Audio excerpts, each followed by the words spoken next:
When the music kicked off and everyone started dancing, I escaped to the garden for some fresh air. As I sat down by the fountain and sighed, a soft object hit me squarely in the face. Then someone in black jumped down from the tree above me. Brought your favorite cheeseburger. Meredith, what are you doing here? And why would you hit me with a burger? Wait, are you dressed up like Catwoman? Yeah, it's been my look for weeks now. 1, it shows off my fantastic figure, which is a service to humanity. 2, every vigilante hero needs a costume, and I've always found Catwoman classy. 3, Vigilante hero? You basically rob people. Yeah, like Robin Hood, stealing from the rich and giving to the poor. You steal for yourself. I am the poor. And what's all this you nonsense? Last time I checked, we were a team. But sis, what's taking so long with this mission? It's not that simple. It's pretty simple. You make this rich dude fall for you, get access to his vault, steal the painting, and we run off to Bora Bora. Are you having trouble making him fall for you? Maybe he hates your eyebrows. I don't know, but I feel like punching you in the face every time I see your eyebrows, which is basically every time I see your face. Shut up, Em. Everything's going fine. Okay, but hurry up. This catsuit is giving me a butt rash, even though I use baby powder under it. I want to put it away soon and retire on a beach in a bikini. Aren't you looking forward to it? Just take the stupid suit off. You're a con artist, not a cat burglar. And of course, I'm looking forward to it. You should go before you blow my cover. And thanks for the burger. It's not a gift. Duh. You're gonna pay me back. I've noted it in my diary. See ya. I couldn't help laughing as I saw her clumsily climb the wall, then fall over to the other side. But as I turned away, I felt troubled. The problem wasn't about making this rich guy I had to rob fall for me. He already had. The problem was, I'd fallen for him too. Let's start from the start, okay? Hi, I'm Claire, originally from Connecticut. And yes, you might have heard some fun words being used for me. Deceitful witch, manipulative liar, and con artist might come up, none of which is an exaggeration. But people change, okay? Before I tell you my crazy story, please like and subscribe. My mother was born into what she always called old money, which basically means her family had been rich for a long time and their wealth was passed down generations. Unfortunately, it skipped our generation. Apparently, my dad was extremely charming and swept Mom off her feet when she was just 20. She married him against her parents' wishes and they cut her off from their wealth. Then, 2 years later, Mom gave birth to twins, Dad met another woman, and he abandoned us. At least he left us the house in a nice neighborhood, but my grandparents refused to help Mom out and said she had to live with her decisions. Mom, how are you feeling now? Like my organs are shutting down one by one. So, same as this morning then? Here's some chicken soup. There's no chicken in it. Well, you asked for chicken soup when there was no chickens in the fridge, so I guess we all have to use our imaginations, don't we? Oh, the soup at my parents' house always had chunks of chicken and big fat prawns. What has life come to now? I was raised as a creature of luxury. I'm like that fairy tale princess who couldn't sleep because of a single pea under her mattress. So you say, but there's a bunch of sharp pebbles under your mattress and you sleep like a log and snore like a bear. What? How could you put pebbles? I do not snore. Leave me to decompose, please. Well, you have to return to your waitressing job, so get well soon, Mom. Shall not. I loved Mom, but she was basically a spoiled, selfish child who just couldn't adapt to her change in fortunes and start acting like a freaking parent. My sister Meredith and I were twins, but we looked nothing alike. With her soft blonde hair and big baby blues, she looked like the kind of sweet soul who saved kittens from trees, helped old people across the road, and sang to birds. She didn't look like she had an ounce of evil in her, which wasn't true, like at all. But we'll come back to that later. From an early age, it was clear to me and Meredith that we had to be resourceful for money. I started doing odd jobs for our rich neighbors in the 8th grade, like raking their gardens, walking their dogs, and babysitting their kids. But Meredith was always finding more creative ways, like taking stupid boys in her class on paid exclusive tours to an alien site she'd discovered in the nearby forest. I'd seen her digging up the crater where the spaceship had landed, or selling youth water to high school girls, claiming she'd traveled far to the Fountain of Youth over summer break and had a limited supply. They actually thought she was telling the truth because it tasted different. Yeah, that's because she was filling up bottles from the neighbor's gross jacuzzi. People eventually caught on and stopped buying from her, and that's when she started stealing from me. But whenever I'd confront her, she'd throw a tantrum and deny it like I'd accused her of killing someone. So the next time, I hid money in my diary and made my latest entry. Dear Diary, guess what? What? When Mom took Meredith to the hospital for her sore throat the other day, the doctors made a shocking discovery. Meredith has a rare, incurable disease. She only has a few more months with us. We've decided not to tell her so she isn't scared and lives the rest of her short life in peace. Yes, I'm sad, but not that much because my baby sister is going to a better place and leaving me all her stuff. I knew my trick had worked when Meredith came down one morning with swollen eyes. When Mom asked her what was wrong, she burst into tears about her incurable disease. Where would you get an idea like that? Yes, Meredith, please tell Mom where you got this idea from. You wrote it in your... Wait, you chubby witch! You made me believe I was dying! Meredith lunged at me and we went rolling all over the kitchen floor. But she ended up getting grounded for a month for stealing and invading my privacy. I soon started missing her at dinner time though. So late one night, I snuck into her room with ice cream to find her playing darts with my face as the target. I'm sorry you're stuck here, but you did steal from me. I know we don't have a lot right now, but we'll work hard and make money in the future. But the future is in the future. What do I do now when I need money for mascara and gummy bears? Maybe we can think of some business idea.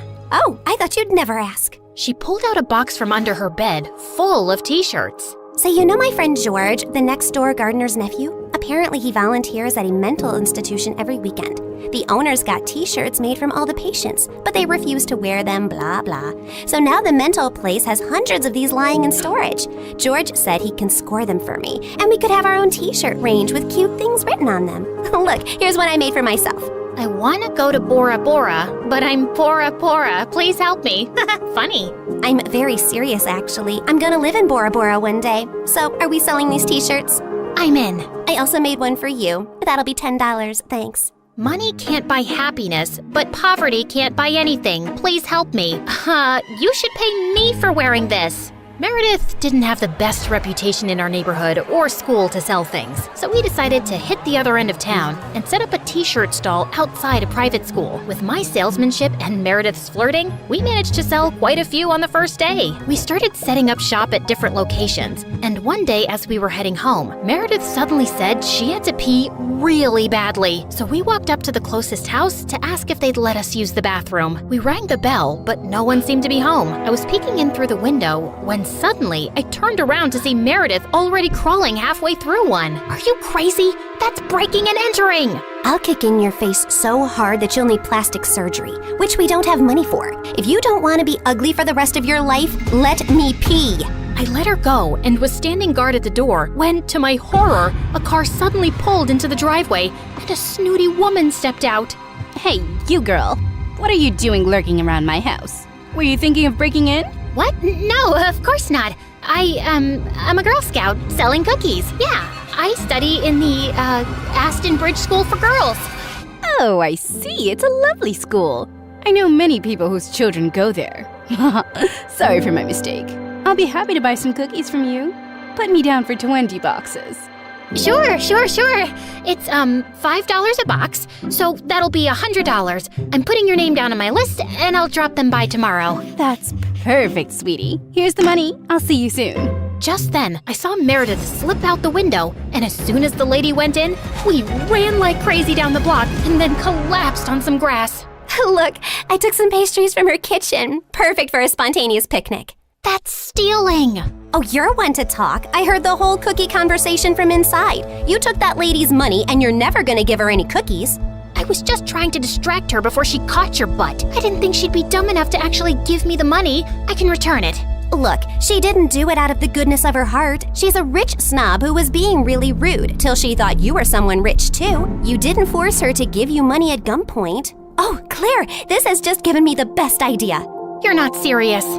Yes, I am. Dumb people deserve to be tricked. And what does $100 mean to someone who has a gold toilet seat? I knew it was wrong, but it was also so easy. And before I knew it, Meredith and I were wearing private school uniforms and hitting different neighborhoods collecting money for Girl Scout cookies that we had no intention to deliver. We made $2,000 in a month. But one day, when we went up to a rich old lady's house, she invited us in and even offered us cake as we signed her up. How many boxes will that be, ma'am? Oh, none, thank you. You see, I don't buy imaginary cookies. What? I'd heard that there were 2 conning Girl Scouts in town, and I was ready for you. I've called the police, and you 2 will end up in a detention center. Just then, there was a loud bang and the power went out. In the confusion, Meredith kicked the old lady and yelled, "Run!" As we were sprinting down the street, I suddenly noticed a nerdy-looking boy my age running beside us too, grinning and waving at us. Hey, hold on. Who are you? I'm your new neighbor, Freddie. I'm the one who saved you from that old crow. What? I'm so confused right now. New neighbor? You moved into the house next to ours? Why are you here? I was bored and saw you girls leaving your house, so I followed you for fun. Don't worry, I won't tell anyone about your little cookie secret. When I heard that old lady threatening you, I went to the main circuit board and pulled out a wire with my tweezer, which I always keep handy. You could have been electrocuted. You're either incredibly smart or exceptionally dumb. My mom says the exact same thing, except for the incredibly smart part. Listen, you geek, what do you want? If you think you're gonna get a cut of our profits. No, my parents are well off. They're neurosurgeons. I just want to be friends. I swear, I don't have any siblings and I don't know anyone here. What if we say no? I'll keep following you around until you say yes?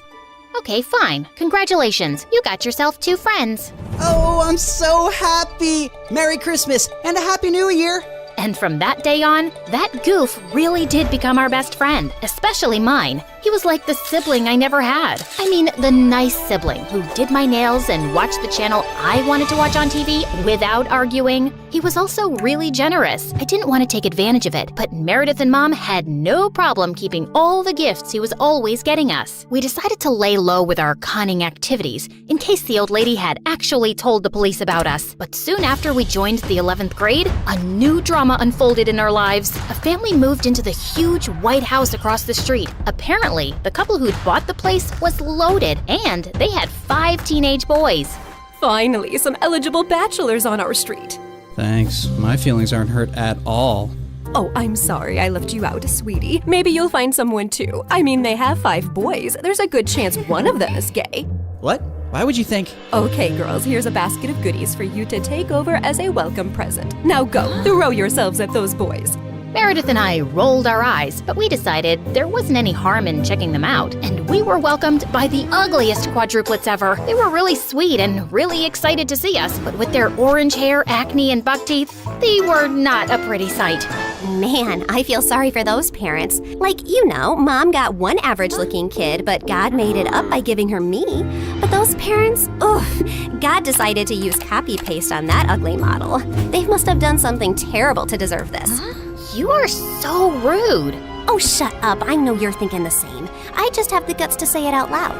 But then a day later, I'd just woken up when the bell rang, and I opened the door to find the most gorgeous boy ever standing outside.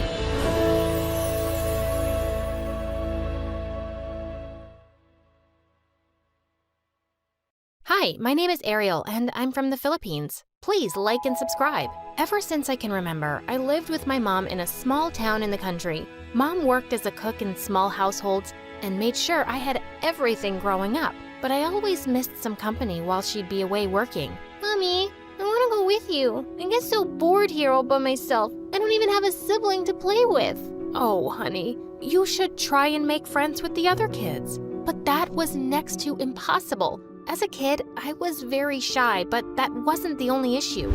I was taller than the other kids my age, so whenever I tried to play with them, they'd freak out and run away. But I'm really 6 years old. Yeah, and I'm Jennifer Lopez. Go away, kid. You're too big for this ride. I couldn't go on rides or enjoy the other things with kids my age. And as I was growing up, my height was sprouting with the speed of light. By the time I was in the 8th grade, I was already outgrowing the shower heads, bathtubs, and even the doors. And the kids at school were the meanest. Why are you eating in the cafeteria, giraffe? Go eat the trees outside in the garden. I can see the inside of your nostrils. Why don't you cut the forest inside there, giant? Ugh, they just wouldn't stop. One time when I was in the washroom, some girls came and threw the cleaning water all over me. My mom says you're a devil child. This is gonna wash off all your evilness. This was it. I could no longer contain my anger and push them away, but they fell to the floor, acting all hurt and weak. She hit me! She hit me! The giant went all Hulk and hit me! She ran crying to the principal, and my mom was called in no time, and I was put in detention for a week. Later, when I reached home, I was furious. I don't want to go to school anymore, Mom. Those kids are just mean. It was all their fault, but no one cares because the way I look, it's always my fault. Honey, it's fine. It's just a week and we can spend it together. No, Mom, you don't understand. I feel so lonely sometimes. If only I had a sibling, it would have been so much better, and no one would dare to touch me. Suddenly, Mom's expression changed and she burst out crying. You do have a sibling.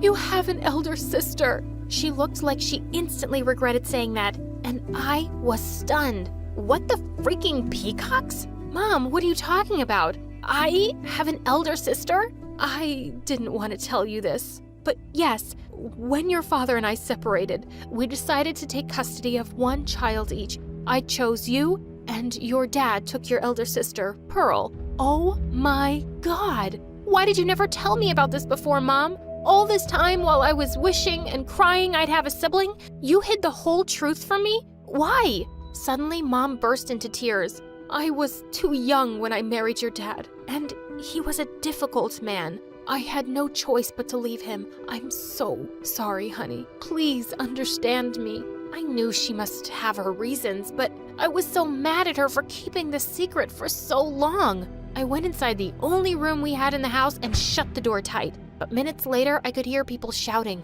What was going on? I ran downstairs and Mom was freaking out too. Ariel, honey, we have to get out of here. There's a flood coming. We need to leave this place right now. A flood? Were we gonna die?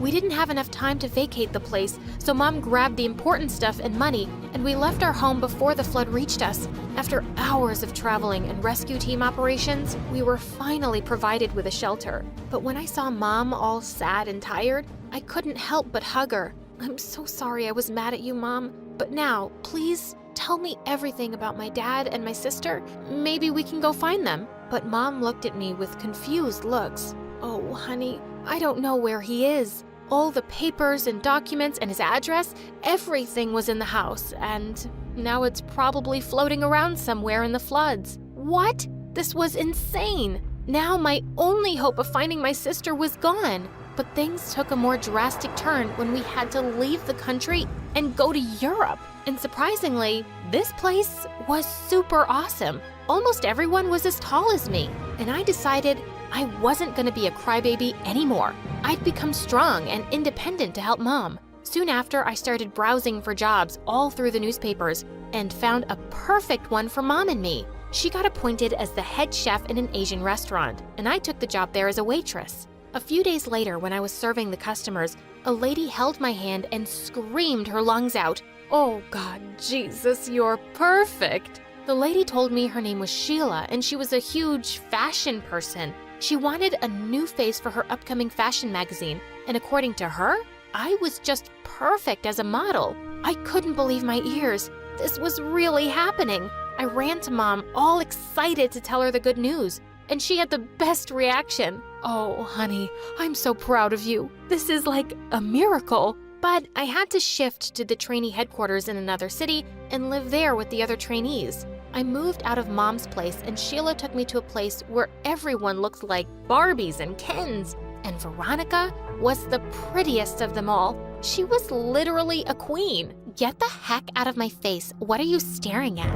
And a witch, too. Just then, another girl came to me. Ignore her. She's just too proud of her looks and her father's money. By the way, I'm Amy. Amy was my roommate, and she was the sweetest girl I knew. We got along just like sisters. Then the day before our first big shoot, when everyone was prepping, Veronica came and handed me a box. Sheila asked me to give this to you. It's the latest cosmetics. You can put them on for your show tomorrow. For some reason, she seemed unreasonably sweet, and I could tell something was off. So I put the box aside, but later when I went out of the room, I saw Amy screaming. My face, it's burning. What was in that cream? Oh God, Veronica, she gave the cream to me. I went to her room and kicked the door open. I wasn't just tall, I was frickin' strong too. Are you crazy?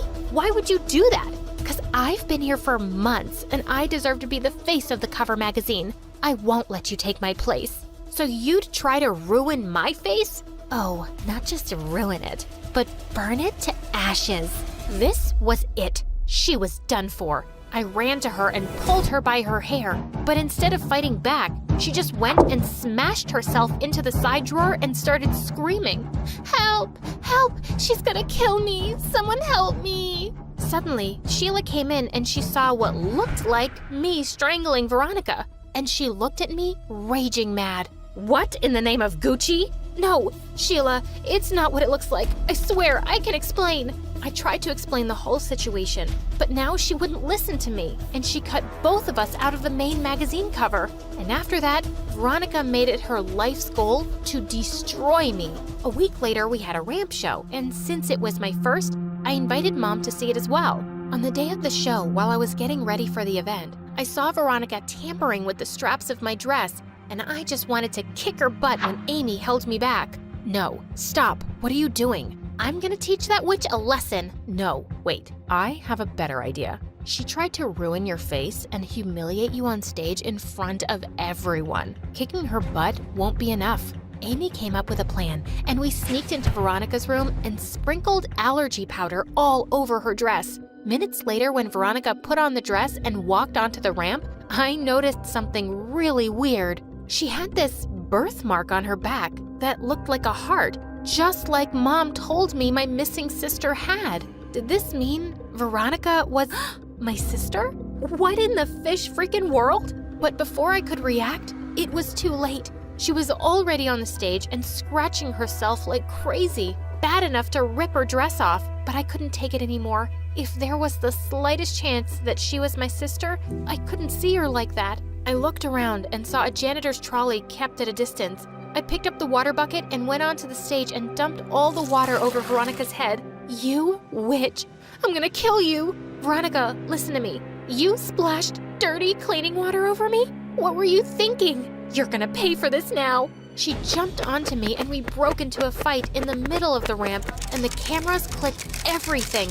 Sheila looked at us raging mad, like a bull. I quickly ran inside, but Amy too went bonkers on me. Why? Why would you do that? You should have just let her embarrass herself. Have you gone nuts? No, Amy, it's not like that. I just think she's my sister. You're what? Is this some kind of joke? No matter what you say anymore, I'm just gonna kill you now. She leapt onto me, but just then someone caught her. He was a tall man and he had eyes just like mine. Veronica, control yourself. Is this how I taught you to behave in public? But Dad, she did this to me. Can't you see what it— Enough. That's enough. No, Dad, you have to listen to me. Veronica. He raised his hand up in the air to hit, and I couldn't take it. Stop it! What are you, an animal? Can't you see she's already in pain and shivering? What kind of dad are you? You don't have to stand up for me, jerk. I can fight for myself. I don't need your pity. Saying that, she pushed me and I was about to fall to the ground, but Mom caught me. I guess I wasn't wrong about leaving you. You're still a jerk. And look, you have turned my daughter into a bad person, just like you.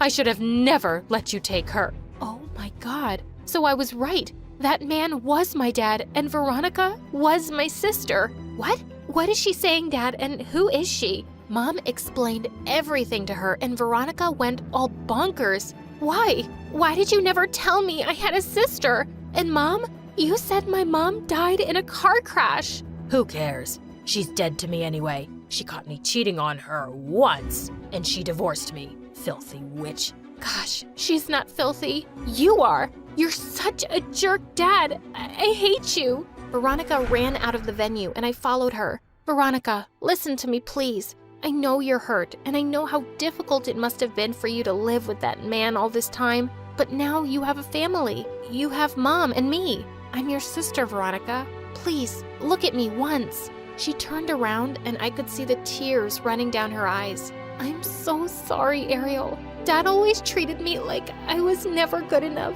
so I just wanted to prove him wrong by being the best model. But I didn't realize I was becoming a bad person, and I ended up hurting you, my own sister. Please, forgive me." "Oh, Veronica, it's okay. Come here, sis." I was born in a super rich family who owned a chain of restaurants. We pretty much had everything you could imagine, except peace. My dad was a bad-tempered man who threw tantrums over the smallest things. Mom was soft-hearted and hardly ever spoke back.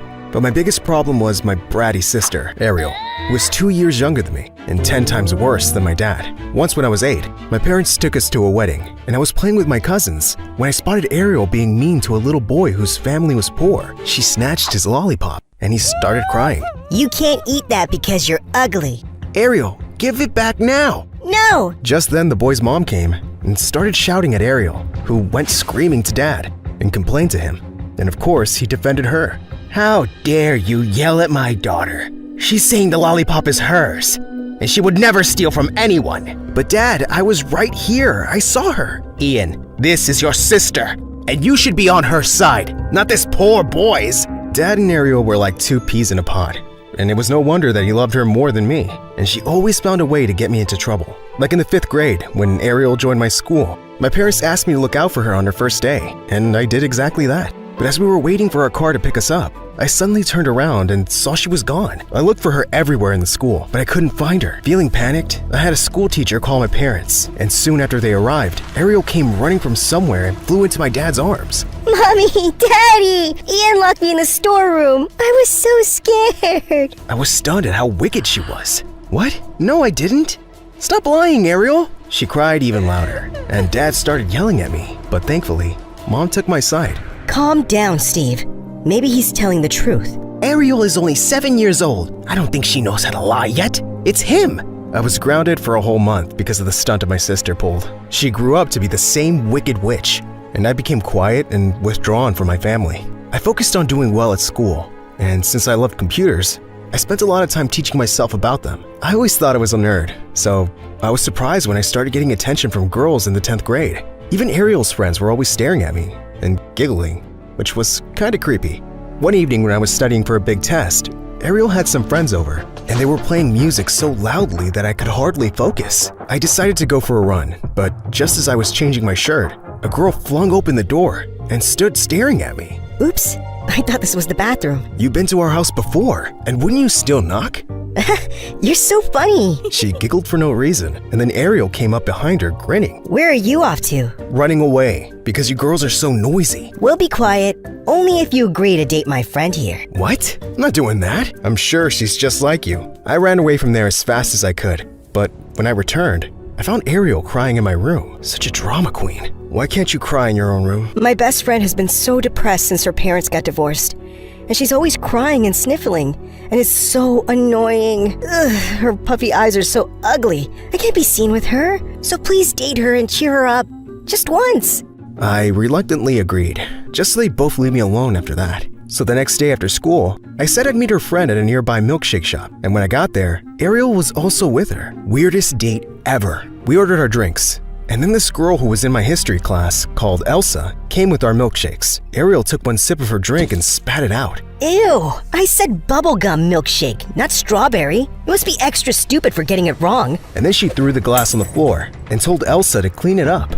Have you lost your mind? You can't treat people like this. "Dad is so right about you. Being a softie will get you nowhere, brother. And you, stupid girl, don't just stand there. Get me a new milkshake." You're pathetic. I ran after Elsa to check if she was okay, and I found her crying in the back alley. I'm so sorry about my sister. She's a real piece of work. "Yeah, it's not the first time she's done this." But you shouldn't allow her to bully you like this. "I have no choice. My boss says customers come first, and I can't afford to lose this job. It pays my school fees." I didn't know much about Elsa, because she always hid her face behind her long hair and never spoke in class. And because of what my sister did, I offered to buy her lunch at school. When I sat with her in the cafeteria the next day, the entire school had their eyes on us, because this was the first time I was seen with some girl. While we talked, she kept looking down, and suddenly I lifted her chin up gently and pushed her hair behind her ears. I was amazed at how beautiful she was.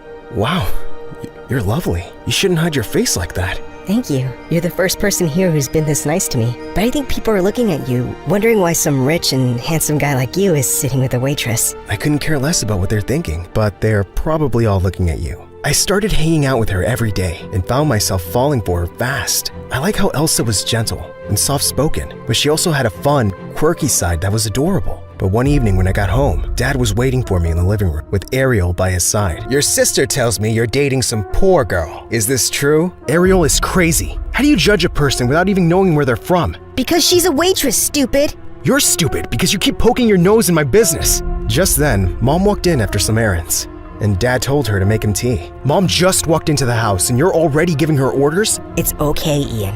I don't mind. No, Mom, it's not okay. These two are always bullying us around. And now they're telling me who I can and can't date? That's because this girl he likes is a gold digger. I'm not letting you embarrass us by being with some beggar. What will people think? That sounds like your problem, because I don't care. And guess what? She's coming over for dinner this weekend, and you will be nice to her. If you don't agree, Dad, I will drop out of school and move out. And you can find another son to help you with the business. Dad knew that I was smarter than his precious daughter, and he needed me to take over his business one day. So he had no choice but to give in. The next day when I invited Elsa over, she looked gorgeous and really nervous. I'm so scared to meet your parents. Don't worry, you'll be just fine. They'll love you. Mom did seem to, but Dad and Ariel glared at her. So, Ella, is it? Elsa, sir. What do your parents do? I don't have parents. I live with my grandmother and I take care of her. So basically, you're poor. Ariel, that's very rude. I kicked my sister under the table, and she cried out angrily and stormed out of the room. Sometime later, Elsa excused herself to go to the bathroom, and Mom told her it was upstairs. She was gone for a while, so I decided to check on her, and I stopped short when I found her in my parents' room, opening Mom's jewelry box. Elsa, what are you doing here? Ian, you startled me. And, oh, this isn't what it looks like. I promise. Your sister came out of your parents' bedroom, shoved this diamond ring in my hand, and told me to leave. She ran off before I could say anything, so I just came here to put it back. I don't know what's going on. Liar! We turned around to see Ariel in the doorway. She's lying. I never gave her the ring. Mom! Dad! We have a thief in the house! Shut up, Ariel! But the two had already come up running, and Elsa looked scared out of her wits. Check her bag. I'm telling you, she's a thief. Ariel suddenly snatched Elsa's bag, and as it fell to the ground, a lot of Mom's jewelry fell out. I didn't know what to think. Get out of our house before we call the police. Elsa ran out crying, and I was too shocked to even run after her. If she needed money so badly, she could have asked me for help. There had to be some reason she felt she had to steal. But I never saw her again. She just didn't come to school after that. And when I asked the school admin, they told me she transferred to another school. Ariel and her friend were over the moon. My friend is still available if you want to date her. No, thank you. And you should focus on school. Your math teacher spoke to me today and told me you're failing badly. Oh, I'm the most beautiful girl in this school. And I don't think I'm going to use math in my modeling career. Ariel did fail high school, and for the first time, Dad was so disappointed in her. She couldn't get a job anywhere, not even as a model. So she ended up working as a waitress in one of Dad's restaurants, where I was the manager. I had so much fun bossing her around. Ariel, the customers are waiting. Well, do something about it. I'm the manager. Go see to the customers now. Daddy, Ian's being mean to me. He's just doing his job, so please do yours. I'm already doing you a favor because you're not a very good waitress. Ariel looked ready to explode, and suddenly, she threw her tray at the wall. Oh, so Ian's your favorite child now? Dad, how about we tell him about the time you plotted with me to get rid of his girlfriend, Elsa? Wait, what? Oh. Job that very moment, and it was Elsa. Cashier was telling her that her card wasn't working, and she looked really bothered. How much is it? I'll pay. Elsa turned around and stared at me in shock, and then she looked mad. No need. I'll come and buy these things later. She left her grocery cart and walked off quickly, and I followed. Elsa, please wait. Go away, Ian. I don't need your help. I'm not poor now, by the way.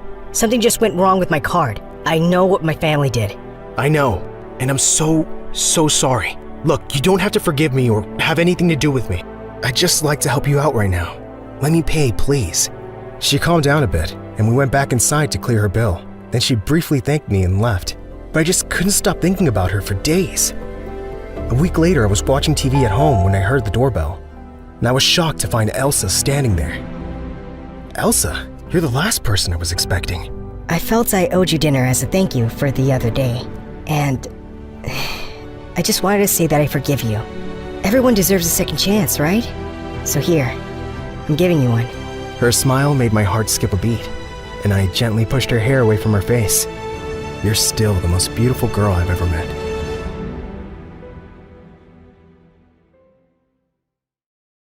Hi! For a limited time, get up to 60% off our exclusive official merch. Don't miss out! Grab your favorites now. Visit our Amazon page through the link below and score these deals before they're gone.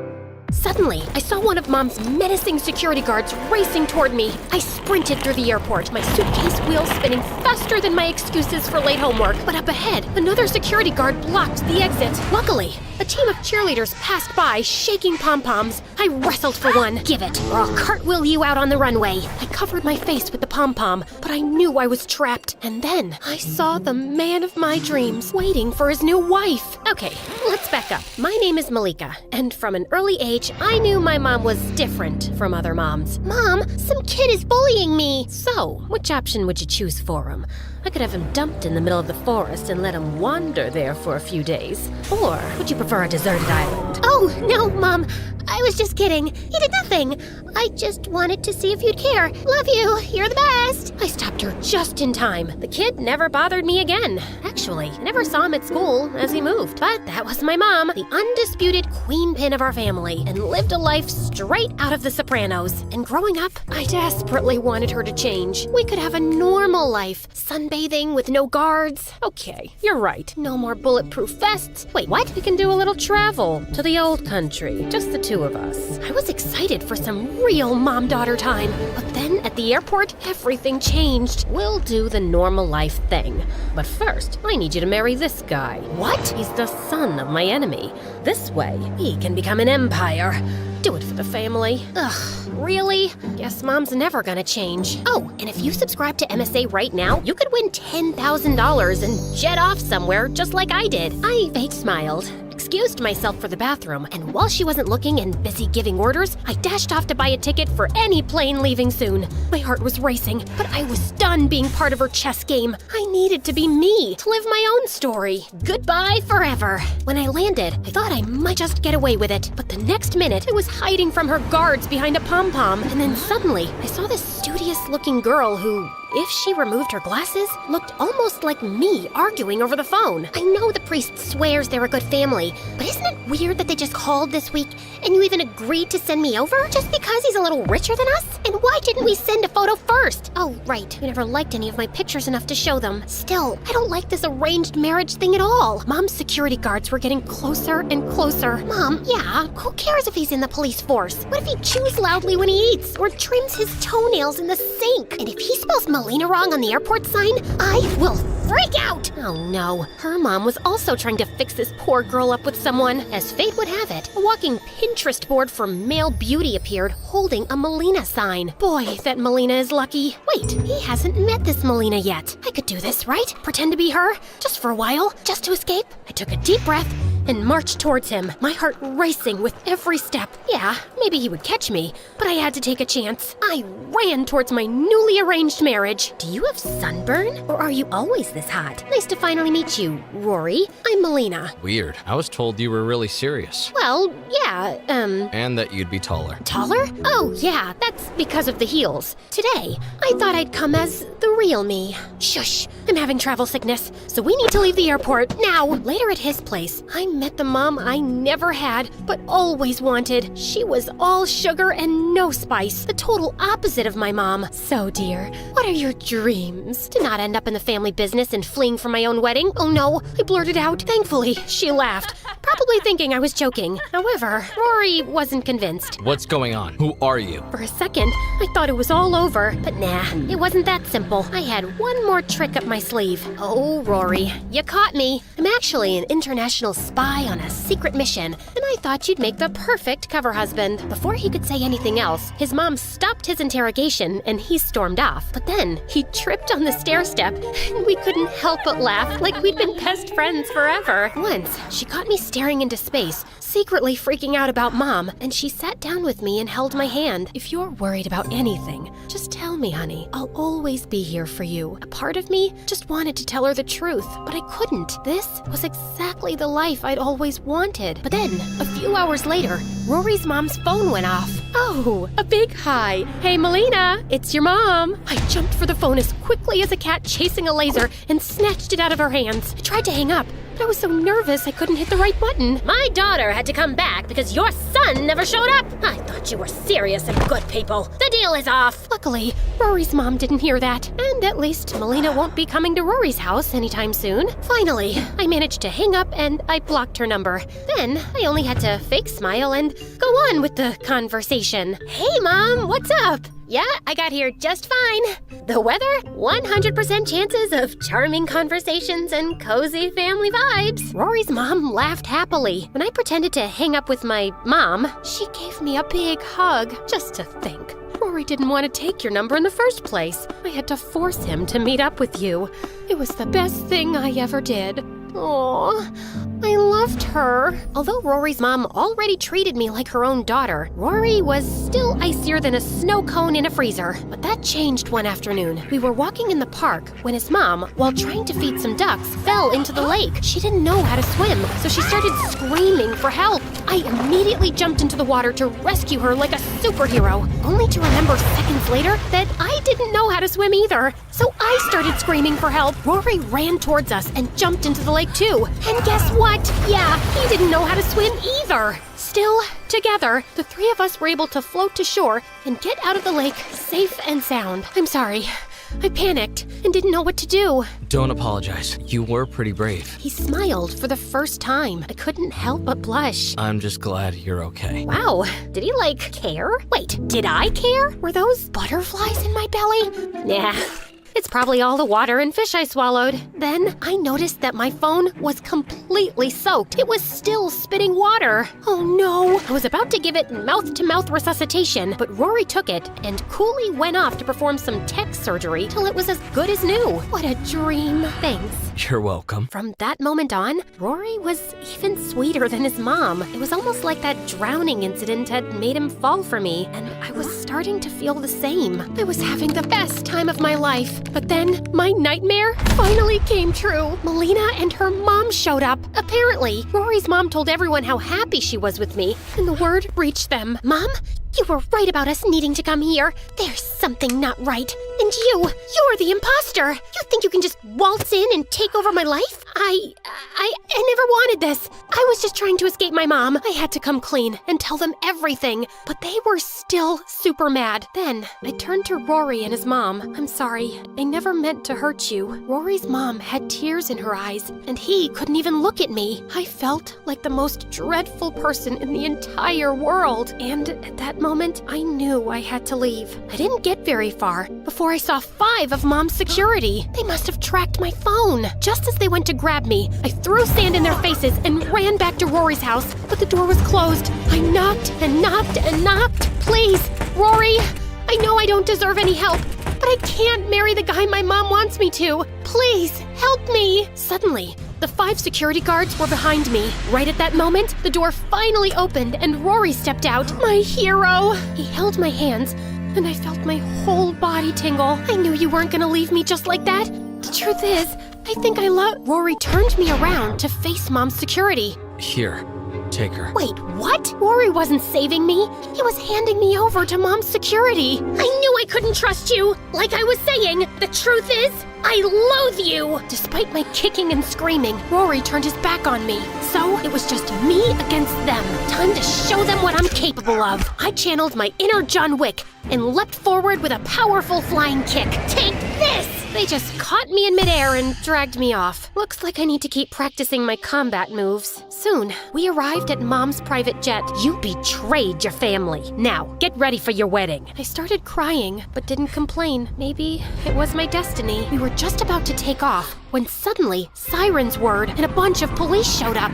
I couldn't believe it. They arrested Mom and all her men. I was so confused and scared, but there, on the runway, stood Rory. I had to make it look like I was helping them. As soon as you left, I let the authorities know. I'm actually not a cop myself, but I'm the IT guy for the police force, so I got connections. Ugh, you shouldn't have done that. What? I thought you wanted me to help you. Not by involving the police. Before he could reply, a fight broke out between my mom's henchmen and the cops, and amid all the chaos, I saw Mom escape. I couldn't just let her get away like that and ran after her. Mom, stop, please. I chased her till we reached the edge of a small cliff, and there was nowhere to run. You traitor. How could you call the police on me? I didn't, Mom. You think I don't know that you're probably on every wanted list in the country? And if the police ever got their hands on you, you'd be in prison for a long time? Then why are you chasing me? To hand me over to them? Who said that's why I came after you? I just didn't want you to leave without saying goodbye. That was clearly not the answer Mom was expecting. I accept you for who you are, Mom. You're a mafia boss, and even a decade in jail isn't going to reform you. You'd probably be leading criminal activities from inside a prison cell too. You can't change someone just by wishing they were different, so I'm not even gonna try. But I do get to choose what I want for my life, and that definitely doesn't involve following your orders or going down the same path as you. You'll have to accept that about me too. Mom stood silent for a few seconds, then suddenly stepped forward and hugged me. I know I'm not like other moms. No kidding, but I do love you in my own way. Also, I see myself in you, and I think you have the makings of a good mafia queen. Really not interested. You might change your mind one day. Don't hold your breath. You should leave now before the cops get here. You'll stay in touch, right? Of course. And you don't need to worry about money either. I'll find a way to get it to you every month. I'll see you sooner than you think, love. Stay safe, Mom. And with that, I let her run off into the forest while I went back and told the cops she'd gone in the opposite direction. I apologized to Rory about my outburst, and I think he knew I let Mom escape, but he never brought it up again. We went back to his house, and after I explained more about my whole scary and traumatic mom thing, Rory's mom forgave me and hugged me too. I moved into a tiny apartment close to Rory's house.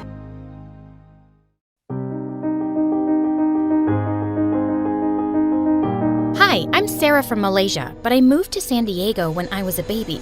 Before I go on with my story, please like and subscribe. When I was a month old, I immigrated to America with my mom, my aunt, and my cousin Muna. My mom and my aunt were both single moms living in poverty. They wanted Muna and me to have a better life in the States. Muna and I were really close.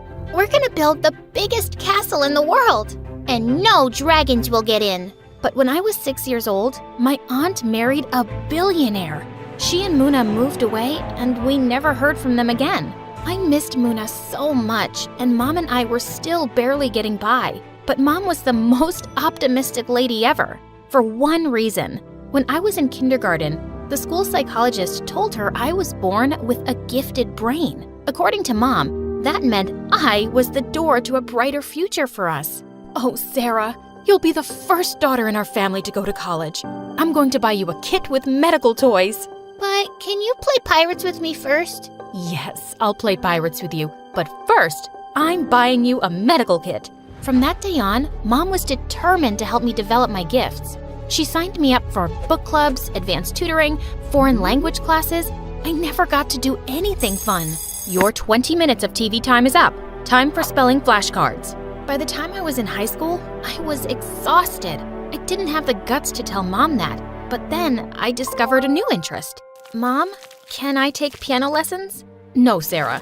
Musicians end up homeless. When I was your age, I'd already dropped out of school and had to work as a cleaning girl. You have an opportunity to live a better life than I did. This is why you must study hard and use your gifts well. I saw so much fire in Mom's eyes. I just couldn't let her down because making her happy meant everything to me. One day I was at school when the teacher announced we had a new student. Class, this is Muna from Carmel Mountain. I almost fell back in my seat. It was Muna. I thought I'd never see her again. And she looked so different, wearing heavy makeup and dressed head to toe in designer clothes. By the end of class, everyone was already fawning all over Muna. Where did she get that handbag? That girl should be on a throne. I pushed past the kids gathered around her. I was just so excited she was here. Muna, it's me, Sarah. I go to school here too. Oh, Sarah. I see you're still wearing those turtlenecks your mom makes you. She knows how nerdy they make you look, right? Muna walked away before I could reply and ignored me for the rest of the day. I felt hurt. Wasn't Muna happy to see me? I told Mom about it when I got home, but she didn't seem surprised. Goodness knows how my sister is raising that girl. My sister is the worst. She married a billionaire and never gave me a penny. Lucky for me, I have a brilliant daughter who will be successful and not poor like me. Mom hugged me and I prayed I'd be just as successful as she wanted me to. I avoided Muna at school after that, even though I still wanted to be close with her again. Then one day, Mom and I were at the mall when suddenly, someone in a black mask came up behind Mom and snatched her purse. I ran after the thief, catching and tackling him to the floor. I ripped off his mask, but to my shock, the thief was Muna. Sarah, I'm sorry. I didn't recognize your mom from behind. Please, don't call the cops. I don't want my mom finding out. What is your deal? Why are you going around robbing people? You don't understand. I have no choice, so don't judge me, okay? I have every right to judge my rich cousin who is going around stealing money. Tell me what's going on, or I will tell on you. Fine. Look, I'm having a party Friday night. If you want to come, I'll explain everything to you there. Muna pulled out her phone and handed it to me. Type in your address and I'll pick you up. I was still furious at Muna for stealing my mom's purse and for how she treated me at school. But I was dying of curiosity to know why she was stealing. I left Muna with my address just as Mom walked towards me. I lied and said the cops had caught the thief, and I didn't tell Mom about Muna.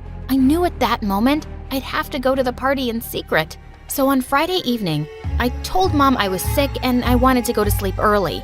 I had to be super careful. Soon enough, I got a text from Muna. She was outside my house. I took a deep breath and went with Muna.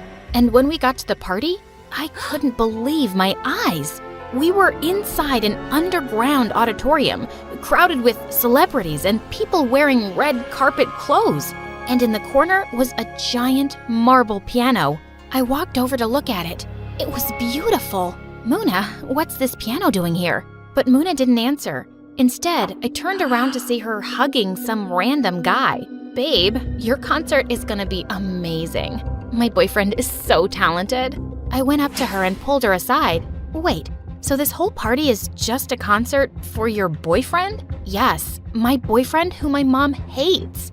But he is a super talented pianist and I want to support him. Muna, did you steal money for this? Not all of it. It's mostly my savings, but yeah, I ran a bit short. What kind of witch had my cousin become? I can't believe you'd do something so sick. My mom was right about you. You've become a horrible person. I stormed out of the auditorium before Muna could answer. And standing there on the sidewalk was Mom. I felt like I was gonna throw up. Mom, I was just here to see a friend. It was nothing. Before I could finish my sentence, Muna came up behind me, and Mom's jaw dropped. It was you. You dragged your cousin to an underground party, even though you knew she was ill. Knowing your mother, it makes perfect sense you'd be a terrible influence. Mom went ballistic at Muna, and I was glad. She deserved it. But when Mom drove me home that night, I learned everything in my life was about to change. Sarah, I'm going to start homeschooling you for a while. You need to refocus on your future. I've scheduled tutoring sessions for college preparation and advanced classes for... Mom went on and on. She was creating a whole new schedule for my life. I was feeling tingly and fiery all over. And suddenly, I started itching like crazy. Soon enough, I had red bumps and rashes all over my body. I asked Mom to take me to the doctor. Oh, Sarah, you have hives. I think I know what's going on. You're stressed, aren't you? I guess I'm a little stressed with Muna probably traumatized you. I'll call my grandmother and see what herb she recommends. I wanted to tell Mom that it was her who was stressing me out. The next day, I went into the front yard, and standing right there was Muna. I know you don't want to see me, but I want to talk to you. I came to apologize for everything. I don't get it. Why would you steal money just to throw a concert for your boyfriend? Sarah, you probably don't remember because we were really little. But my mom's always been controlling and telling me how to live my life. I just wanted to rebel. Was it my imagination, or did my aunt sound similar to Mom? Also, I'm sorry I was mean to you at school. I was trying to be loyal to my mom because I guess our moms don't like each other that much. But I don't want to fight with you. Why don't we just start over then? And leave our moms out of it. Muna agreed, and I felt like a weight had been lifted off my chest. I told Mom I was going for a run and went with Muna to her house. And when I went into Muna's living room, my jaw dropped. She had the same marble piano from the concert. At that moment, I decided to tell Muna my dream to play piano. You can practice here at my house. Are you kidding me? That would be amazing! So from that day on, I went to Muna's house secretly to teach myself piano, only when my aunt wasn't home. Soon enough, I was good enough to perform a recital. Muna and I combined our savings and booked it. But 2 days before the show, Mom dropped a bombshell on me. We're going to Malaysia to see your great-grandma. After I told her about your hives, we got to talking and she wants to see us. I was gonna miss my recital for a stupid family trip that Mom had planned without even asking me? I felt my blood boiling, but I couldn't make myself speak. I went to Muna's house in a panic and told her what happened. I don't get it. Just tell your mom the truth and don't go to Malaysia. It's that simple. But this is a family trip and it's important to her that I go. Can't you understand that? What I do understand is that your mom is just like my mom. She's a control freak who doesn't care about anyone but herself. My mom's given up her whole life for me. Her needs mean more to me than anything. I left before Muna could answer as I tried to bury my anger. And I went to the airport with Mom the night of my recital, and I didn't say a word to her. But suddenly, in the airport line, my skin started tingling again, and I started itching all over. Oh no, your hives are back. Let me get the medicine. At that moment, I knew the hive medicine wouldn't be enough. Before I knew what I was doing, I grabbed the medicine from Mom's hand and dashed towards the parking lot. Mom yelled and ran after me, but I got into a taxi before she could catch me. I was heading to my recital, and I wasn't letting her stop me. I arrived just in time for my performance, and when I played my piece, the audience was blown away. But then in the front row, I saw Mom. She just stood there, completely silent. I went over to her after the show. I don't even know who you are anymore. You, young lady, are coming to the airport with me this instant. Mom took both my arms and tried to drag me away, but something inside me burst. I'm not going to Malaysia with you, Mom. I'm sick of you trying to control my life. I'm not a baby anymore. Sarah, you're behaving like an ungrateful brat after everything I've done for you. Mom yanked my arms harder, but I pulled back, and to my horror, we tumbled, hitting the ground. Everyone around us gasped and started gathering around Mom. I hadn't meant to push Mom, but now she was being rushed to the hospital. What had I done? At that moment, Muna came up to me. Sarah, I just saw what happened. I have to go to the hospital now to check on her. Muna, I can't believe I did that. I was just so mad, but it was an accident. I'll go with you to the hospital, but you did the right thing by standing up to your mom. Remember that, okay? When we got there, I found out Mom had broken her ankle, but it was nothing serious. As soon as Mom saw me, I ran to hug her. Mom, I'm so sorry. You know I didn't hurt you on purpose, right? I know that, sweetheart. I know I can be overbearing at times. That's how your aunt and I were raised. It's all we've known. But I have to make my own decisions. I love playing piano. Also, I know you and Aunt have your differences, but I like Muna, and I'm gonna keep hanging out with her. Sweetie, I'm not going to lie and say I agree with all of your choices. But in the end, your happiness is the most important to me. Your performance was beautiful, darling. I love you, Sarah. I love you too.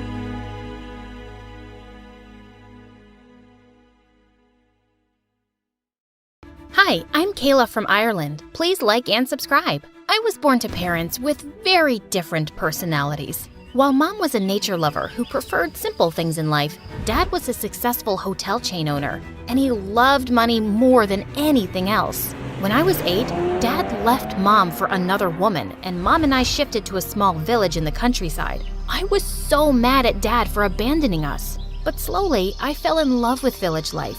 Mom opened a small farm and I joined the local school. On my first day, I was walking to school when I saw a skinny boy struggling with his bicycle stuck in the mud. Hey, let me help you. I pulled the bicycle with all my strength and got it out in seconds. Wow, you're so strong. Like Hulk. Captain Marvel's more like it. When I reached school, I found out that boy was in my class and his name was Matthew. He was so thin that the other kids were making fun of him. Hey, be careful. If you bump into Matthew, you'll break his bones. Hold on to something, Matthew, or the wind's gonna blow you away. I felt really bad, but before I could say something, he saw me and his eyes lit up. See that girl? She pulled my bicycle stuck in the mud with just a finger. If you mess with me, she's gonna kick your butt. Right, Captain Marvel? Right! Since that day, Matthew and I started hanging out, and anyone who tried bullying him had to face me first. We became inseparable. One day in 8th grade, Mom told me she got a call from Dad, and he wanted to talk to me. He'd never visited once in all these years. All he'd done was send me some expensive present every birthday. I don't want to talk to him. His second wife left him, so he seemed upset. You should call him. I reluctantly did, and he seemed happy to hear from me. My angel. I thought you'd forgotten your daddy. I tried to, but Mom wouldn't let me. And then I just hung up. I did the same every time Dad called, so he stopped after a while. And I wasn't complaining. Eventually, Matthew went to the city for college while I stayed back to learn farm management, but we stayed in touch. Then one day, I got a text from Dad that left me worried. Kayla, I need you. I know I've been a terrible father, but I'm in a crisis right now and need you. Please don't abandon me. I tried calling him, but his number was switched off. When I told Mom, she insisted I leave immediately to see what was wrong. So I packed my bag and caught the first train to the city. I'd just settled into my seat when I heard some noise from behind. I turned around to see a very handsome guy who seemed to have misplaced his ticket. Give me a new one. Here's my credit card. Sorry, sir, we only take cash. But I can pay for your ticket if you don't mind. that'd be great. Thanks. I'll pay you back. He gave me a big dimpled smile and it made my heart flutter. When we reached the city, I found the stranger asleep, so I left quietly. I had to walk to Dad's mansion now since I didn't have enough money left to take the bus. As I was walking down the street, a fancy car pulled up beside me. Hey, why didn't you wake me up? I didn't want to disturb you. Well, looking this handsome can be exhausting, so I was kind of tired. Anyway, here's the train fare, and as a thank you, I can drop you wherever you're headed to. When I gave him Dad's address, he looked really surprised. You were gonna walk to this place? That's like 3 miles away. I know, but I'm sort of short on cash right now, so... And you still bought me a ticket? You sure you're not Mother Teresa's daughter or something? On our way to Dad's mansion, the guy introduced himself as Trevor and talked non-stop about everything under the sun. It was quite an entertaining ride. But when I reached the mansion, I was shocked to see Dad in bed, looking sick. Dad, are you okay? Kayla, my love, I knew you wouldn't disappoint me. Dad told me he'd had a heart attack and the doctors had advised him to rest completely. He'd called me to take care of his business until he was healthy again. But I don't know a thing about your business. I'm here to help you, honey. It's not rocket science. And here's my credit card. You'll need some, decent clothes to attend the meetings. I wasn't too thrilled about staying back, but Dad's poor health left me no choice.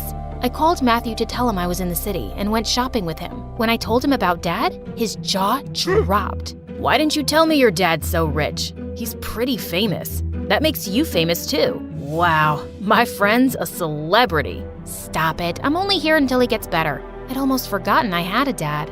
If I had a dad like him, I'd make sure he never forgot me. That evening, Dad told me to attend a dinner with a business associate. I reached the restaurant on time, but when no one turned up for an hour, I was about to leave when I bumped into something rock solid. Kayla, I'm here. What are your other 2 wishes? So Trevor was the business associate I was meeting? I want to use the restroom. That's your second wish? Try something more creative, like, I want Trevor to pluck the stars for me, or I want Trevor to buy me a mansion on Mars. The entire evening, Trevor kept flirting with me. Feel my shirt. Know what it's made of? Boyfriend material. I think there's something wrong with my phone.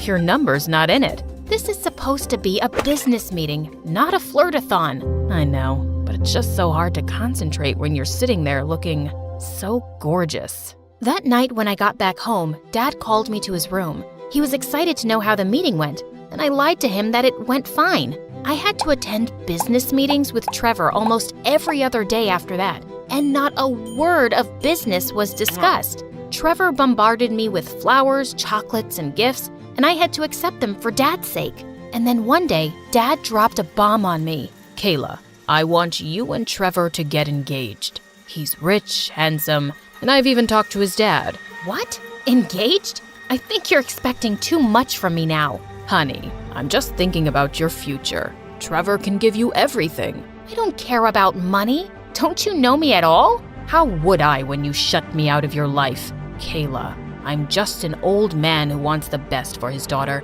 I know I won't live long, and I want to see you well settled before I... Dad, please. You'll be fine. Okay, I'll date Trevor, and we'll see how things go from there. Although I had agreed to date Trevor, I had no intention of getting engaged to him. In fact, I was gonna make him reject me.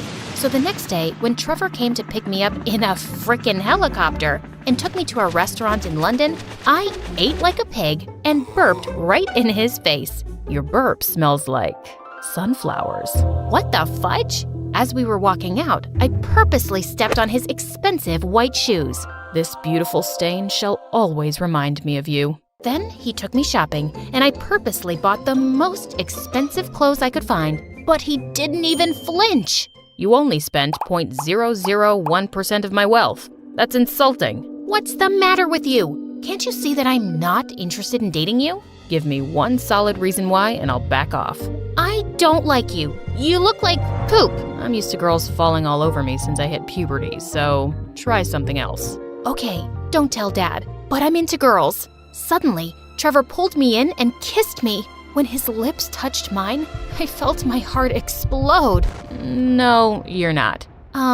What? You're not gay. Actually, the truth is, I like someone else. Who? And I said the first name that came to my mind. Matthew, my childhood best friend. He's studying here in the city, and we meet often. If that's the case, I'll tell your dad things didn't work out between us. But I want to meet this Matthew first. That day I called Matthew and told him everything. He assured me he'd act so convincingly as my boyfriend that Trevor wouldn't suspect a thing. So the three of us decided to meet for a movie. Matthew kept holding my hand and calling me his sweet dumpling every 2 minutes. Your ears are so perfect, my sweet dumpling. My sweet dumpling. Do you want some more popcorn? God, he was the king of overacting. If you call me sweet dumpling one more time, I'm gonna kick your butt. But I'm just trying to be convincing. Just do as I say. When I nudge your arm, you lean over and kiss me on the cheek, okay? A few seconds later, I nudged Matthew's arm, but that made his popcorn bucket fall. As I bent to pick it up, Matthew ended up kissing Trevor instead of me. Ultimately, Trevor figured out Matthew wasn't my boyfriend. With no other excuses, I had to date Trevor. But it wasn't bad at all. The more time we spent together, the more I started to enjoy his company. One day, we went on a hike to a lake and swam for hours and had a picnic, and it was kind of amazing. A few days later, I was in my car at a traffic light when I spotted Trevor, and I called him. Hey, you free to meet up for coffee? Not right now. I'm just on my way to meet my other girlfriend. Don't you get tired of being sleazy? I love how jealous you sound right now. Okay, bye. Wait, I was kidding. But yeah, I can't meet tonight. I'm at Dad's office right now and I have lots to do. Right. See you later. The jerk was lying. What if he actually was seeing someone else? I asked the driver to follow his car, and to my surprise, Trevor led us to an orphanage. When I crept in behind him, I saw a bunch of kids running towards him as he handed them all toys. One girl leapt into his lap, and he was so sweet to her it melted my heart. And suddenly, he looked straight at me. So, you caught me with my girlfriend. Meet Lizzie. After spending some more time with the kids, we both left, and I asked him why he'd lied. It's always been my little secret. Even Dad doesn't know. I just really like spending time with these kids. Maybe I thought you'd think I'm some sort of softie. And why is that a bad thing? Do you really know anything about girls? Suddenly, I leaned in and kissed him. He looked surprised and then kissed me back. Things were great, but 2 days later, I got a shocking call from Matthew. "Kayla, I saw your dad at a restaurant today with someone, and he looked perfectly fine. They were laughing, smoking cigars." "What?" "But Dad can hardly get out of bed." But Matthew was pretty sure he'd seen Dad, so I fished out his doctor's number to ask him about his health. "Mr. Smith is great. He came in for his annual checkup last week, and he's completely fine." Dad was lying to me all this time? When I went to confront him, I found him in his bed as usual. "Honey, can you please take me for a walk outside?" "Drop the act, Dad. I know you're perfectly fine. I just had a word with your doctor." "Smart girl. You're my daughter after all." How I wish I wasn't. I'm packing my bags and leaving right away. "Don't make that mistake, or your mom might lose her farm." Dad then told me that Mom's farm had been running in losses for months. "Apparently, she's been giving out stuff to the poor folk for free. Your mom's an emotional fool, but I'm not. I need you to get engaged with Trevor to get his dad to invest in my business. We have a deal." "So, I'm nothing more than a business deal to you?" "Don't take it personally, honey. I'm just a practical man. Now, your mom's taken some loans, and I can pay them off if you agree. Otherwise, the bank will be going after her very soon, and she'll lose everything." That came as a punch to my gut. I stormed out of Dad's room and ran straight into Trevor. "You knew about this deal my dad made with yours?" I can't lie to you, Kayla. My dad's been after me to settle down, and he threatened to cut off my inheritance if I didn't get engaged to you." "Stop. That's all I needed to hear." That day, I packed my bags and left. I knew Dad could ruin our lives, but I was too heartbroken to care. When I reached the village and asked Mom about the farm's finances, she revealed something shocking. Our finance boy. She didn't know what a big fat liar he was. "Why are you here? What's your plan?" "The plan is to make you forgive me so we can date again." "After the way you've treated me? No chance." "Listen to me, please. It's true, my dad asked me to date Mr. Smith's daughter, but I had no idea that girl would turn out to be you. I fell for you the moment you rushed into the train that day. Trust me, Kayla, you're unlike any other girl I know." "Why should I trust you, Trevor? It could still be your dad's sick plan." "I've parted ways with Dad. After you left, he wanted me to date another girl, and when I refused, he cut off my inheritance. And just so you know, your dad's gone bankrupt. He desperately needed my dad's money to revive his business, but when things didn't work out, the bank sold his hotels." "Well, my dad totally deserved it." Trevor kept working hard at our farm for weeks, but I still felt too scared to trust him again. One day, I found him sneaking out of the farm and followed him. He'd gone to the bank, and when I later inquired why he was there, I found out he was the person who deposited money in Mom's account. When I asked Trevor about it, he told me the truth. "I overheard Mr. Smith threatening you that day. I had some savings and decided to help you out, just as you did that day on the train." I couldn't help hugging Trevor, and when he hugged me back, my life seemed perfect.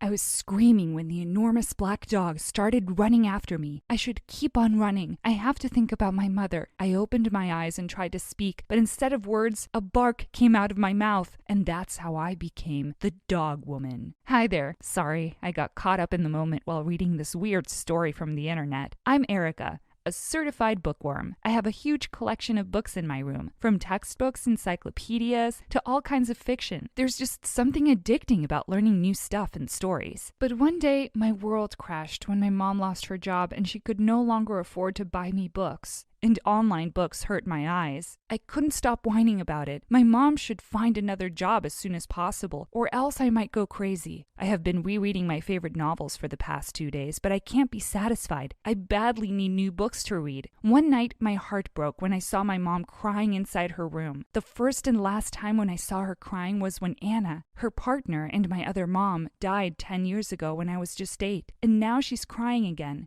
So it means that she's miserable. "Mom," I called her. She turned away to wipe her tears as I entered her room. "Are you crying?" "No, I'm not, silly girl," she chuckled a little. "I just chopped some onions." "In your bedroom?" I I sarcastically replied as I lovingly hugged her. Go get back to sleep, she said. I promise I'll find another job as soon as possible so I can buy you a new book already. I should be looking forward to what she said, but I felt terrible instead. I realized that I had been insensitive about the situation. I kept asking for the books when her savings were just enough for our food and bills. She didn't even get her last paycheck. I just realized how stressful it was on her part. I'm worried about our unpaid loans and bills. I've applied for 10 jobs and was unsuccessful, and I'm just really tired, Erica. Tired of what, Mom? I felt some warmth building up in my chest when I looked at her face. The lines and wrinkles have become more prominent, making her look older than she really is. I'm tired of being alone in this. I just wanted you to always be happy. She sighed and blinked the tears away again. Forget about the books, Mom. I can go to the library and read for free. How can I help you? I offered.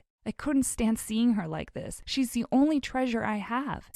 I can't just sit here and watch my mom in misery. I have to help her. I have to be strong. I have to find a way to make her smile again. But first I have to read a real book again. I needed to recharge, so I went to the local library the next day. So many books, so many stories, I gasped as I looked around. My moment of wonder was broken by the noise of the people around, followed by the old librarian enforcing the rule of silence. In all the commotion, my gaze was drawn to one woman sitting among the piles of books. She was just typing on her laptop, seemingly unbothered by the chaos around her. I spent my whole day reading and marveling around the library, and I couldn't help but worry about my mom. Even the stories couldn't help me with the peace of mind. If only I could do something to help. An idea came to my mind. I wanted to ask her if there were any vacant jobs here so I could apply, but I didn't know how to approach the librarian. She looked very strict and scary, like she was always ready to hit me with a stick. She reminded me of Edna Mode from The Incredibles. What if she'll turn me down or shut me up even before I could say something? I needed more time to gather up some courage for this. I came back to the library for the next 3 days and experienced the same scenario, but with a different set of people, except for that beautiful lady who was nonstop typing on her laptop. Every time I looked at her, she was always typing with her eyes seemingly glued on her laptop screen.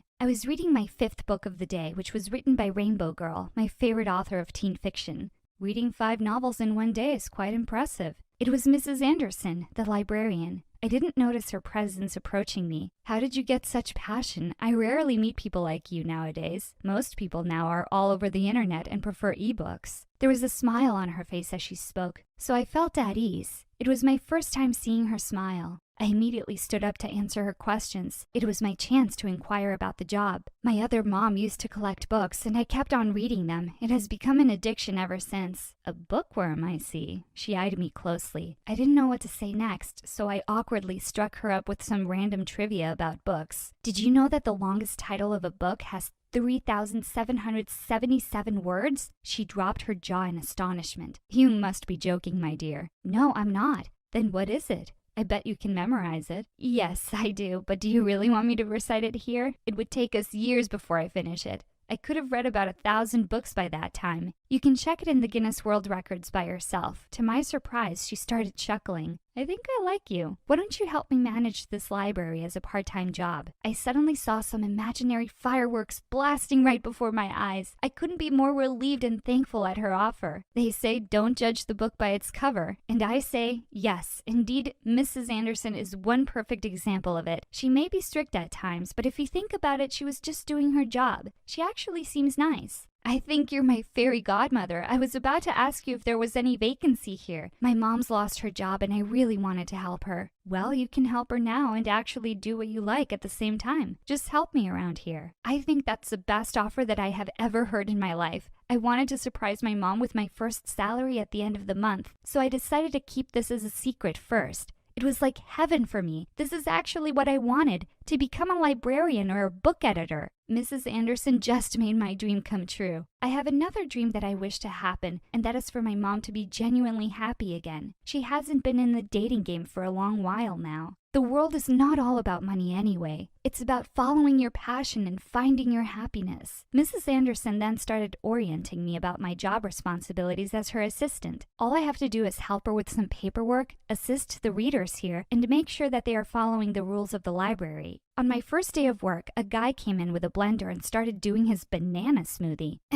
Excuse me. I cleared my throat as I approached him. This is a library, not a kitchen. Yeah, I could tell by the books, he casually replied while he continued doing it. The loud whirring sound of the machine was scraping in our eardrums. Do you mind stopping it? Some people are studying, while others want to read in peace and solitude. Thank you. Do you want some? To my surprise, he offered me a glass of smoothie and a cheeseburger. I suppressed the urge to give in as they looked delectable. My mom cut down my school allowance and the budget for our food, so we'd been eating less for a week now. Please read the rules about food consumption inside the library. I pointed to the board with a list of rules with a serious face, but my stomach betrayed me. It growled so loudly in anticipation, and everyone must have heard it. The guy just started munching the cheeseburger in front of me, obviously teasing me. I was about to give in when Mrs. Anderson suddenly interrupted us. "What is this all about?" she asked sharply. The guy stood up and bowed apologetically. "I'm sorry for the disturbance, ma'am. We were just doing a prank video for our YouTube channel." He turned to me again. "Do you mind if you're in it?" There was another guy at one corner secretly taking a video of us the whole time. So it means that everyone will get to see my face on YouTube? No.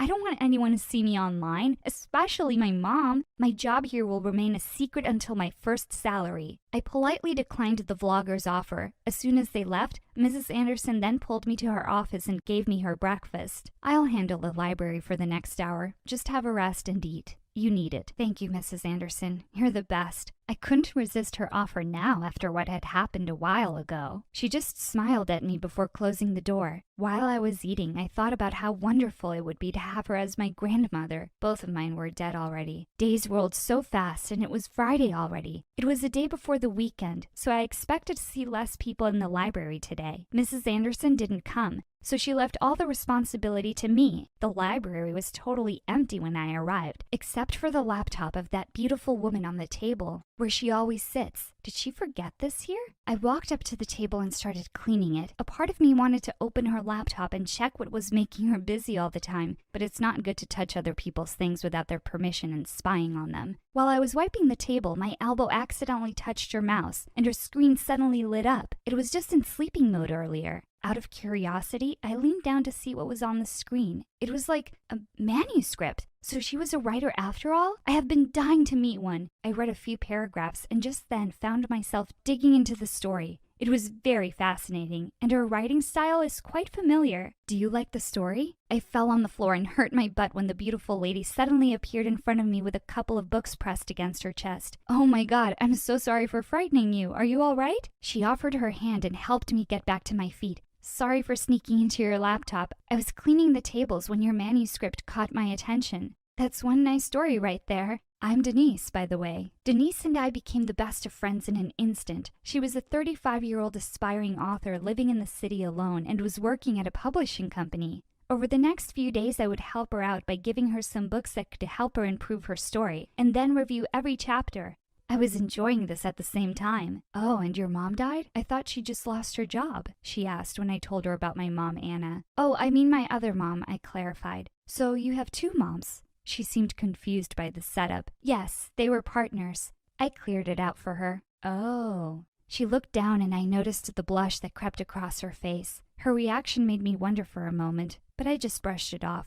"I'm sorry about what happened to your mom." She must have noticed the sadness on my face and hurried to change the topic. "So how was it, your early childhood?" "Well, whenever I had to ask something to one of them, she'd always be like, 'Go ask your mom.' And when I'd ask the other mom, she'd say again, 'Go ask your mom.' They'd keep at it until I gave up. It was hilarious, but it was a long time ago. But now I think we are okay. Life's not fiction where you can manipulate things according to your desires and create your world, like awakening the dead or changing your mom's life in an instant," I bitterly said. "We can always turn fiction into reality, Erica. Only if we believe that we can do it. Always remember that." Denise's words stunned me. A month had passed and I finally got my first ever salary. Mom got a job as a babysitter next door last week, but what she was getting was really low. I surprised her with a very delicious dinner that night. Surprise! I handed her an envelope with money inside. "What's this? What are you up to lately, sweetie?" My mom asked me with surprise and curiosity all over her face. "I've been helping Mrs. Anderson in the library. I have been working as her assistant for the past month, and that's my first salary. Erica, this is huge!" Her eyes widened when she finally opened the envelope. It's just enough for our bills and food. I'll look for more jobs. I'm also helping out my new best friend, Denise, an aspiring author who I met at the library. Why don't you invite them here for dinner so I can thank them? That's a great idea. The thought of Mom meeting those equally wonderful women made me excited. It's time for her to meet new friends and have a social life again. The next day at the library, Denise finally submitted her first manuscript to her editor, and it got approved right away. But what caught my attention was her pen name written in her final manuscript. Rainbow Girl? Your pen name is Rainbow Girl? That famous teen fiction author? I couldn't believe what I was seeing. Was it just a coincidence? Since you're so special to me now, I wanted you to know it. But just keep it a secret, okay? She winked at me, and I almost fainted at the revelation. She really wanted to keep her identity anonymous so people could judge her stories without any bias. Oh my God, I can't believe it. You're actually her. I can't thank you enough for this, Erica. My work on this novel got easier because of you. What can I do to make it up to you? I acted like I was thinking for a moment before finally inviting her. Just have dinner with my mom and Mrs. Anderson later at our house. She looked like a snake had bitten her neck for a moment. With your mom? She's blushing again, and it gave me the impression that she's a generally shy person. I went home early to prepare for our dinner date. Mom had already prepared all the delicious food on the table, and she was currently doing her makeup. Wow, I barely recognize you. You look so beautiful, Mom. She stood up and twirled around to show off her pretty dress. The look of excitement on her face was overwhelming. They will be here any minute now. Minutes later, the doorbell finally rang, and both women were now waiting at our front porch. Denise was wearing a beautiful black dress and makeup tonight, and her beauty made me speechless. She looked even more stunning now. I hugged them both and happily introduced them to my mom. I elbowed my mom when I noticed that she was not speaking. She was just staring at them, specifically at Denise, and so was Denise at her. I smirked when I realized something. How could I be this slow? Sorry, I was just... My mom stuttered, but I was able to get a grip right away. I'm just thrilled to finally meet you two. Erica has been talking endlessly about you. My heart leapt with joy when I saw the sparkle in her eyes as we chit-chatted with both women over dinner. I was so happy to see that Denise and Mom were like best friends right away. Mrs. Anderson was also cheerful all night, and I was delighted that I got to know her even more. Things got more interesting when Mrs. Anderson revealed that she'd actually brought some wine. It was one of the best nights of our lives. My mom looked happier ever since she'd met them. Denise offered her an essential position at her publishing company, which was actually the biggest one in the country, while I continued to work as Mrs. Anderson's assistant at the library after school. When I arrived home one night, I heard some voices from the kitchen. I discreetly headed there to check who was Mom's visitor. It was Denise. Why was I not surprised? My mom was cooking food for dinner while Denise kept on tickling her. As revenge, my mom smeared mayonnaise on her nose, and they ended up in fits and giggles. It eventually faded when they stared at each other with some sort of tension. They took about 10 steps apart, as if they were allergic to each other upon seeing me. "Sweetie, what are you doing here?" I laughed upon seeing how my mom's face became red as the ripest tomato in town. Denise just turned to her laptop on the table and pretended to be busy typing. "Don't mind me. Pretend that I'm invisible," I said with a wide grin before leaving them. The smile never left my face until I reached my room. The look of happiness on my mother's face felt so satisfying. Well, I guess fiction and reality aren't that different after all. Hey, beautiful people. I'm Taylor from Beverly Hills. Please like and subscribe. In a world obsessed with looks, I've always reveled in the glamorous world of beauty pageants. Mom got me started the moment I could walk, and with beauty, grace, and a bit of humor, I won every time. Even as a toddler, Mom gave me facials and painted my nails.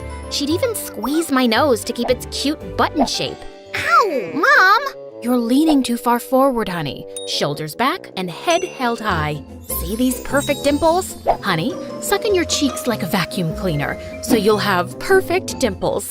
She'd do anything to ensure I kept my sweet features that won all the pageants. It was all about being perfect. Walk perfect, smile perfect, sleep perfect, perfect, perfect, perfect. And those fancy gowns I'd don on stage, 2 sizes too small. I'd have to wear shapewear to keep a perfect waist when I was only a teenager. Even in school, everyone looked up to me thinking I was perfect. I took pride in making people feel seen and appreciated. And I also tried to be a good friend and mentor. Once, I even fished a phone out of the school toilet for my best friend, Renee. Did you just? Let's not mention this to anyone, okay? I don't want people to know I stick my hands in public toilets. You're so perfect, Taylor. I wish I could be like you. Yeah, but she didn't know that along with perfection comes stress. I couldn't chew gum, gossip, laugh like a hyena, or dress funky. And I felt the stress growing every day. When I turned 17, I had had enough. So I finally told my mom how unhappy I was with beauty pageants. You don't want to do this anymore? I need a break, Mom. And let's be honest, the pageant world needs a break from me after my last epic faceplant on stage. I never thought I'd see the day. Well, we can always find a new outlet for you. How about synchronized swimming with inflatable flamingos? Or maybe ballroom dancing? Singing? All this hardly leaves me time for normal teenage things. I want to live a happy life. She didn't understand, and for the next few days, she hardly talked to me. But I still tried. Mom, what do you think of this Eras Tour outfit? You think it's Tay-Swift approved? Huh? Whatever you like. We'd always been close, but I think I broke her dreams with my pageant withdrawal. School wasn't any better. Whispers about my huge loss at the pageant ran through the halls. I had to pick my head up and put on my it girl facade. As if that wasn't enough, a few days later, rumors echoed through the hall that Liam Bennett returned. They expelled Liam from school when we were kids for being a bully. And guess who he liked to pick on the most? Me. He was relentless, making me the butt of his jokes and playing horrible pranks on me until I'd cry. And now he was here, older and hotter, staring at me from across the hall. Ew, did I just say hotter? Anyway, I did what I could to avoid him until 5th period, when he sat next to me in class with a stupid smirk on his face. Oh great, it's the prodigal bully, Liam Bennett. What'd you do? Pay the school to bring you back? Aw, come on, Taylor. You've got to admit, my pranks were legendary, but I'm a changed man now. No more pranks. I'll believe it when I see it. Whatever, beauty queen. Don't be surprised, but I just want to see a smile on that pretty face of yours. Did he just call me pretty? Ew. Really, the day you make me smile, I'll personally crown you king of comedy. I just wanted him to buzz off and stay out of my life. And with all the hostility built up from his endless pranks as a kid, there was no way the guy was gonna get me to crack. With pageant life behind me, I had time for dating. One weekend, I checked my online dating profile. Hey, don't judge. None of the guys in school fit the bill for Prince Charming. As I was browsing, I saw a message pop up. Hey, beautiful. I came across your dating profile and thought we'd make a good match. My heart swelled when I clicked on his profile, and he looked like a real-life Harry Styles, only more obtainable. I messaged him back, and we spent nights texting one another. My heart was full of hope that I'd finally found a guy who met all my requirements. You know, perfectly imperfect. He was the kind of guy who loved tacos, but didn't worry if his jeans didn't fit. Who was brave, but never afraid to admit that lizards made him quiver. Who loved sports, but never had the knack to catch the ball. And the more I got to know him, the more I fell for him. He knew how it felt to feel pressure from a parent and want to be your own person. It felt great to be understood. And a few weeks later, when I woke up, I finally got the message I was waiting for.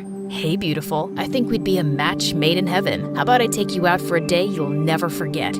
I wasn't gonna let this opportunity pass me by. A weekend away from Mom's melodrama was what I needed, and a date with a hot stranger sounded like the cure. Yeah, I chose this dress. Not perfect at all, but considering skipping makeup, no way! My dark circles would make Draven run for the hills, so I gotta keep it light. Draven showed up on a motorcycle, and I swear I saw Mom's eyes bug out of her head. He was so sweet to hand me a bouquet of... Are those flowers from our front yard?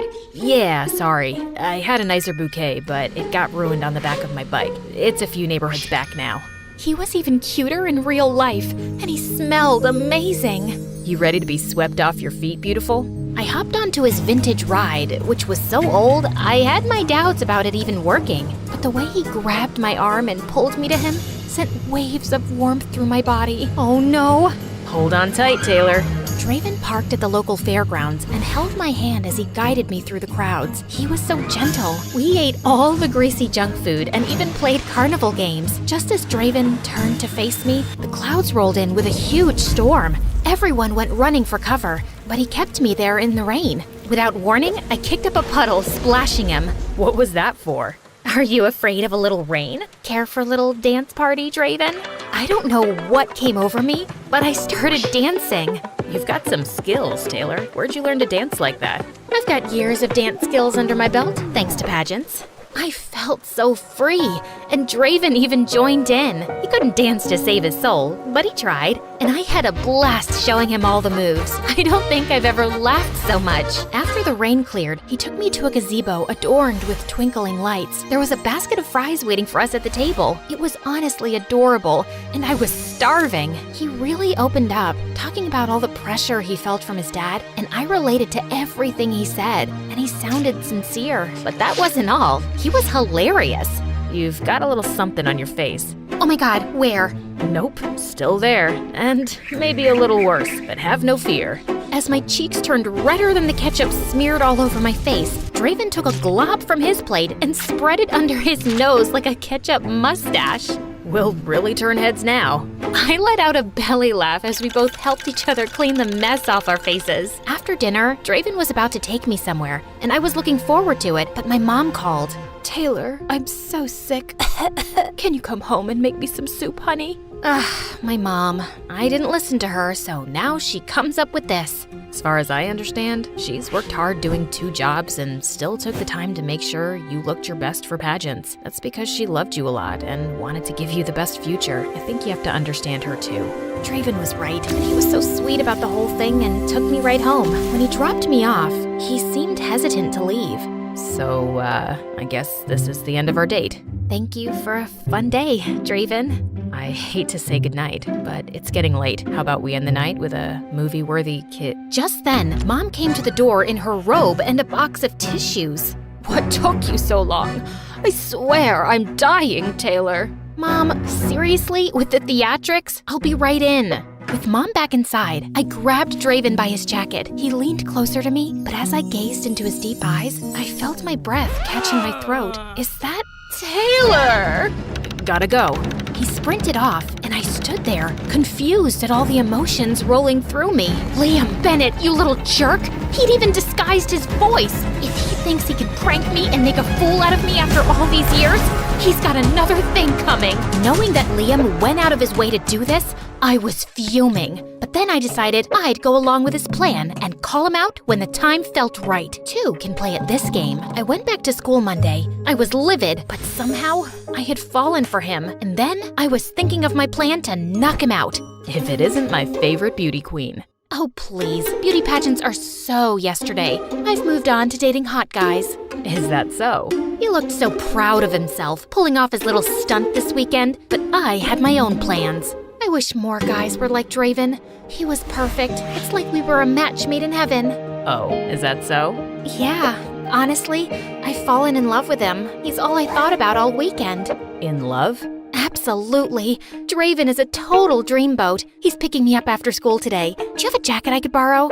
No. Before Liam could stop me, I opened his locker where he had Draven's jacket and wig all ready to go. Time to use my acting skills. Is that Draven's jacket and wig? Liam's eyes bugged out as he tried to shove his locker door closed. I don't know what came over me, but I grabbed Liam by his shirt and shoved him into the locker. Tell me why you disguised yourself as Draven. Was this all some huge prank to embarrass me in front of the whole school? I knew the whole time, you moron. Liam didn't answer as a slow smirk crept up on his lips. And then he did the unthinkable. He kissed me in front of the entire school. And just when it ended, ow, what was that for? As if that wasn't enough, school security came over and started pulling me away, threatening to expel me for abusing a classmate. Let me go! You've got the wrong troublemaker! I was angry and deceived and headed for the principal's office. I could picture Mom pulling me out of school and making me endure countless hours of beauty treatments as if I were preparing for a never-ending beauty pageant. My whole life would be one big show. Hey, hold on a second. Let her go. This is all a big misunderstanding. Well, kind of. Liam, what's going on here? I need you both to resolve whatever issue this is, or you'll both get detention. I can explain everything. Leave me alone long enough with this creep, and I'll have his face rearranged. Miss Anderson, you are way out of line. It's okay. I deserve that. Come on, Taylor. Liam took me by the arm, leading me out of the office and into an empty classroom to talk. I know you're upset. Please, let me explain without rearranging my face or any other parts. Oh, I'm sure this'll be good. After they kicked me out of school a few years ago, my parents got me a mentor to help me turn my life around, and I really changed. The school gave me another chance on the condition that I don't pull any more pranks. Oh, really? Because it looks like you're still making my life miserable. It's not a prank, I swear. Then explain, Draven. I wanted to apologize to you, but you've been so hostile toward me, which you have every right to be. So, when I found out how sad you were feeling those days, and then I saw your dating profile online, I made up Draven. You're sick, Liam, and you're not very good at disguising yourself. I knew the moment I looked deep into your eyes.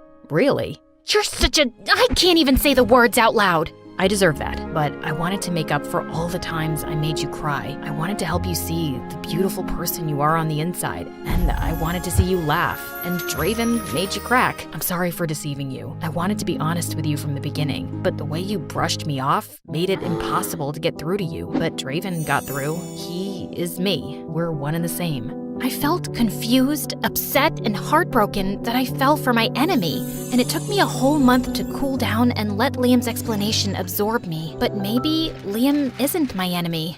When he came up with ridiculous ideas to try and win back my forgiveness, I just had to roll my eyes. One day, when I entered the classroom, he came in with a guitar and started singing like a dying cat. And then the strings were snapping one by one. It was all I could do not to burst out laughing. And gosh darn it, those sweet eyes were doing me in. But that doesn't excuse the fact that you lied to me. You're right, I messed up. Seeing you sad broke my heart, and that's too much for me. Please. I could kick myself for caving, but all I could think about was how happy and carefree he made me feel. I liked being myself and not living up to anyone's expectations. We'd have a long way to go, but I guess I could forgive him.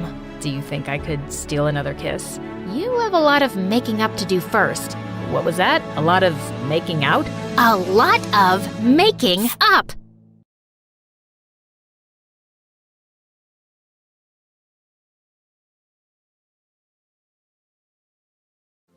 Hi, I'm Kelly. Since Dad left soon after I was born, it's just always been me and my mom.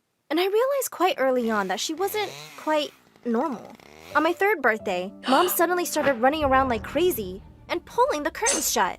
Then she blew out the candles on my cake and pulled me under the table. They're coming, Kelly. Who's coming, Mommy? Aliens, of course. We giggled quietly as we ate cake in our high. There. It felt important, like it might hold the answers we needed. So, I took it, and always kept it close to me. Oh my god, just toss that ugly thing already. No way!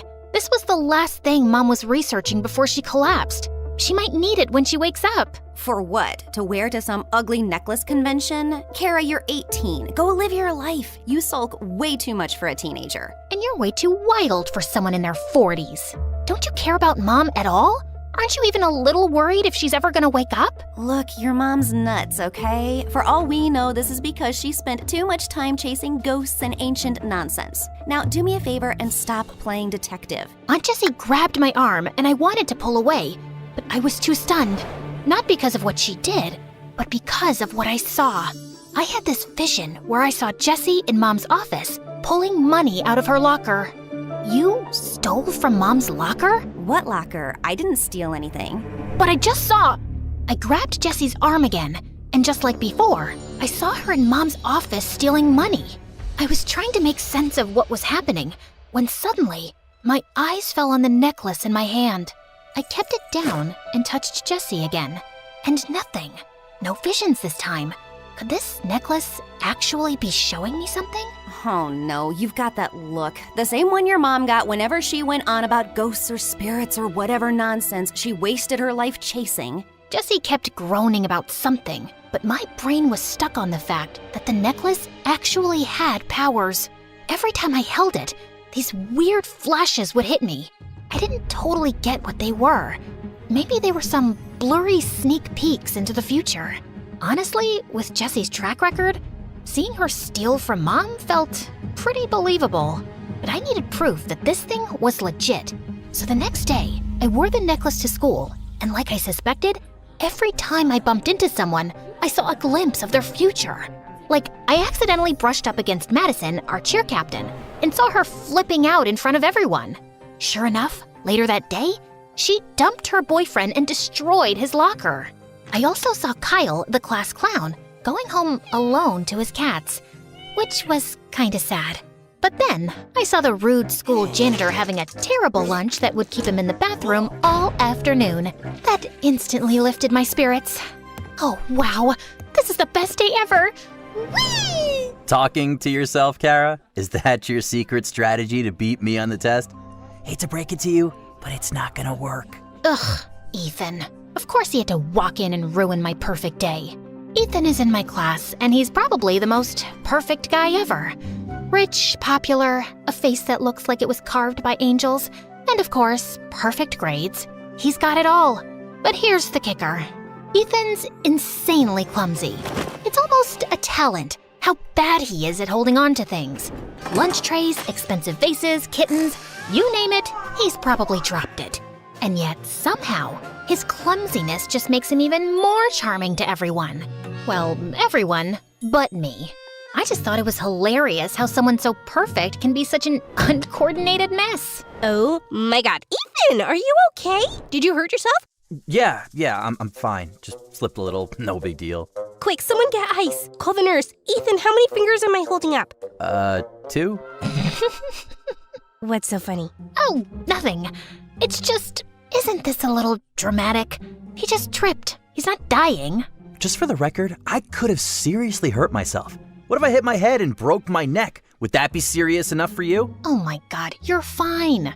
You may have a concussion, but that's about it. And you literally fall every day, Ethan. Multiple times a day. And you're walking just fine, aren't you? Ethan gave me the stink eye. And since then, he's been in this weird, unspoken competition with me. He tries to beat me at everything. Grades, gym class, who gets to the front of the cafeteria line first. And even though I have no idea why he's doing that, one thing's for sure. There's no way I'm letting him win. I'm here. I'm not late. Ew, what's that smell? Did you run here? Just ask Kara and I'll lend you a couple bucks for the bus next time you're late. At least I can run without tripping over a rock and rolling down the street. I don't need to run. I have a car with a private driver. And thank God for that. Or God knows how many people you would have run over by now, you clumsy fool. How dare you? Ethan lunged at me, but his foot caught on the desk, and he crashed right into me. As soon as we touched, I had this crazy vision of Ethan wandering through a forest, moving deeper like he was searching for something. And then suddenly, he reached the edge of the cliff and fell. If you keep staring at me like that, you'll fall in love. Ugh, as if. Get off me. And yeah, maybe stay away from cliffs for a while, okay? What? Did you not get enough oxygen to your brain while running over here? Just then the teacher walked in and we rushed back to our seats. That entire day, I couldn't help keeping an eye on Ethan. Even though he was a jerk, I didn't want him falling off a cliff because of some mysterious entity. That would break too many hearts at school. So later, when I saw him walking toward the woods behind the school, I decided to follow him, but he'd already walked in deeper. I kept walking straight, trying to stay optimistic, when I finally saw Ethan moving towards the cliff in a trance-like state. Ethan, stop! No response. I screamed for him again, but when he didn't stop, I ran towards him and pulled his arm, snapping him back to reality. Kara? What? Where am I? You walked into the jungle. You don't remember? No, I remember being at football practice, and now I'm just here? How did I even get here? And wait, how'd you know where to find me? Were you following me? You were, weren't you? Why? Did one of my dad's enemies send you to keep an eye on me? Tell me! For a second, I panicked. Ethan's dad was a senator, and me showing up out of nowhere was definitely weird. Especially because we didn't get along. I could understand why he'd be paranoid, so I had no choice but to tell him the whole truth. So you're telling me this necklace gives you the power to look into the future? Yeah. And I know it sounds super made up, but I swear to God, it's true. And if you don't believe me... No, I actually believe you. With all the weird stuff going on in my life right now, a magic necklace honestly feels pretty normal. That's when Ethan told me that for the past few months, he was being haunted by a ghost. It showed up out of nowhere, and ever since then, his life had been a mess. I was always clumsy, but lately it's been getting worse. I wake up doing the weirdest stuff, like wrecking my mom's rose garden or doodling all over some portrait of my great-grandfather. and I don't even remember doing it. But how are you so sure a ghost has something to do with this? Because I've seen it. Sometimes late at night, I'll catch a shadowy figure in the mirror, or feel like someone's standing right behind me. Plus, we moved into this house only 6 months ago, and my parents were warned it might be haunted. But the house belonged to my great-grandfather, and Dad was obsessed with renovating it and moving in as soon as possible. And now I'm haunted by this stupid ghost who probably wants me dead. I stared at him, trying to process what he just said.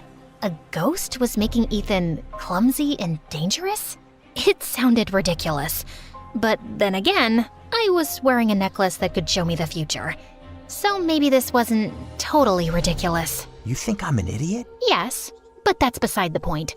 Seems like this ghost has some serious beef with you, and we need to make sure it doesn't totally wreck your life. Follow me. Ethan watched me suspiciously, but followed me anyway, and I took him home. I led him to Mom's office, dug through some of her stuff, and pulled out a protective talisman. This should keep you safe for a while. Although the ghost might still mess with your mind, it won't be able to harm you fatally. Gee, thanks. That's reassuring. But how do you even know this stuff works? My mom was a researcher of the supernatural. I picked up a thing or two growing up in this chaos. That is, until she got sick. But I'm sure she'll be fine in no time. And this time when she's back, I'm not letting her out of my sight for even 1 second. At least you have that hope. I live in the same house as my parents, and I barely see them. Last month, when I kept waking up in random places around the house, my dad just hired a sleep specialist, then a psychiatrist, then a guard to lock my door at night. Not once did he ask me what was actually wrong. Just threw money at it until it looked fixed and I didn't cause any drama. That sounds rough, but I guess we all have our battles. I guess we do. Since then, Ethan and I were practically inseparable. Honestly, it wasn't by choice. Ethan was convinced he couldn't survive without me. And to be fair, he wasn't entirely wrong. At first, the things I saw ahead of time were small, like stopping him from burning his tongue on hot cocoa or mixing up sugar and salt. But as the week went on, things got way more intense. First, I saved him from falling into the fountain in the school courtyard. Then it was dodging a soccer ball that almost slammed into his face. But things got really serious during science class when he nearly mixed 2 dangerous chemicals together, and I had to jump out of my seat to stop him. It looks like every time I stop you from a disaster, the ghost just gets angrier and pushes you into an even bigger one. We need to stop this. Did you sprinkle salt along the floor right up against the walls of your room like I asked you to? That's the only way to keep the ghost out of your room. Of course I did. But the cleaning staff always sweeps it up and complains to my parents about the mess. They think I've lost my mind. Then ask one of your bodyguards to watch over you at night. You've got plenty of those, don't you? What am I, 5? My parents would think it's weird. You have to come up with a better solution. Like what? I can't watch you 24/7, Ethan. There's got to be another way. I have an idea. Ethan's brilliant idea was to sneak me into his massive walk-in closet overnight without anyone noticing. But why can't I just come in through the front door like a normal person? I mean, you're kind of popular. Don't you have friends coming over all the time? You mean those kids I hang with at school? They're only around because my dad's loaded. None of them are real friends. And even if they were, my dad's way too paranoid to let anyone in without running them through 100 security checks. Seriously, sneaking in is just easier. And way more claustrophobic. You'll survive. But it was tougher than it looked. Ethan's place was like a fortress. Big, sprawling gardens, guards crawling everywhere with dogs that would rip you apart. Even his closet was bigger than my room. So I slipped in and waited for Ethan while his guards patrolled the house. But with the blackout, the air felt heavy, and I started to feel dizzy. Before I knew it, everything went dark, and I passed out. When I opened my eyes, I wasn't in the closet anymore. Instead, I was standing in a dimly lit hallway with creaky wooden floors and walls lined with old paintings. Finally awake, Sleeping Beauty? I spun around to see a girl my age, dressed like she had just walked out of a 19th century drama. What is this? Where am I? Who are you? Slow down, woman. One question at a time. You're having a dream, and I'm the ghost of this gorgeous house. You're the one haunting Ethan? Haunting is such a dramatic word. Let's just say I'm invested in his miserable little life. Why? Because I enjoy tormenting pretty boys. In life, I scarcely had the time for such amusements, but now, as a ghost, I can slip in and out of their lives as I please. It's one of the few pleasures I have left. Now, if you're done pestering me with questions, there's something important I need to show you. She led me down a narrow staircase and finally stopped in a weird cave that looked like it was centuries old. The walls were all stone, and on them were strange looping symbols repeated over and over in neat rows. I was trying to make sense of what they meant when the ghost gestured towards the end of the cave to a red door. If you want answers, just walk through that door. What's behind it? The truth. You're really enjoying this, aren't you? Oh, immensely. Now do as I say. You don't have much time. I took a deep breath and walked over to the door. But just as I was about to turn the knob, I heard a scream coming from the end of the cave. I got so spooked, I immediately recoiled and fell. My head hit the ground, and I don't remember what happened next, except I woke up staring at the ceiling in Ethan's living room. I slowly got up, trying to make sense of what happened, when I saw Ethan holding a lighter standing inches away from the curtains. Without thinking, I lunged forward and snatched the lighter out of his hand, when suddenly Ethan's parents walked in. Who are you and what are you doing in my house? Dad, I'm not asking you, Ethan. You go to your room. But Dad! I said leave! Ethan's mom took his hand and took him to his room, while I just stood in the living room, motionless. As for you, girl, you broke into my house, and judging by that lighter in your hand, I'd say your intention was to set something on fire. Some rival sent you to sabotage me, so I stepped down from my mayor campaign? What? No, I wasn't trying to burn anything. I was helping Ethan. Ask him. I don't have to ask him anything. My son would never be friends with someone like you. Excuse me, sir, but you're crossing a line here. I agree this whole thing looks suspicious, but I'm telling you the truth. You can call my aunt. She can vouch for me. Oh, I'm sure you have some accomplice ready to cover for you. Enough of this nonsense. You're not fooling me. Before I could argue any further, his dad pulled out his phone and called the police. And an hour later, I was sitting in the police station, feeling like the unluckiest person in the world. I was just about to lose my mind when Jesse burst through the doors and dragged me home.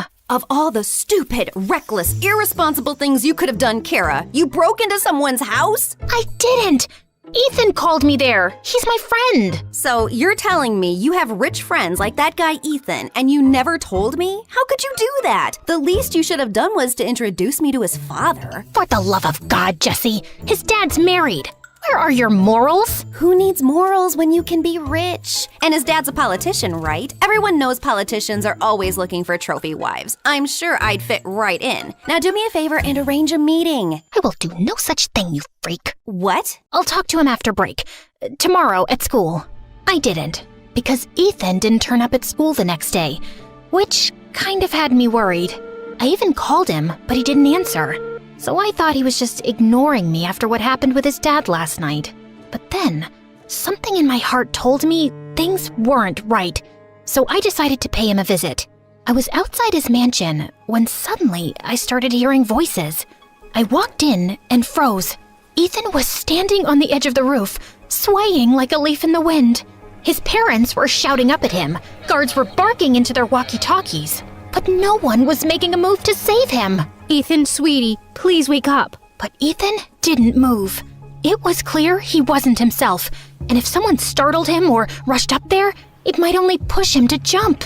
I had to get to him somehow, so with everyone distracted, I slipped into the mansion and dashed upstairs to the rooftop. Ethan? Ethan, it's me, Kara. I know you can hear me. You're not alone. I'm here, okay? Just focus on my voice. Ethan tilted his head slightly, like he was trying to place the sound. You're stronger than this. Whatever's got a hold on you, it doesn't control you. You're Ethan, the guy who trips over air and somehow still looks cool doing it. You're not a puppet. Fight it! For a moment, nothing happened. Then slowly, he turned his head to look at me. Kara? It's me. I've got you. I won't let go, I promise. Finally, he reached out, and the moment our hands touched, I yanked him away from the edge with all my strength. But I fell, hit my head, and blacked out.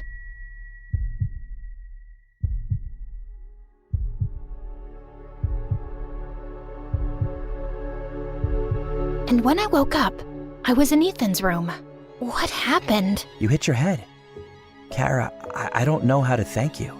If you hadn't come, I don't think I'd still be here. Good thing I showed up then. There's also something else you should know. Ethan reached into his pocket and pulled out my necklace. The chain was snapped, and the strange pendant was cracked right down the middle. I found it next to you after you fell. Oh no!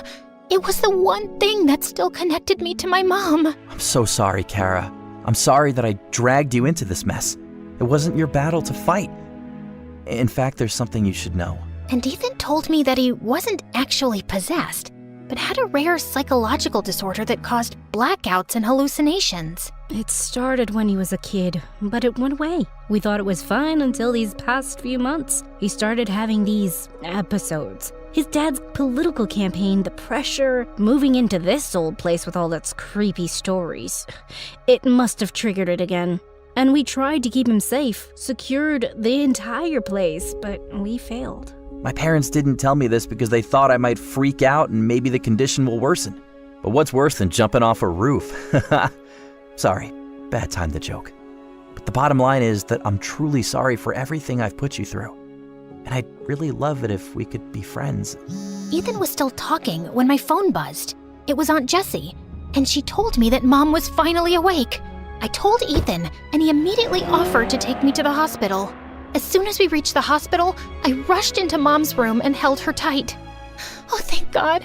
I was so scared I'd never get to see you again. Oh, my sweet girl, I missed you too. And I've got to say this, you've been so brave. But Mom, I messed up. I broke the necklace. Well, you kind of did me a favor there. Mom's eyes drifted to the broken necklace, and she told me that it wasn't just some souvenir, but an ancient relic designed to imprison souls. I studied it thinking it would confirm our family's history with witchcraft. I thought if I could connect my spirit to it, I'd gain the wisdom I'd been seeking. Instead, the necklace trapped me. My body stayed here in a coma, but my spirit was locked inside. But when it broke, it lost its hold. My soul was released and returned to my body. So, you were in this necklace all this time? In a way, yes. I've been watching you, and you've been so brave, Kara. Although I got a bit freaked out when I saw you walking towards that red door. Wait, you know about the red door? How? I never told anyone about that vision. I know because I was there. That scream you heard was mine. And it wasn't a vision, Kara. The necklace was messing with your head. It feeds off your fears and uncertainties. And when it sensed your confusion about Ethan's haunting, it created the image of a ghost to prey on your emotions. It was all a trick to get you to walk through that red door willingly. And if you had, you'd be trapped just like I was. So, you mean everything I saw in my visions was my imagination? But what about the stuff that came true? The necklace has this strange power of showing you bits and pieces of the future, but never the full picture. It keeps you curious, making you rely on it to guide you. That's how it earns your trust and manipulates you. I think I'm gonna lose my mind. No, you won't, because I will never let this happen again. I'm done with these studies, Kara. I lost sight of what matters and nearly lost everything. I think I want to focus on my family again. I'd love that too, Mom. Great! Now that you're both reunited, maybe we can talk about my Bora Bora trip? No? Fine, I'll just sit here quietly. We all laughed, and it felt like a new chapter had begun. The necklace was gone, Mom was awake and back with me. And as for Ethan, well, he's still clumsy as ever. But at least he's taking therapy, so he won't roll off another building and blame it on a ghost.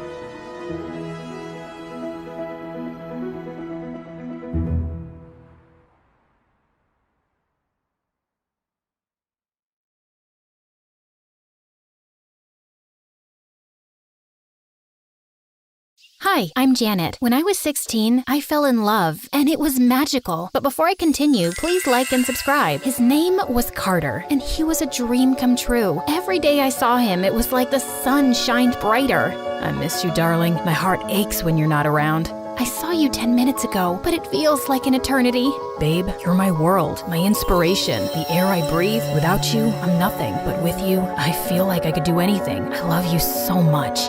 You're so sweet, you make my teeth hurt. You're like cotton candy dipped in chocolate fudge with rainbow sprinkles. Every time Carter held me in his arms, I melted like a popsicle on a hot day. He made me feel like I was the only girl in the world. With him at my side, I was unstoppable. I was at the top of my class in school, I was captain of the debate team and class president, and Carter was my biggest cheerleader. Every time I reached a new goal, he bought me balloons and flowers and we'd waltz down the hallway.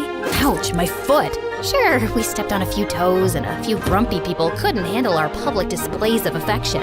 Jeez, gotta roam for goodness sake. But we didn't care. Our love was amazing. At home, it was just me and my dad, who was the head accountant at a huge company. He made a ton of money and worked really long hours, but he always made time for me. We'd play chess, watch movies, and I even cooked his favorite meals. Though one time his face turned green and he spent the rest of the night in the bathroom. Life was perfect, but a year later, everything changed. Dad started having problems with his boss, Mr. Saint. Mr. Saint owned my dad's company, and everyone in town loved him. He was filthy rich and donated a bunch of money to charities, but Dad hated him. I can't stand that man. He's a crook and a thief. If they only knew what he does behind closed doors. He's a rotten criminal and he's bribed the police to look the other way. No way, not Mr. Saint. I've seen it with my own eyes. Oh yeah, I forgot to mention, Carter is Mr. Saint's son. And of course, Dad has no idea that he's my boyfriend. Dad had to be mistaken. Carter was an angel. No way his father could be a criminal. Sure, Mr. Saint was a little stuck up. Pissed me off that he always tried to set Carter up with his rich friend's daughters. One time, Carter was on a date, and I jumped out of the bushes dressed like a zombie. I pretended to bite Carter, and then we chased his date down the block. Another time, I gave Carter a smelly shirt to wear. It stank so much that his date almost threw up at the table. Carter and I kept our relationship a secret. As far as our dads knew, Carter and I were just friends. Carter once even climbed through my bedroom window.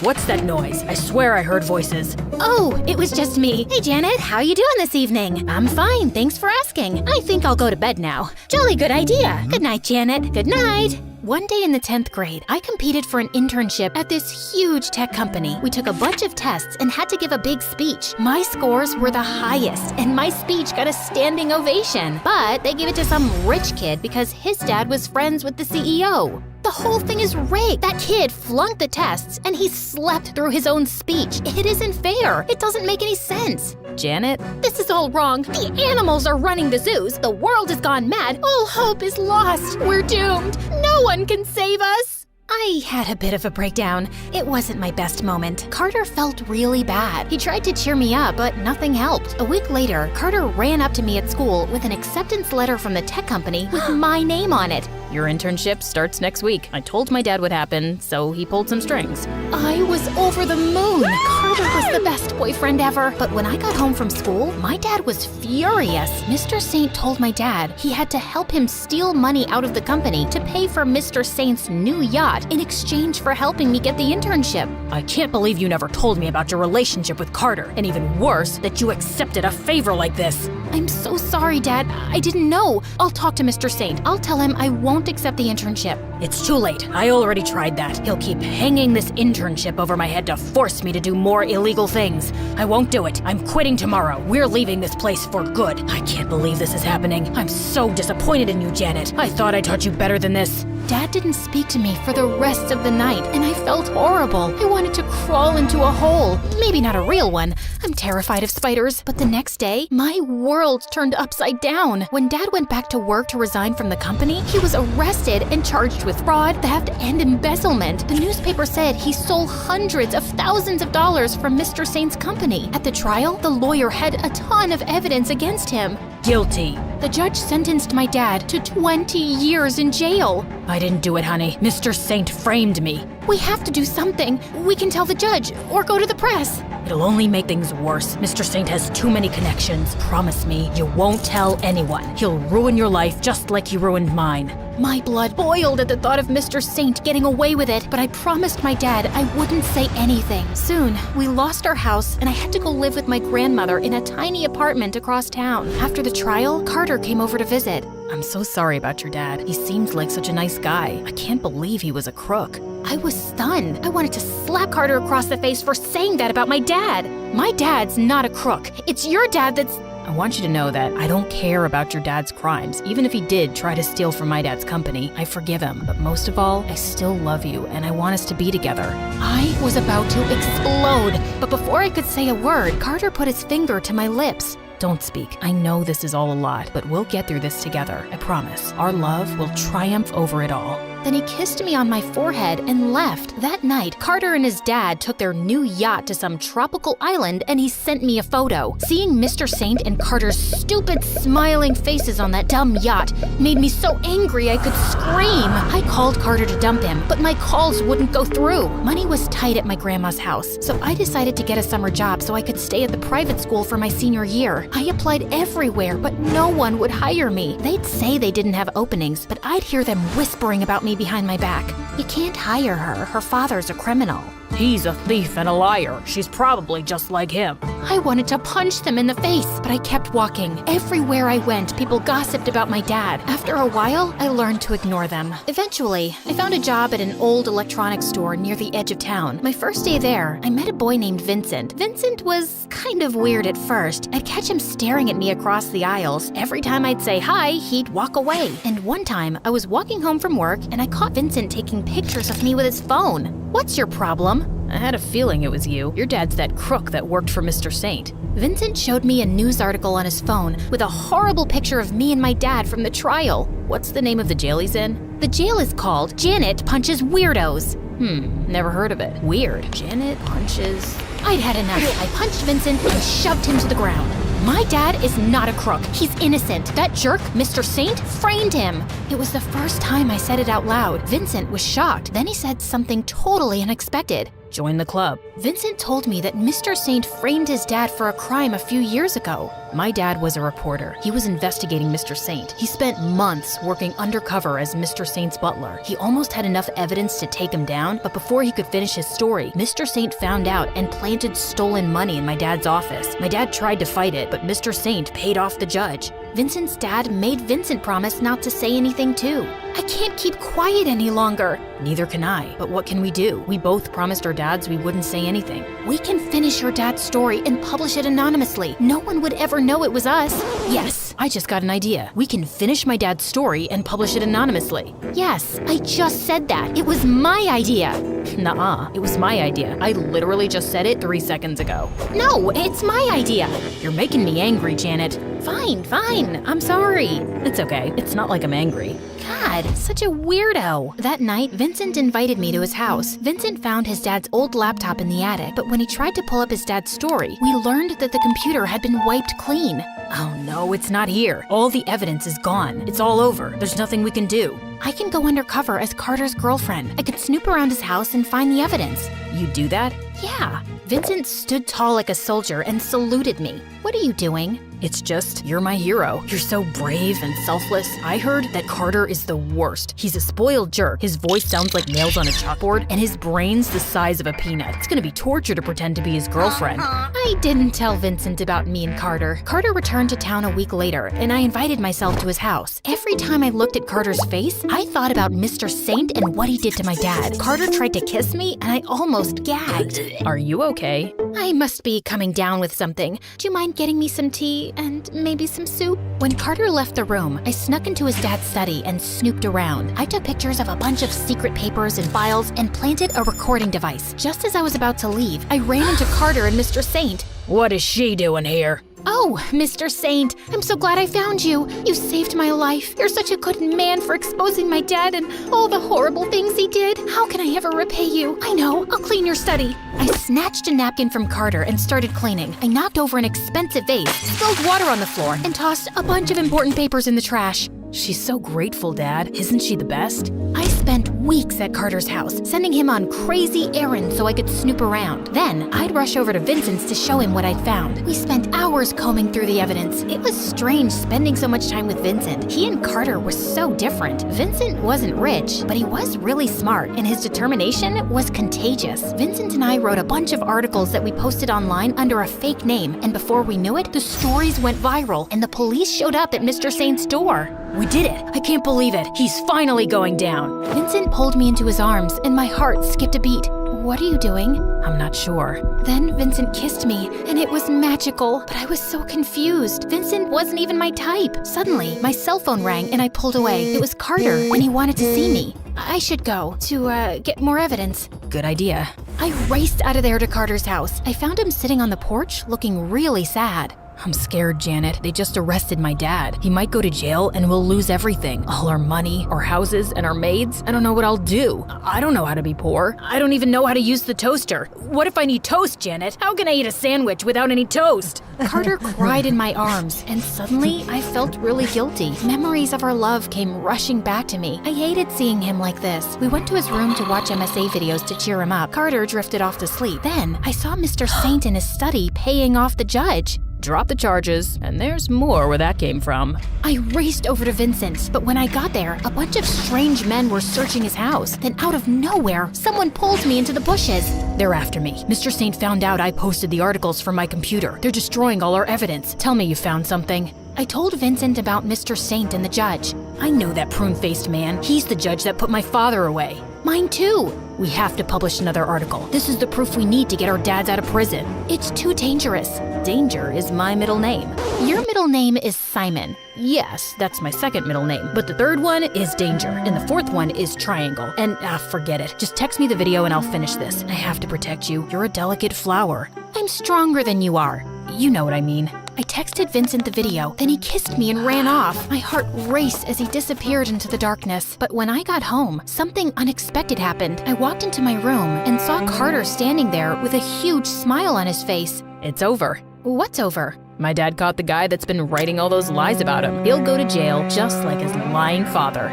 Carter turned on the TV. Vincent's face popped up on the screen. He'd been arrested. My heart sank. Then Carter got down on one knee. Will you marry me, Janet? You're my rock and my sunshine. I couldn't have gotten through this without you. Our love saved me. I didn't know what to say. At one time, I dreamed of marrying Carter, but the thought of Vincent rotting in jail made me sick to my stomach. I ran out of there and straight to the police station. I showed them my secret recordings and all the other evidence I'd saved on my phone. The police released Vincent, but when they went to go arrest Mr. Saint, he was gone. He'd left town without a trace. A couple weeks later, my dad and Vincent's dad were finally back home. It broke Carter's heart to learn the truth about his dad. I tried to reach out to him, but he refused to take my calls. I heard he and his mother moved away to a farm where Carter learned to make bread. As for Vincent and I, we fell in love. We studied journalism in college, and after we graduated, we became investigative journalists. We make a great team. You're an excellent sidekick. I'm not a sidekick, you're the sidekick. You're standing by my side, and when we first met, you kicked me.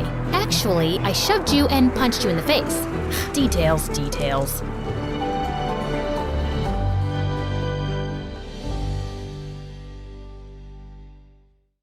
Hi, my name is Callista, and I'm from Seattle. Please like and subscribe. I don't remember my dad because soon after I was born, my parents got divorced. Mom got full custody of me since I was only a baby. She moved to Seattle for a fresh start and started working at a big law firm. But I never knew what happened to my dad. Growing up, Mom worked really hard to look after me and never really had any time for herself. And since she had no other family, I made sure I loved her enough for everyone. Surprise! Happy birthday, Mom! Oh, sweetie, you're the best daughter in the world. I love you so much. Once when I was 8, Mom took me to a picnic at a nearby park. As I was playing hide and seek with her, a girl came and sat right next to me. Hey, what are you doing? Go away. There's only room for one person to hide here. Yeah, that's why you leave, because this is my spot. Saying that, she elbowed me and I fell to the ground flat on my butt. Ugh! I grabbed her hair and she screamed. Minutes later, the adults came running. But instead of separating us, Mom freaked out seeing the man. You! What are you doing here? Oh, Amber, it's been so long. Where have you been? I tried to reach you, but oh my God. Is this Callista? he suddenly lifted me up in his arms. "Oh, honey, this is your stepsister, Lisa, and I'm your dad." "My what?" "No, you're not. Get away from my daughter." Mom snatched me from his arms and took me back home. Mom, what's happening? That man was my dad? Why are we running away from Dad? Don't call him your dad. He's a terrible father and he was a terrible husband. Just forget about him, okay? She looked super mad and shut herself up in her room. The next apologized to me. I'm sorry, Callie. I shouldn't have hit you the other day. Dad told me you're my elder sister. Do you want to be friends? I shook her hand and we both smiled. Later, Dad took both of us for some ice cream and we all had a blast. But when he dropped me back home and I went inside, Mom went bonkers on me. Oh my God, do you have any idea how worried I was, Callie? I went to pick you up at school, but you weren't there. And now you're coming home with that jerk? And what's all this? I'm sorry, Mom, but Dad came to pick me up at school and he got me all this. Suddenly, she snatched everything from my hand and shoved it into the fireplace. Mom, no! He's trying to buy your love with all these gifts. He's not a good person, Callie, and he doesn't care about you. Why do you say that, Mom? What did he do? I can't tell you. It was awful. Just trust me, okay? He and his family are evil. But Mom, Lisa is... You think she's any good? No. Lisa and her mom are horrible people, just like him. And now he's back thinking he can just take you away from me? Mom burst into tears and fell to the ground. I went ahead and hugged her tight. I'm sorry, Mom. I had no idea they were so bad and that you'd be so hurt. Please don't cry. No one's taking me. I love you the most.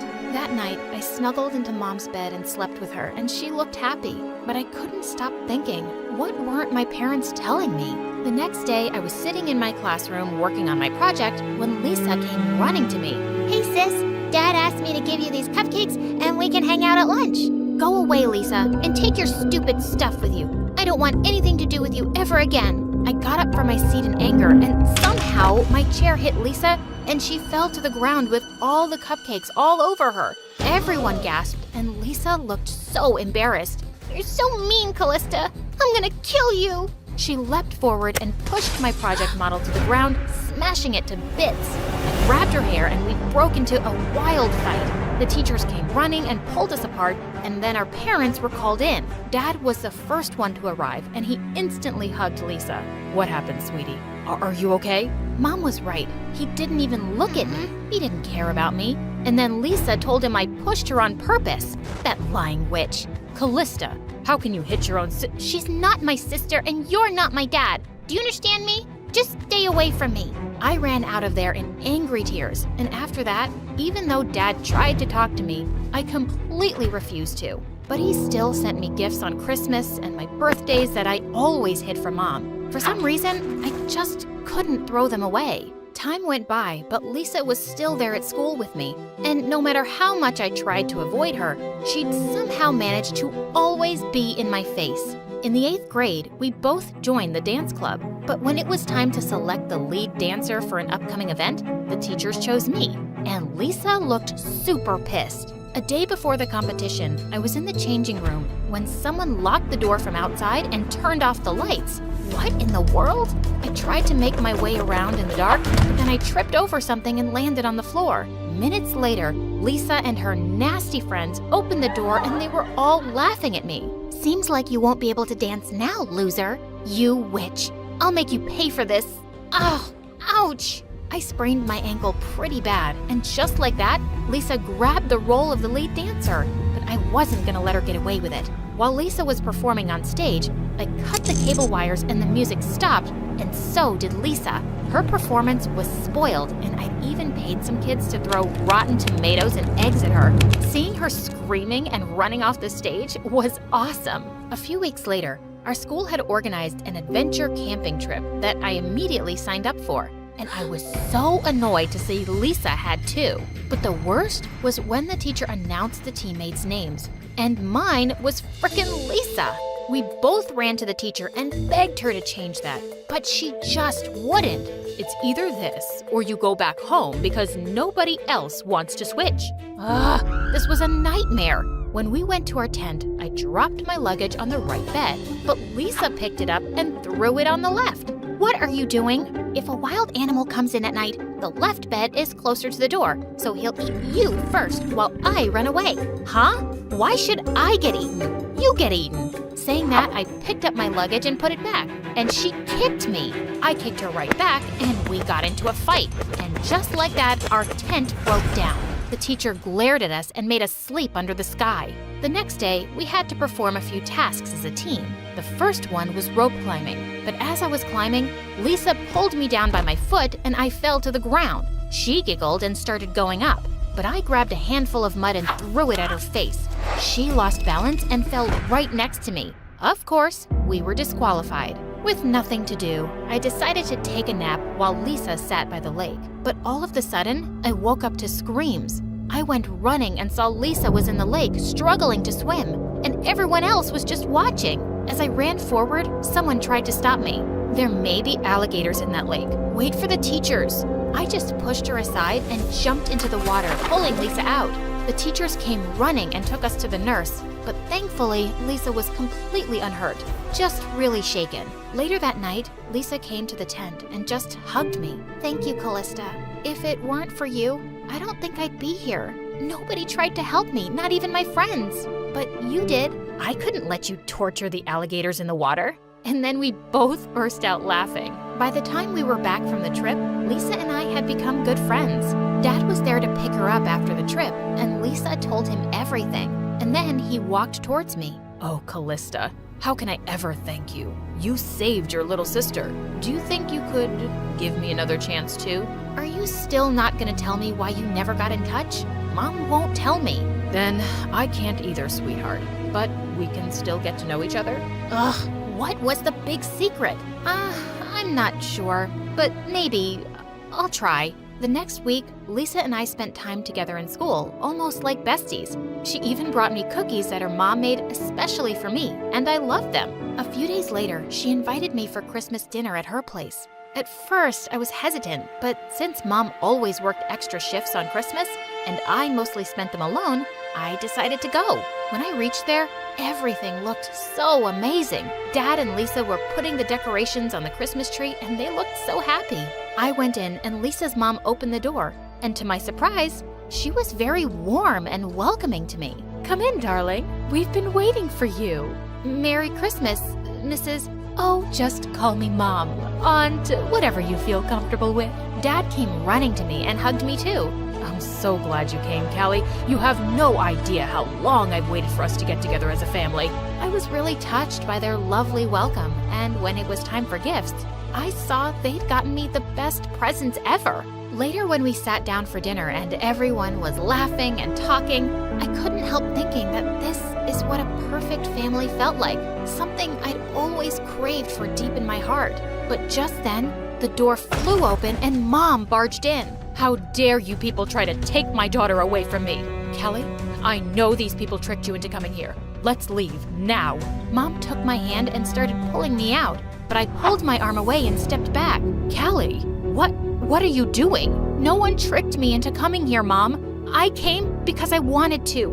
And these people aren't strangers. They're my family. What are you talking about? Your dad never cared about you, and now these people have brainwashed you. Amber, that's not fair. You have your family. What do you want with mine? Mom, stop. You brainwashed me. You always told me they were evil. But the last few weeks, I've received nothing but love from them. Today, I realized how happy it felt to be among family.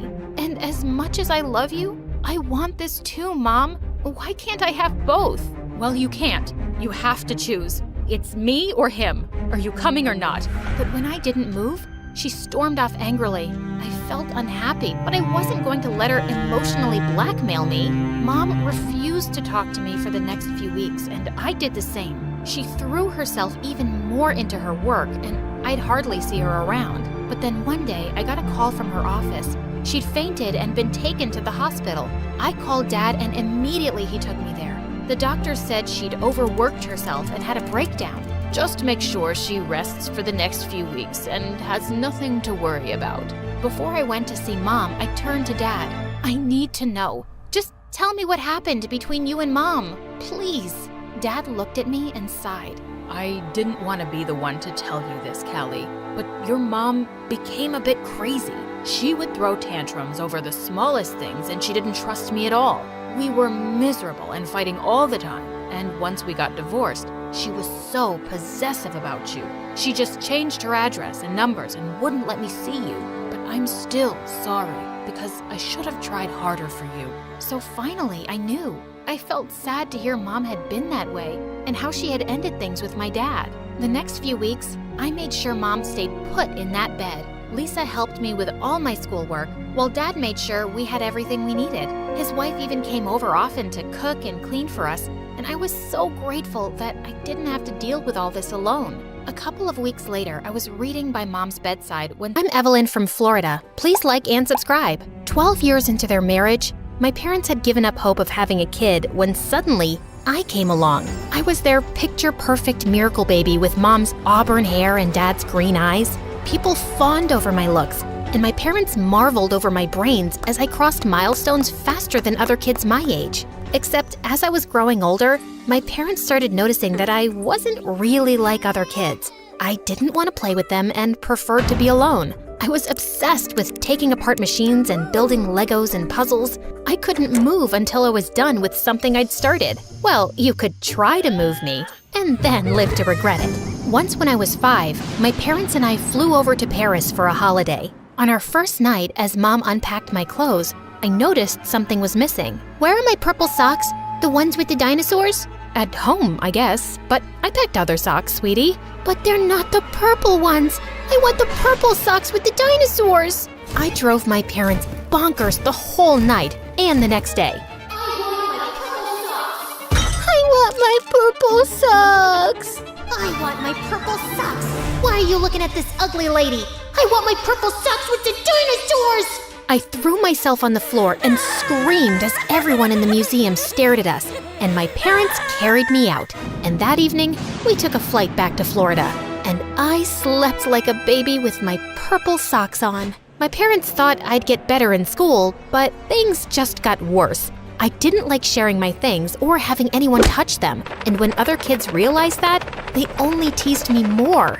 But once in 2nd grade, the teacher announced we were going to the zoo, and I lost it. It's not on the timetable. See?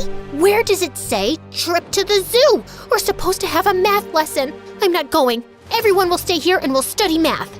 I refused to move from my seat as everyone laughed. Why are you such a big baby? Go back to kindergarten.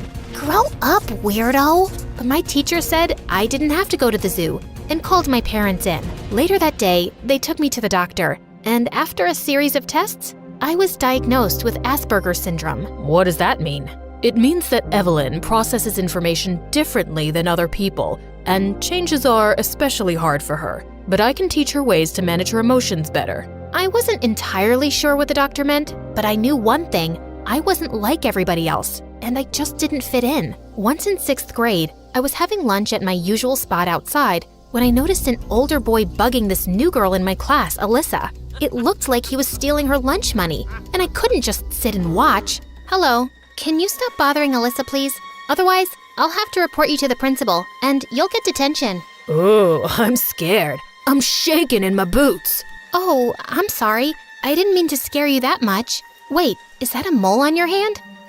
Yeah? What's it to you? I recently read about moles in a medical journal, and you should get that checked out by a doctor. Let me take a closer look. No, back off, loser. Please, I need to look at it. You could be really sick or dying. I'm just trying to help. Let me see it. I'm trying to save your life. Oh my God, you're mental. The boy ran off looking freaked out, and Alyssa was laughing like crazy. That was hilarious. You're funny. What's your name? Evelyn? And I wasn't trying to be funny. Well, I think you're a hoot, Evelyn. And thanks for scaring my idiot brother off. Actually, I stole his lunch money, and he was just trying to get it back. Let's go get some donuts, shall we? And that's how I made my first friend ever. And Alyssa was soon one of the popular kids. She was pretty and outgoing, and for some reason, she'd taken a liking to me. And when she invited me over to her birthday slumber party, I was over the moon. I picked out a model train set for her, and I couldn't wait to assemble it. Sweetie, maybe Alyssa will want to eat cake and play games first, so you'll have to be patient. take a few deep breaths, and count to 10 to calm down. Okay, fine. I'm just really excited. And that's okay, but it's Alyssa's party, so you have to let things go her way. I was able to keep my excitement in check and focus on having fun with Alyssa and the other kids, and it felt nice. Alyssa was my entry into any kind of social circle, and even though I knew other people still found me weird, she always had my back. In 9th grade, I got selected for a spot at a science summer camp for young geniuses. I was away learning all sorts of cool new things and came back home a week after school had started. I'd missed Alyssa and I was so excited to see her. Except the next day, I couldn't find her anywhere. I stopped a girl from class to ask where she was, when suddenly I heard Alyssa laugh. You dummy, you've walked right past me, twice. I just hadn't recognized her. She'd dyed her hair and was wearing bright red lipstick, and her clothes were weird. What happened to you? You don't look good. You know how we've talked about you being too blunt at times? You still need to work on that. But I have to be honest, you don't look like yourself. I know you don't like change, but it's good sometimes. Come on, I want you to meet some new friends. It turned out that 2 famous boy band singers, Jamie and Lyle, had joined our school, and Alyssa was suddenly BFFs with them. And now I had to hang out with these pop stars, and all the girls were dying to get close to them. Lyle joined the football team and got busy with practice, but Alyssa started inviting Jamie everywhere with us, and I didn't like it. He was always bragging about his tours and his fans and his bestseller albums. It was so annoying. Wow, that's so cool. Don't you think so, Evelyn?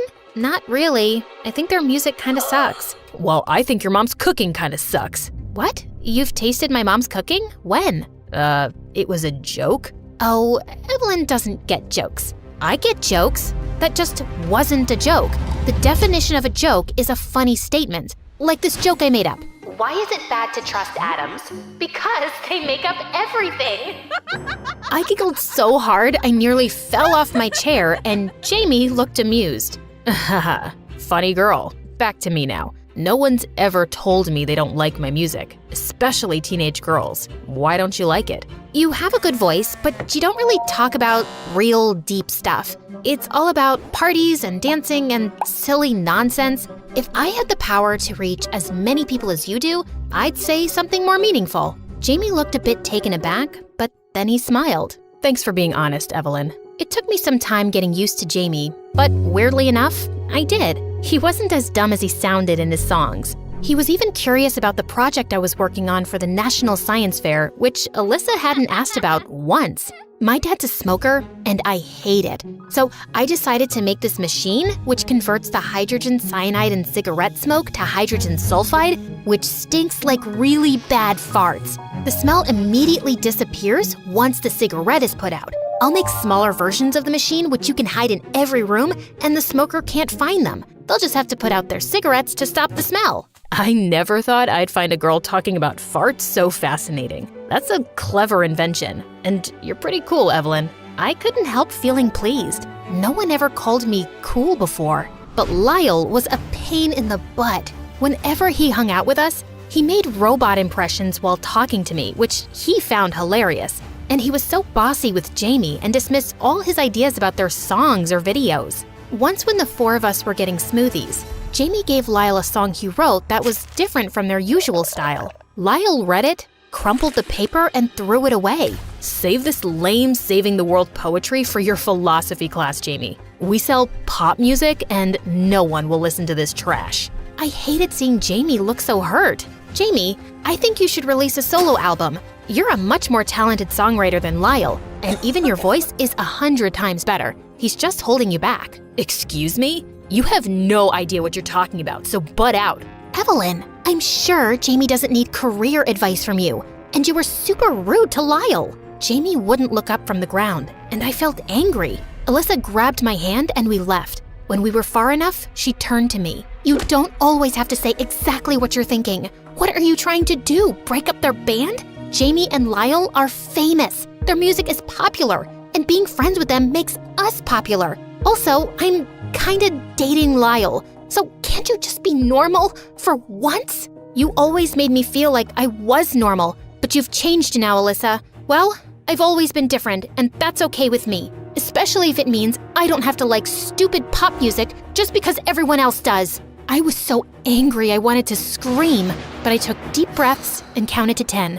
By the time I got home, I felt a bit better, but when Mom asked me how my day was, I told her everything. Oh, honey, I'm so sorry. But you guys will make it up, I'm sure of it. Except that we didn't. It stung that neither Jamie and Alyssa tried talking to me, and I didn't either. I kept myself busy with my project, and a month later, Jamie and Lyle released their new single. It hurt my ears listening to it, but all the girls at school went crazy for them, and they'd even perform the song in the cafeteria at lunch. One afternoon, I was putting the finishing touches to my machine in the science lab when I felt tired and took a short nap. Suddenly, I heard something next to my ear and woke up startled, knocking my head straight into someone's face. Ow! Gosh, I'm so sorry.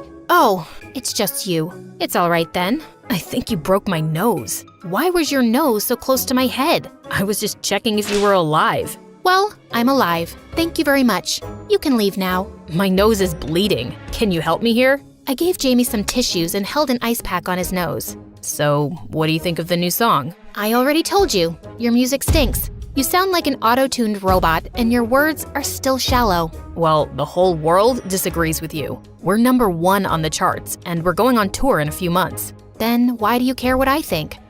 I don't know. I just care.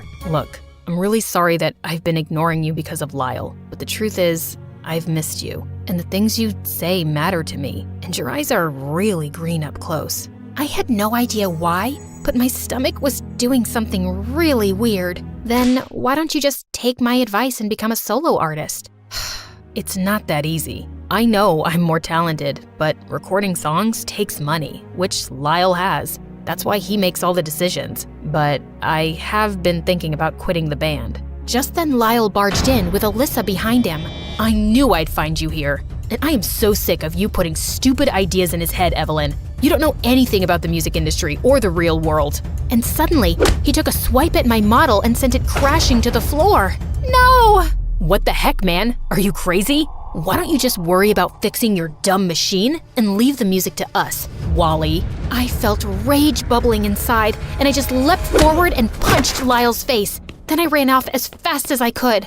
I cried for hours over my project. The science fair was next week. My parents were fuming at Lyle and trying to console me when the doorbell rang. It was Alyssa and Jamie with my broken machine. Evelyn, I am so sorry. I knew Lyle wasn't nice to you, and I should have stood up for you earlier. I got so caught up with being popular, and I've been a horrible friend. Please, forgive me. I was just so glad to have her back that I hugged her tight. She and Jamie promised to work day and night by my side to help me fix my machine, and I felt together we could really do it. The next morning, my parents and I were called into the principal's office. Lyle's parents kicked up a huge fuss and wanted me to apologize, which made my parents even madder. He broke our daughter's project. Do you have any idea how important that is? She broke our son's face. That's the source of his livelihood. We want this girl expelled. You know who we are, right? Why don't both parties apologize and we end this? I can't apologize to Lyle because I'm not sorry at all. My entire life, people have mocked me one way or the other. They think I don't understand their jokes or the looks and whispers they exchange, and I always act like I don't. But punching Lyle was the first time I really stood up for myself, and I'm never gonna take that back. The principal checked the CCTV footage in the science lab, and it was clear that Lyle had wrecked my project first for no reason, and he was expelled. And a week later, Jamie and Alyssa were cheering for me the loudest when I won first prize at the science fair. I'm so proud of you, Evelyn. And you were not kidding about how bad that fart smell is. It definitely got my dad to quit smoking. That's amazing. Also, I quit the band, obviously. I can't work with that jerk anymore. Time to go solo. But you'll help me with my songs, right? Of course. What are you gonna write about first? A girl who's gonna save the world. One crazy idea at a time. You're talking about me, right?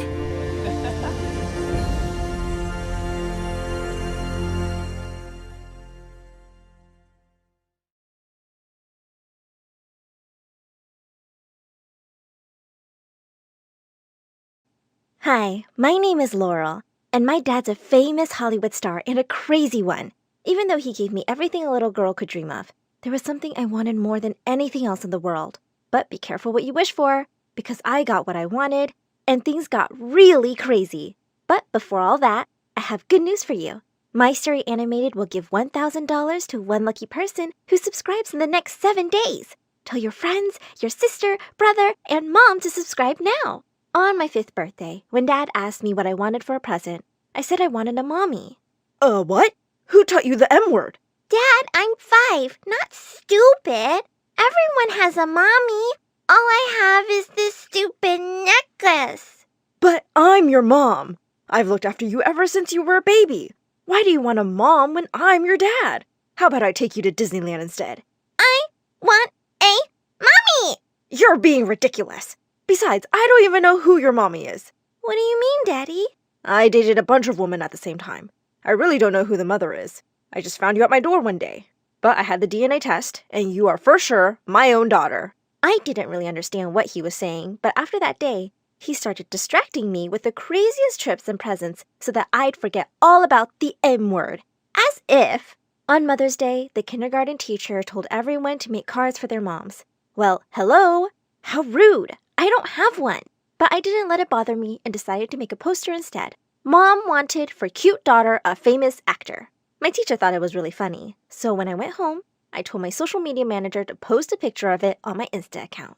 The next day, I woke up to Dad yelling, Laurel! Why are there women outside with CVs to be my wife? I ran to the window, and sure enough, there was a whole crowd of women outside the house. Dad had to call in security to get rid of them.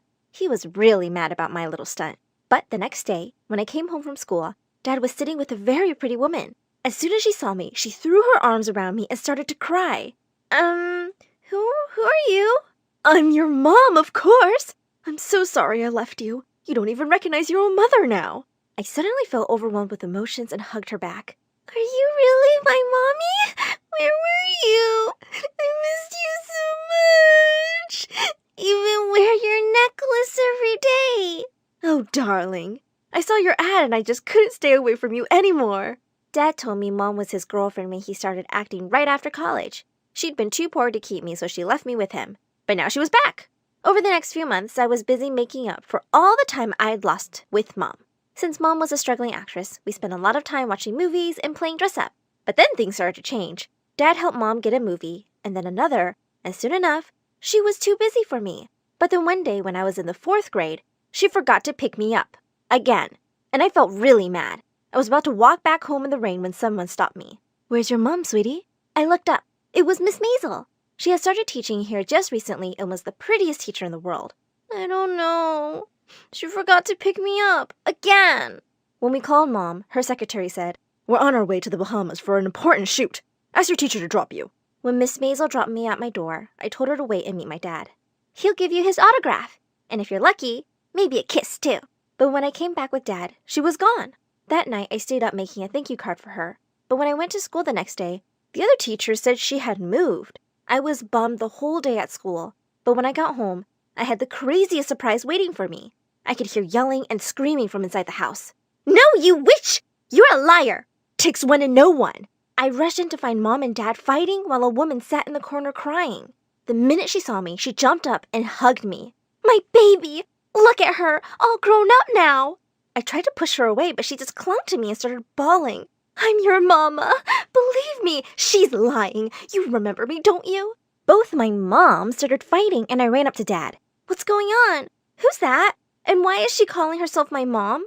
Dad said this was his college girlfriend and first true love, but they'd broken up just before he started dating my actress mom. Darling, tell her to get out. You know I'm Laurel's mom. Oh, please, it's me. Remember the love we had? Dad turned red and looked dazed and threw up his hands. I don't care. You both stay. Let Laurel pick her mom. I already have a girlfriend. With that, he barged out of the room and both the women turned to me with blazing eyes. I gulped and stepped back. Uh-oh. For the next few days, I was super confused. I had not one, but 2 mothers, and they were both determined to show me who loved me more. I suggested to take the DNA test, but Dad refused and said, Well, your mom is the one who loves you more. I started to feel that my dad was crazy and he was enjoying this, and things got really crazier. Every morning, I'd wake up to not one, but 2 amazing breakfasts. My new mom owned a salon and whisked me off to manicures and makeovers, which made my old mom feel really insecure. So she was now taking me out to fancy cafes and shopping sprees. I was loving all this mom-daughter time. One day, when I was in the 7th grade, my old mom came to me and asked if I wanted to play dress up with her. Mom, I'm not 4 anymore. I'm 13. Yeah, you're right. How about we go to one of my parties? Are you for real? Yes. Abso-freaking-lutely not. My daughter is not going to go to some adult party. What? No, I'm going with my mom. I am your mom. No, you're not. I am. Before I knew it, they were at each other's throats again. Gosh, will you two just stop? I'm getting really tired of this. I stormed off to my room and slammed the door. But on my very first day of high school, I saw someone I thought I'd never see again. Miss Maisel. I ran up to her, almost afraid she'd have forgotten me. But the minute she saw me, she hugged me tight. You just left. I thought I'd never see you again. Well, I'm back. And now you'll see me every day because I'm your principal. I don't know who says high school sucks, but mine had just started out pretty great. I was friends with the principal already. Everybody in class seemed to be really friendly too, especially the boys. By the end of the day, I'd been asked out by the captain of the swim team, Brad, and I wasn't complaining. I started spending a lot of my free time with Miss Maisel in her office, and she would sometimes help me with schoolwork. She was rather appalled when she saw just how bad my grades were. Don't your mom and dad say anything? No, my mom's and dad says I don't need to study a word. We'll see about that, Missy. You need to work harder and spend less time with that Brad. What was she, my mom? On the day of the prom, Dad asked me why I looked so excited. I'm going to prom with the captain of the swim team, Dad. What? No, you can't date any boy. No daughter of mine is dating a jock and coming home pregnant. But Dad, it's just a dance. I said no. I'll be watching you. And he wasn't kidding. He practically set up camp at the front door. As I was thinking about how to escape that evening, suddenly both my moms came into my room. Your dad's being stupid. Every girl deserves to go to her prom. We're going to help you, sweetie. Mom 2 gave me the cutest dress and great makeover. And then Mom 1 put her acting skills to good use. She went to the kitchen, let out a shrill scream, and pretended to faint. While Dad went running to her, I slipped out the door and ran off grinning. My moms were the best. When I walked into the hall, I instantly had boys swarming over and asking me to dance. Thanks, but I'm here with Brad, guys. You sure? I think he's here with someone else. Just then, I caught sight of Brad with his arms around the cheerleading captain, and he was kissing her. I pulled them apart and demanded to know what was going on. What do you mean? You're my boyfriend. Why is your face stuck to her face? I don't know. I mean, I don't like you. I'm sorry, what? Yeah, I mean, you're cute and rich and an actor's daughter, but I don't know. I like her better. I was furious. Before I knew what I was doing, I grabbed a glass of punch and dumped the whole thing over his head. You horrible, horrible jerk! As I was busy pulling his hair, I heard Miss Maisel say, "What is the meaning of this, Laurel?" Immediately, I let him go and turned to her, angry tears streaming down my face. What's wrong? Just back off! What are you, huh? My mom? I rushed past her to the bathroom. I felt like such a fool. A minute later, Miss Maisel joined me. I looked at her and burst into tears as I told her everything. She told me I could do so much better than a dumb jock like Brad. Pretty boys can be a pain, really. Look for people who are kind. After a while, I stopped crying. She had a point. Suddenly, she reached into her bag and offered me a chocolate. That's my favorite. Thanks, Mom. I gasped. Had I just called the principal Mom? Could I be any lamer? But to my surprise, Miss Maisel suddenly hugged me. Think of me like your mom, always. Miss M, I have 2 Oops! As I pulled away, my necklace got caught in hers, and then everything came crashing down. The necklace she was wearing was the other half of mine. What the? Why do you have that? Oh, Laurel. Wait, let me explain. Oh no, don't freaking touch me! You! It's you! You're my mom, aren't you? You lying, horrible woman! I hate you! And with that, I ran home in complete shock. I'd seen her, my mother, and the 2 women who fought over me every single day had both been lying? As soon as I got home, I barged into Dad's room. They are lying! They're both liars and gold diggers, Dad! I saw her, my mother! She has the other half of my necklace! I told him everything, and both moms looked like they'd passed out. Dad looked furious. I knew one of you was lying. That's why I let you stay in my house. But you were both lying? They both burst into tears, telling me they loved me. I told them to save it and turn to Dad. It doesn't matter anymore. You were right all those years ago. Mothers freaking suck. You're my only family, Dad. Just then, the maid announced Miss Maisel was here to see Dad. As she came in, I looked at Dad to see his reaction, and to my shock, he jumped up and hugged her. What? He said she was the sister of his dead college best friend. Dad, it's her. She has the necklace. She's my mom. Impossible. We never dated. Of course we never dated, but you were with my sister for a while, and then you decided you guys were better off as friends, remember? Then she had Laurel, and after she passed away, our mom left Laurel at your door. Miss Maisel said after a while she'd come looking for me because she promised my real mom she'd look after me. But I thought telling Laurel would upset her, so I just kept a look from afar. That necklace was something I gifted your mom. That's why I had the second half. For a minute, Dad and I were stunned, unable to believe what we were hearing. My real mom was gone. I burst into tears. Suddenly, Dad, my two moms, and Miss Maisel hugged me, promising to be there for me forever. What was her name? Your mom's name was Sandra. I asked for her picture. When I saw her face, I could see how much we looked alike, and it made me miss her even more. Years passed. I moved forward from the loss of never knowing my birth mother, and forgave all the people who had lied to me. And today is my wedding. And even though my own mom won't be here to give me away, I have one crazy dad and 3 wonderful women who love me very much to do just that. I turned the corner as fast as I could, but the scary men in dark suits were still behind me. I couldn't let them catch me. I had the fate of the world on my shoulders.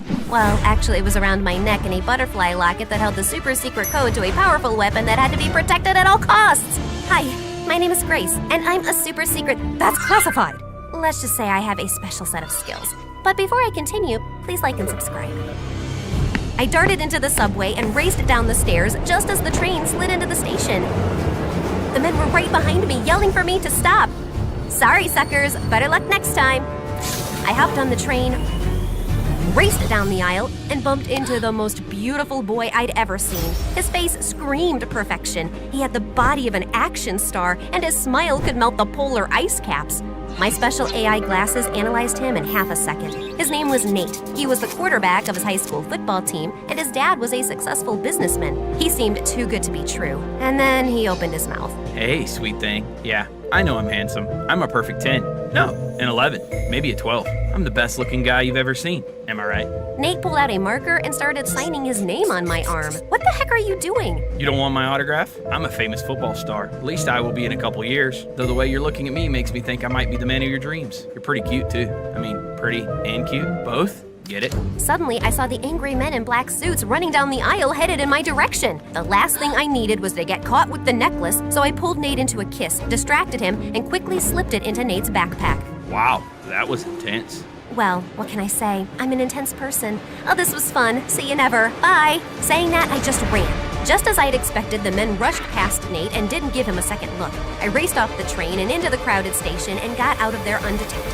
When I walked into headquarters, Agent Mama Bear ran up to me screaming, "Where's the necklace?" I had to stash it with a civilian. A civilian? Are you crazy? What are you thinking? If Mr. X gets to him before we do, that poor civilian is toast. Hello, the bad guys were tailing my butt, and I didn't want the necklace on me in case they caught me. I was thinking on my feet, and it seemed logical at the time. The president should be thanking me. Actually, he should put my name in the super secret agent handbook. I knew you were too young for this mission. I can fix this. I'll just get the locket back. Fine, this is your last chance. Hold on, I can see you guys are confused.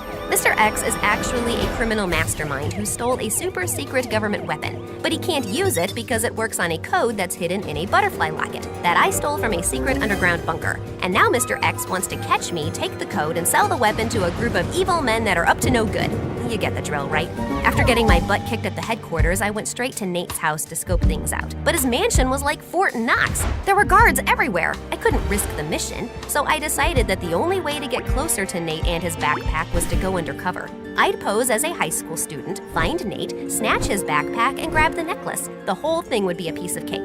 The next morning, Agent Mama Bear enrolled me into Nate's school. The moment I stepped on campus, I was on a hunt to find Nate. But every time I tried to get near him, he was surrounded by an army of lovesick girls. Nate, you're so strong and your muscles are so big. I know. I go to the gym every day. Your eyes are so perfect, Nate. Thanks. I use a special kind of eye drops that Robert Pattinson used in his vampire movie. That's why his eyes were shining so much. He winked. A couple of girls cheered and some begged him to take a selfie. I wanted to barf.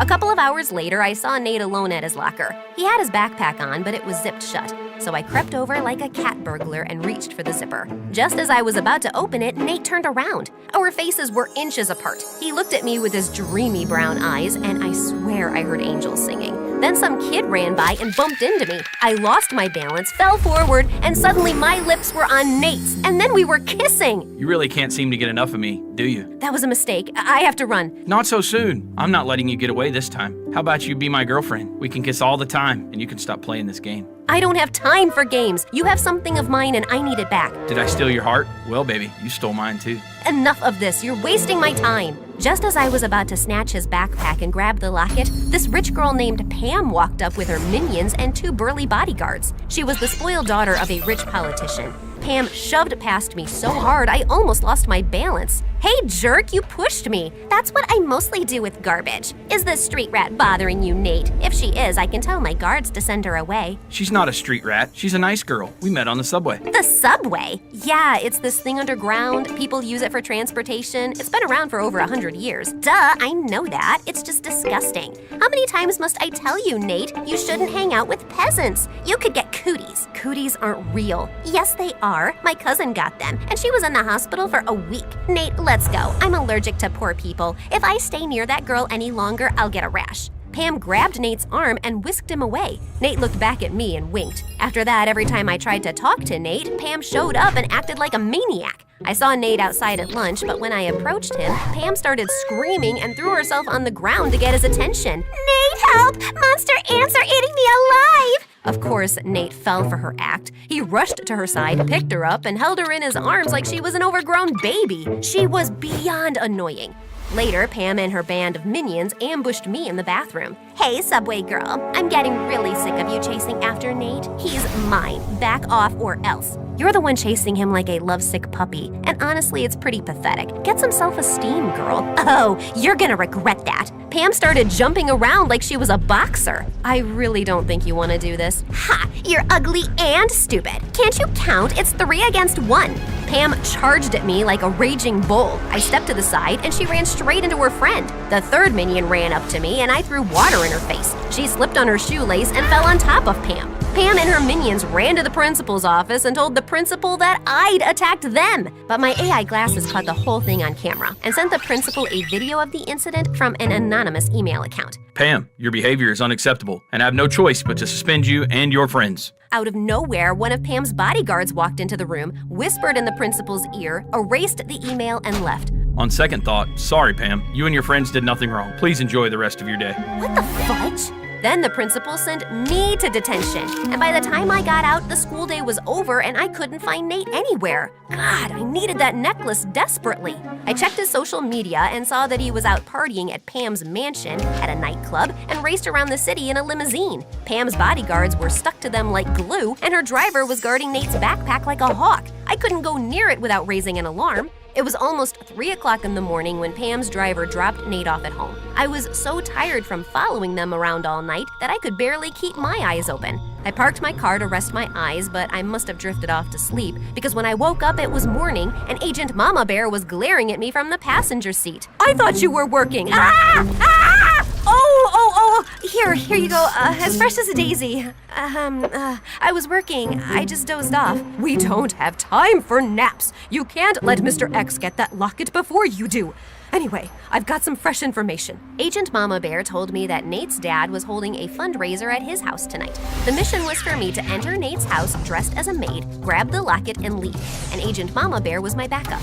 We changed into our disguises and walked right up to Nate's front door. The guards let us in without a hitch. When the time was right, I went around the house looking for Nate's room and finally found it. I slid inside like a fast ninja and immediately spotted Nate's backpack. I opened it, searched for the locket, but it was gone. I panicked. locked. How could this moron lose the locket? I turned the room upside down but couldn't find it anywhere. I glanced out the window. Nate was lounging near the pool, sunbathing his six-pack with a stupid smile on his face. Gosh, he's so cute. Nope. Get a grip, girl. I rushed down the stairs, and just as I was about to step outside, I saw a tired old woman scrubbing the floors, and then I saw Nate walk in. I immediately hid behind a pole to avoid getting spotted, while Nate walked over to the old woman with an envelope of cash in his hand. Ma'am, please take this money and use it to go see the doctor. I can't, sir. I have to work to help your father with the party. If I leave, he'll be very upset. Don't worry about my dad. I'll talk to him. Come back when you're feeling better. The old woman thanked Nate and left.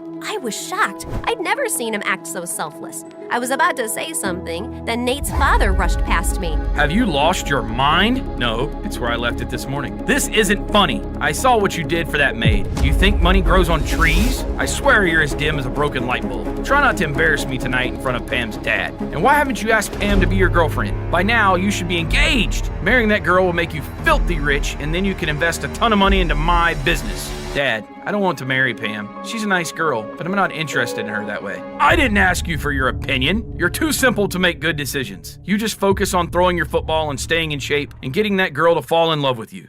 Nate's dad stormed off, and the look on Nate's face almost broke my heart. I felt so guilty for treating him so badly before. I walked over and put my hand on Nate's shoulder. I don't think you're stupid.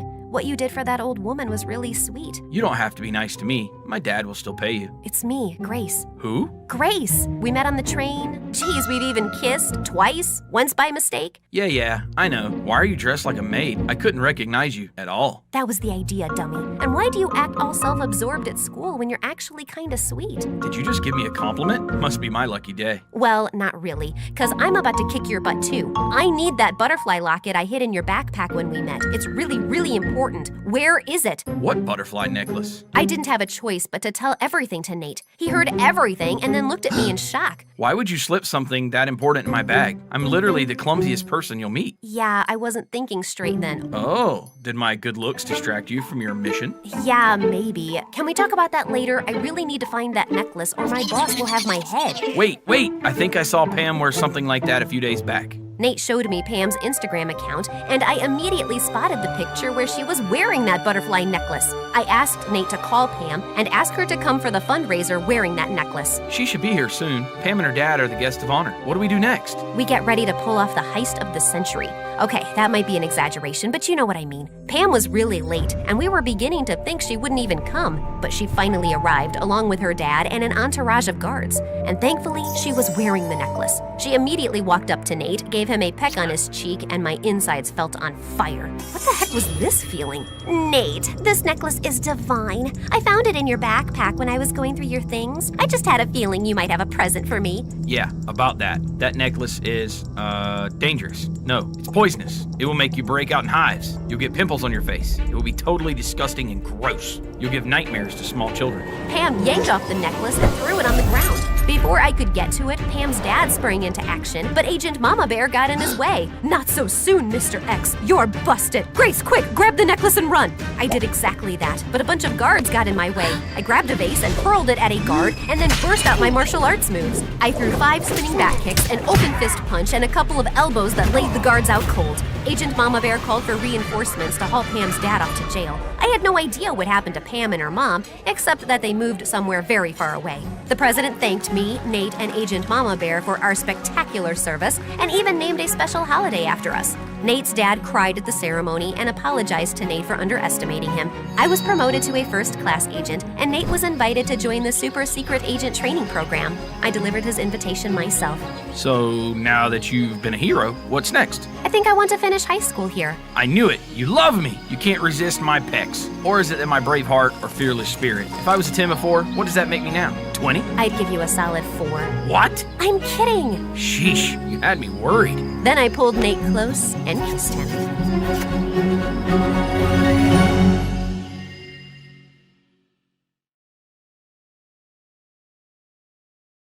Stalking me. Excuse me, but before I could get another word out, my stomach made a loud rumbling noise. Xander's face softened and he smiled. Looks like someone's starving. I'm fine. Just come with me. You can be angry while you eat. I wanted to say no, but my stomach made another really loud sound. Xander took me to the back kitchen and quickly fixed me a sandwich. As I gulped it down, a cat crawled in and Xander filled a bowl of milk for it. I watched him play with the cat and he looked so calm and peaceful and really cute. If you keep staring like that, I'll get uncomfortable.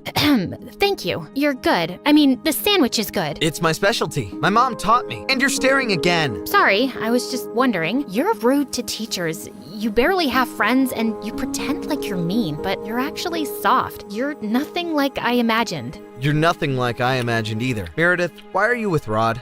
What do you mean? I mean, he's not what he looks like. I know it's not my place, but I don't think he's right for you. You're right. It's not your place. And why should I listen to you? You're literally the biggest bully in school. Just because you fixed me a sandwich doesn't mean you get to comment on my personal life. You're taking this the wrong way. I guess I was taking it the wrong way. But now everything is clear. Thanks for the sandwich and bye-bye. And with that, I just picked up my cake at the counter and left. But I couldn't stop thinking about what Xander had said. What did he mean that Rod wasn't what he looked like? I wanted to talk to Rod about it the next day in school, but he was absent. I tried calling him, but his phone wasn't reachable, so I decided to go to his place. I was at the gate when suddenly I saw Rod screaming at some woman. What do you mean you can't do the job anymore? Tell Xander that I still have the video proof, and I will send him to jail if he doesn't get me what I asked for. But he's already done so much for you. Please, sir. We are poor and vulnerable, but you're rich and kind. Please understand. Don't touch me, you filthy woman! And just tell your son that if he doesn't deliver the papers by tonight, I will show the video to my dad and have him arrested. Rod pushed the poor woman away and she fell on the ground while he simply smirked and left. I rushed to help her up, but before I could ask her anything, she started wailing and ran away. What was happening? Xander's mom knew Rod, and from what I heard, Rod had some video he was using to blackmail Xander. What was this video? And what papers was Xander delivering? I wanted to get to the root of everything, so I waited all evening outside Xander's cafe where he worked and then followed him. To my surprise, he parked his bike outside Rod's house, slowly making his way to a slanted door on the ground. Xander opened the lid of the door and jumped in. I left my bike behind as I made my way to the same basement door and saw Xander throw a huge envelope on Rod's face. These are all the exam papers you wanted. We're done. And one more thing, if you ever touch my mom again, I swear I will bury you alive. Don't be so mad, pretty boy. Also, we're far from done. You still have to write me that essay for my college application. Make sure it's perfect, or you know what I can do, don't you? I've already done everything I can, Rod. Just quit torturing me. It's nothing to what you'll go through in jail. All I need to do is make one phone call and tell the police how you stole from my dad. Rod smirked at Xander in the most evil way before moving closer and spitting in his face. Xander lost it and hit Rod, and the two of them got into a huge fight. I wanted to do something, but before I could, the basement door I was leaning on broke and I dropped to the floor. Thankfully, it wasn't too high, or I would have ended up breaking my bones. Both Xander and Rod looked at me in shock as I got up.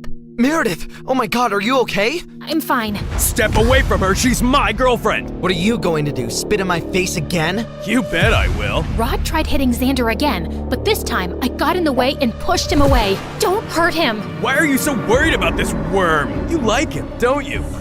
I dated you even though you're way beneath me. You should be thanking me, but instead you're choosing him? I'm not choosing anyone, but I do know now that I don't want to be with a psychopath like you. Rod turned to me with crazy eyes, and I thought he was about to hit me when suddenly his dad barged in. He must have heard the noise when the door crashed. What is this mess? Xander, what are you doing here? Dad, Xander is a thief! Remember you lost your favorite watch? It was Xander who took that. See, I have proof. Everything was caught on camera. Rod's dad looked at Xander in shock as Rod showed him the whole video, and then Xander explained the whole story. Apparently, his mom worked with Rod's family as a housekeeper, and he and his little sister grew up with Rod's family. Last year, my sister was diagnosed with a lung condition. We really needed a lot of money for the treatment, but Mom didn't have any. So one day, while the whole family was away, I broke in, stole one of your watches, and sold it to pay for my sister's treatment.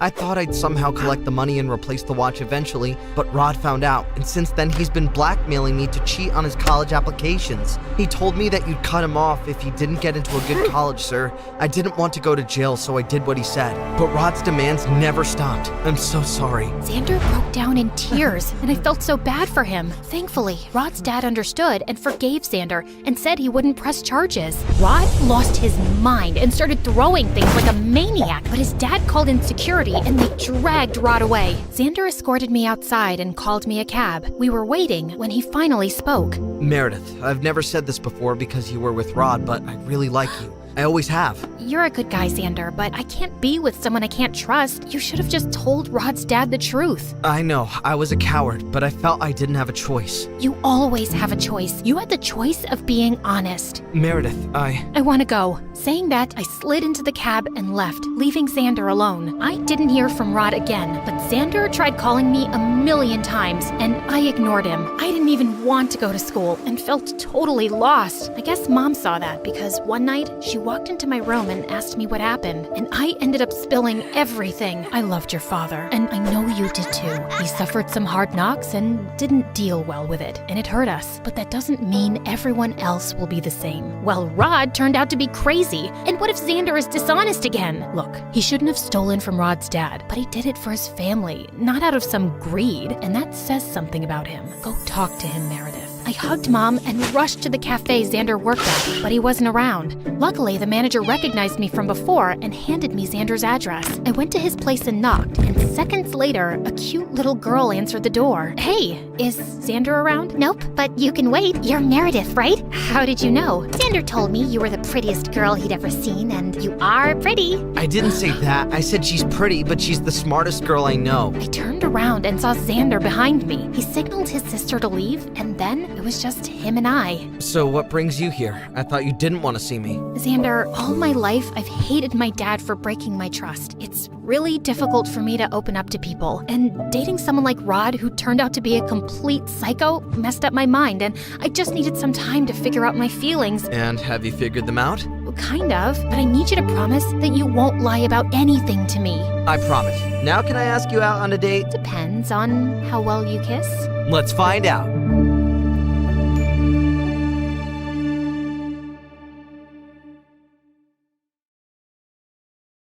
All her life, Elizabeth had been obsessed with astrology. Every decision she made was based on horoscopes, even the birth of her daughter. When she realized that her daughter would be born in the worst astrological year, Elizabeth refused to accept it. Instead, she decided to fake her daughter's birth date. She waited 2 years to tell anyone about her child, and even made fake documents to back it up. Baby Lisa Marie had no idea that she was 2 years older than she thought, living in her mom's lie. Before I continue, please like and subscribe. I had a very quirky mom. She believed in astrology, kept crystals all around the house, and loved everything supernatural. People thought she was a bit strange, but to me, she was an angel. I adored her, and she was my best friend. I grew up a lot faster than other kids. I was super smart, tall, and very big compared to kids my age, which made people uncomfortable. Why is your baby so big? She looks and acts like a toddler. When I was 5, I noticed kids my age were still so small and baby-like. Mommy, why am I so much bigger than the other kids? People think I'm weird. Nothing about you is weird. You're just special. Mom always made me feel loved. Life was perfect with just the two of us.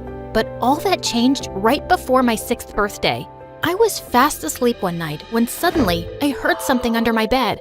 Nervously, I peeked over the side, and a little boy jumped out and howled like a wolf. I screamed and Mom rushed in. When she saw him, she laughed. I meant to introduce you two in the morning. This is your cousin Charlie, and he's going to be living with us. I'm a werewolf. Ow! Wait, what? Mom explained that he was an orphan, and if we didn't take him in, he'd have to go live with strangers. Charlie is a handful, I know, but he's family, and family comes first. That's my girl. Life turned upside down after that day. Charlie was naughty and wild, but Mom never got angry with him. No matter how crazy he acted, she always took his side and asked me to be patient with him too. I tried my best to ignore him, for Mom's sake, but he didn't make it easy. One evening before dinner, I was studying in my room when I heard loud voices downstairs and rushed to check. Charlie had invited over a dozen neighborhood kids, and they were eating all our food. What's going on here? They're my friends and they'll be eating with us. Or I'll throw sand in your food, on the couch, in your bed. You'll find sand everywhere. Why are you so annoying? Why are you such an angel? Just shut up or I'll make my friends kick your butt. Mom had walked in too, and she just told me to let him be. I stormed off angrily, and he and his gang raided the fridge. I didn't understand why Mom put up with him. But he got even worse when Mom got a job as a substitute teacher at a fancy private school and enrolled us in the 7th grade. He became friends with a bunch of bullies and would land in detention every week. I had a hard time fitting in too. I was still the biggest kid in my class, and everyone stared at me as I towered above them. One day in gym class, we were playing dodgeball when I accidentally hit a girl in the head. She blew up at me. Coach, this giant almost killed me. She shouldn't be allowed to play with us. I'm sorry, I didn't mean it. I know, Lisa Marie. Maybe you'll be more comfortable with the 9th grade kids. You'd fit perfectly in there. I was so humiliated. When I told Mom, she gave me a big hug and told me the same old stuff, that I was special. Well, I'd rather be normal, but the stars had different plans for you, love. For the first time, I got annoyed at Mom. I didn't want to talk about the stars. I wanted to talk about my feelings. I wasn't buying her theories anymore, but I pretended to believe her. In the 8th grade, I decided to own my weirdness and not let it get me down anymore. I began playing sports with the older kids. I made friends and even met the cutest boy there. His name was Alex, and I had the biggest crush on him. My life got so much better at school, but at home, Charlie's attitude really changed towards us. I can't believe you're driving us to school in this piece of junk. You never had a problem with my car before. Yeah, that's because I didn't realize how poor we were. It's embarrassing. Hey, you could be a little more grateful. He doesn't mean it, honey. Yeah, I do. I don't like him treating you like this, Mom. But Mom just asked me to ignore it, as always. Ugh. The next day at school, Alex asked me to join him for lunch, and I was over the moon. I didn't even think he knew I existed. We had such a fun time talking, and when I got home, I wrote all about it in my diary. But the very next day, something horrible happened. I was playing basketball with Alex and the other kids during recess when suddenly Mom barged in, waving my diary in the air. Lisa Marie, you're in love and didn't tell me? Who is this Alex? It says you want to marry him someday. That's not happening, Missy. Not until I find out that your stars are perfectly aligned. Mom, stop! Why? Please don't tell me he's a Scorpio. My face burned as I felt everyone's eyes on me, and I couldn't even look at Alex. I just ran out of the gym and locked myself in the girls' bathroom. How could Mom do this? I'd never felt so angry at her. I skipped the rest of my classes and went home early. But when I entered my bedroom, I saw Mom inside doing some cleansing ritual with my diary in the center. And I just lost it. I picked up the big jar with some weird liquid and smashed it on the ground. Lisa, what have you done? That was important. For what? To become a bigger joke than I already am? What were you thinking, Mom? I'm just trying to protect you. Because some stupid horoscope said so? You're insane! I slammed the door and went out into the backyard for some air, and found Charlie smoking. What do you think you're doing? Whatever I feel like. I heard you shouting at Auntie, and that's a side of you I've never seen. Get lost, Charlie. No, I like it. I think I want to show you something. Curious, I followed Charlie to his room. He dug out a huge bag from under his bed, and I was shocked to see piles of school documents inside. Copies of all the major test answers. I sell them to rich kids and can make a killing. I can hook you up too. Are you crazy? You could get into so much trouble. You have to get rid of them. Why do you always have to be some goody two-shoes? Is it to please your crazy mom? I know she's a lot, but don't talk about her like that. She's been nothing but good to you. She's just an embarrassment. People talk about how nuts she is, and they laugh at us like we're a big joke. I make sure to tell everyone she's not my real mom. You're such a jerk, Charlie. And you're so blind. You don't even know all the crazy things she's done. If you knew, you wouldn't love her so much. What do you mean? But Charlie just grabbed his bag and began to walk away, only to turn around and say, "If you tell anyone about this, I'll make sure you regret it." He never came home that night, and Mom was so worried. But then we found out he'd gone to live with one of his rich friends from school, and he wasn't coming back. Mom was really sad, and I decided to forgive her. I was completely dreading the next day at school, but when I bumped into Alex at lunch, he was so sweet. "I'm sorry your mom did that, but in a way, I'm glad. I found out you like me because I like you too." For the next few months, things were calm. Charlie completely ignored me at school, and I did too. Alex graduated from high school soon, but we started dating, and thankfully, Mom didn't bring up his horoscopes again. Soon, it was time for me to send out our college applications, and I was anxiously waiting to hear from my top university where Alex had gone to. But then one day, I got a call that rocked my world. My application was rejected because my birth certificate was fake. Why would Mom have a fake birth certificate of mine? I contacted the Home Affairs office, but they couldn't find my certificate. According to their records, there was no Lisa Marie born in 2006. I was so confused. I begged them to keep looking, and the next day, I got the most shocking email from them. "We found another Lisa Marie in your area, but she was born in 2004.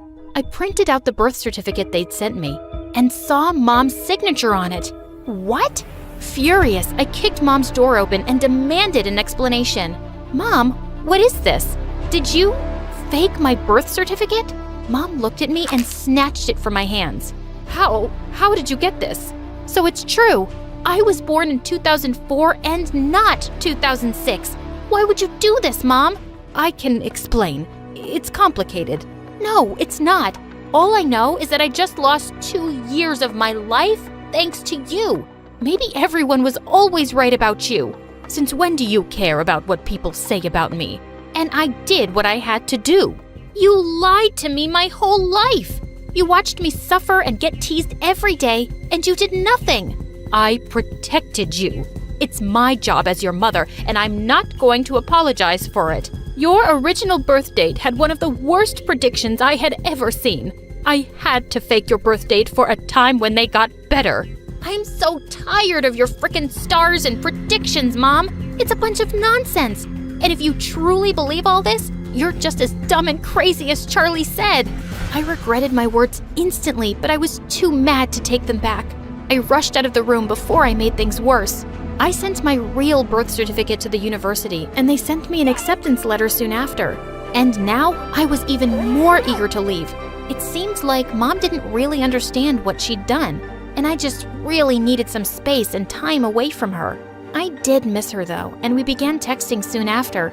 Although our relationship wasn't the same anymore and we'd grown distant, at least we were talking. I couldn't bring myself to visit her though. Not yet. But I really loved life at university with Alex and made so many friends. I truly felt like I belonged for the first time.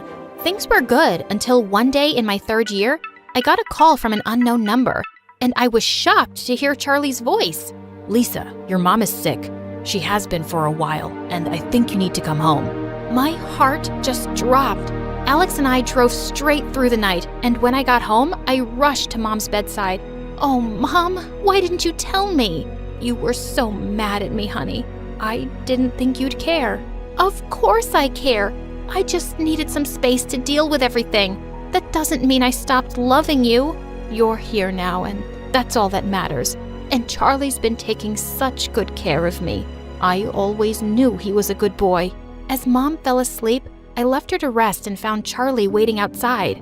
"Thank you for being there for my mom, Charlie. It means the world to me." "No, don't thank me. I'm just so sorry about how I treated her. I was in a bad place back then, and I made friends with all the wrong people and got into some serious trouble. If Auntie hadn't come to my rescue, I'd probably be in jail right now. I owe her everything, and I guess you too. I was really horrible growing up, wasn't I?" He looked so sincere, and I lightly punched his arm and then hugged him. "The worst! You were so annoying!" I spent every day with Mom while she recovered, and soon after, she began to look like her old self again. One afternoon, I found her digging in the garage for something. "What are you doing, Mom?" Be careful. I'm looking for your old blankie. Why? She poked me in the belly and laughed. She's going to need it since she'll be born in winter. How did Mom know I was pregnant? I'd just found out and I hadn't even told Alex yet. How did you? Mom winked and pointed to the sky. And then we just burst out laughing. What were the odds?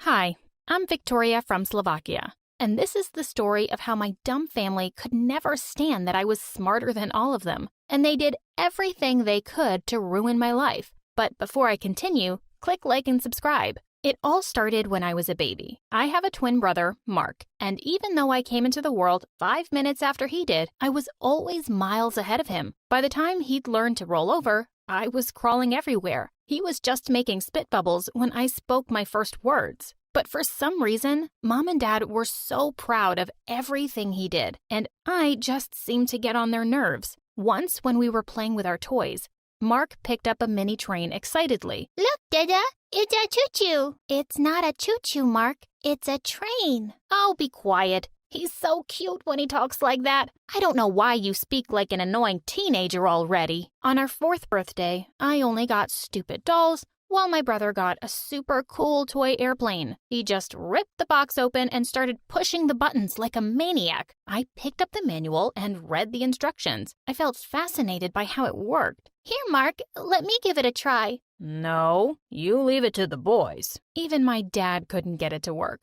This is garbage. And with that, he tossed it aside. I quietly picked up the airplane, and a few seconds later, everyone looked up in shock as it zoomed over their heads. Mark started to cry, and Dad snatched the remote control from me and told me to teach my bratty brother. But after I did, he would never let me have a turn. I would just sneak into his room at night and take it whenever I wanted. Once when we were in the 4th grade, my brother and I were playing Scrabble and my parents joined in. What I thought would be a fun family game night turned out to be a nightmare. I get 54 points for Sphinx. That's not even a word. You're just making stuff up. No, I'm not. It's an imaginary creature. So it's not real. Ha! I knew it. Cheater. Just because you don't know something doesn't mean it's not true. Suddenly, Dad lost his temper and knocked the board off of the table. You think you're smarter than all of us, huh? I never said that, but maybe I read more books than you guys. So that's the problem.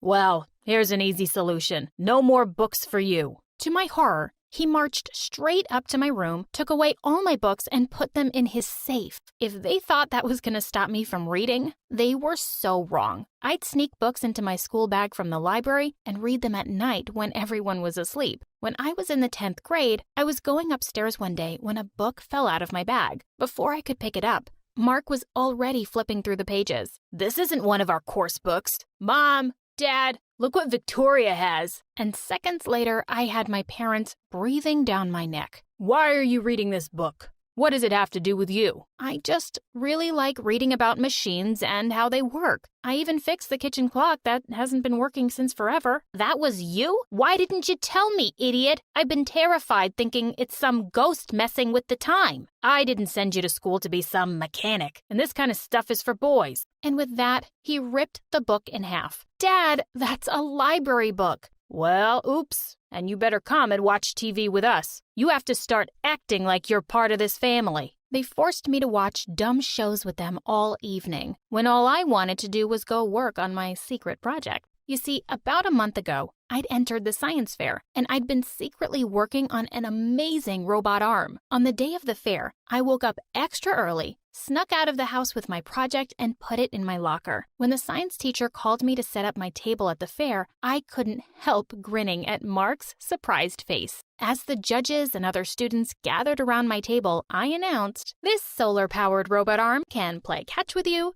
chop up vegetables, and even write with a pen. Exhibit A." Everyone gasped as the arm started chopping up carrots at warp speed. And then suddenly, something went very, very wrong. The arm started making some strange sputtering noises, and the next thing I knew, it flung the knife towards the crowd, missing one of the judges by an inch. As the horrified crowd started to scatter, I burst into tears. I couldn't understand how this had happened until I spotted Mark's ugly face smiling in the crowd. Of course he tampered with it. I didn't win anything, and to make things worse, I was called into the principal's office. I gulped when I walked in to see the judge who almost got hurt, but he actually smiled at me. "Victoria, we obviously couldn't give you a prize because your robot failed, but I was still very impressed, and your teachers speak very highly of you. Would you like to join the program for gifted kids at my college?" College? I couldn't believe it. "Why don't you come spend a day on campus? Bring your parents along." I agreed to the college tour immediately, and I was foolish enough to think that for once my parents might be proud of me. As I went downstairs that evening to talk to them, I was met with roars of laughter. You should have seen it, guys. It was so funny when the arm went haywire. She almost hit someone. I wish you could have caught it on camera. Gosh, what was she thinking? Maybe she wants to build a robot arm one day because she's too ugly to get a real boyfriend. I turned angrily and went back to my room. I wasn't telling them anything about the college. The next day, I gave the principal the permission slip I'd signed myself and left for the college tour. I had an amazing time touring the campus. Later in the cafeteria, I bumped into someone, and when I turned to apologize, I saw the cutest boy smiling down at me. "Hey, let me help you with that. I'm Luke, by the way." Luke was really sweet, and we struck up a conversation immediately over lunch. I didn't even notice how quickly the time had passed. When I was leaving, he said, "I know we just met, but I'd love to keep in touch. It's hard to find people you can talk to easily." I knew exactly what that felt like. I was on cloud 9, but I fell back pretty hard on earth as soon as I got to school. Waiting at the gate were the principal and my parents,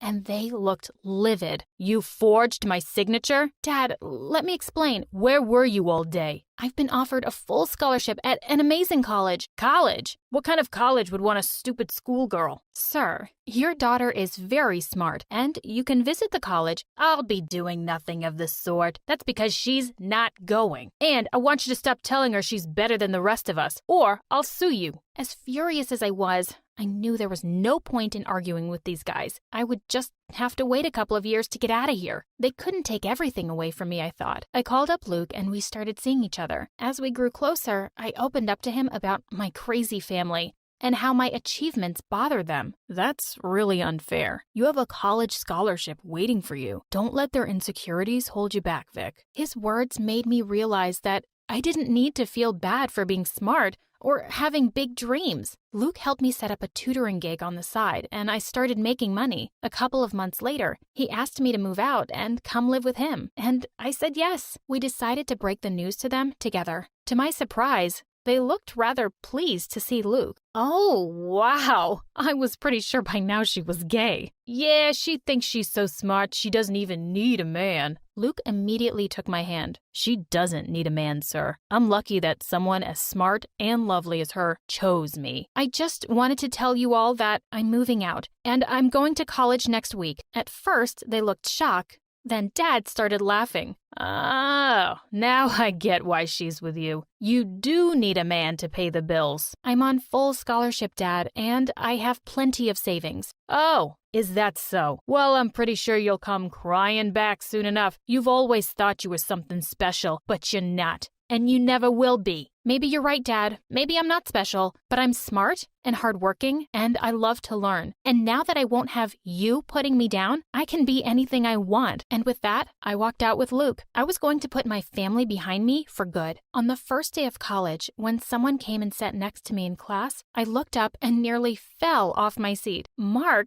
what are you doing here?" "Oh, I go to this college now. Dad pulled some strings to get me in here. He says that if you're smart enough to go to college, so am I." Just seeing Mark every day was ruining my college experience, but I knew I didn't have to worry about it for too long. He was nowhere near smart enough to keep up with college studies, and after flunking for 2 semesters straight, he finally left. I graduated college with honors, and on the same day, Luke proposed to me. I called Mom a few days later to invite my family to the wedding. Oh, did you say the date is May 15th? Oh, sorry, no, we can't make it. Marky is getting married on the same day. What? To whom? Oh, I don't know yet, but we'll be very busy. So good luck with your wedding. I couldn't believe she just decided to have Mark's wedding on the same day as mine. The moment I told her the news, Mom is horrible. My wedding day was the happiest day of my life, and it was probably because my family wasn't there. A week later, I had a job interview at my dream company, and I was really nervous. As I paced the hallway, I was shocked to see Dad come out of the office. What are you doing here? Same as you. I'm here for the job interview. But you're not an engineer. So what? I'm a good actor. Just then, the door opened again, and I was called in for my turn. As I walked in, Dad yelled behind me, I raised her, and I can tell you, she's not very smart. She won't be any good for this job. Everyone in the room looked rather shocked. I felt so humiliated, but I managed to collect myself, and I aced the interview. I was immediately offered the job. A year later, we welcomed a beautiful baby girl, Maddie, and we decided that we needed a bigger place. We started going to open houses, and I fell in love with a beautiful Victorian cottage. When we approached the realtor, she said, Oh, don't get too attached to this place. Another family's already made an offer on it. I turned around to see that it was my family she was pointing to. Unbelievable! I'll match any offer they make, and I'll personally talk to the homeowner about how much it would mean for us to live here. After speaking with the owner, I made an offer. As expected, my parents went up even higher. I didn't want to get into a bidding war, and I let them have it. Luke and I walked by the house a day after they'd moved in. The minute the trio spotted us, they all came running out. Guys, come in. Don't you want to see our lovely new home? Thanks, Dad, but I'd rather not. Not after the stories I've heard about it. What do you mean? Oh, I spoke with the owner, and she told me that 10 years ago, a tenant mysteriously died in this house, and nobody stays here too long ever since, because strange things keep happening. That's why she decided to finally sell it. Such an honest old lady. And with that, we walked away. My family was truly terrified of one thing. It was ghosts. Luke and I found another lovely home as far away from them as possible. And we're raising Maddie there to do anything she wants, from playing in the dirt to making dollhouses. And nothing would make me happier if she's smarter than me.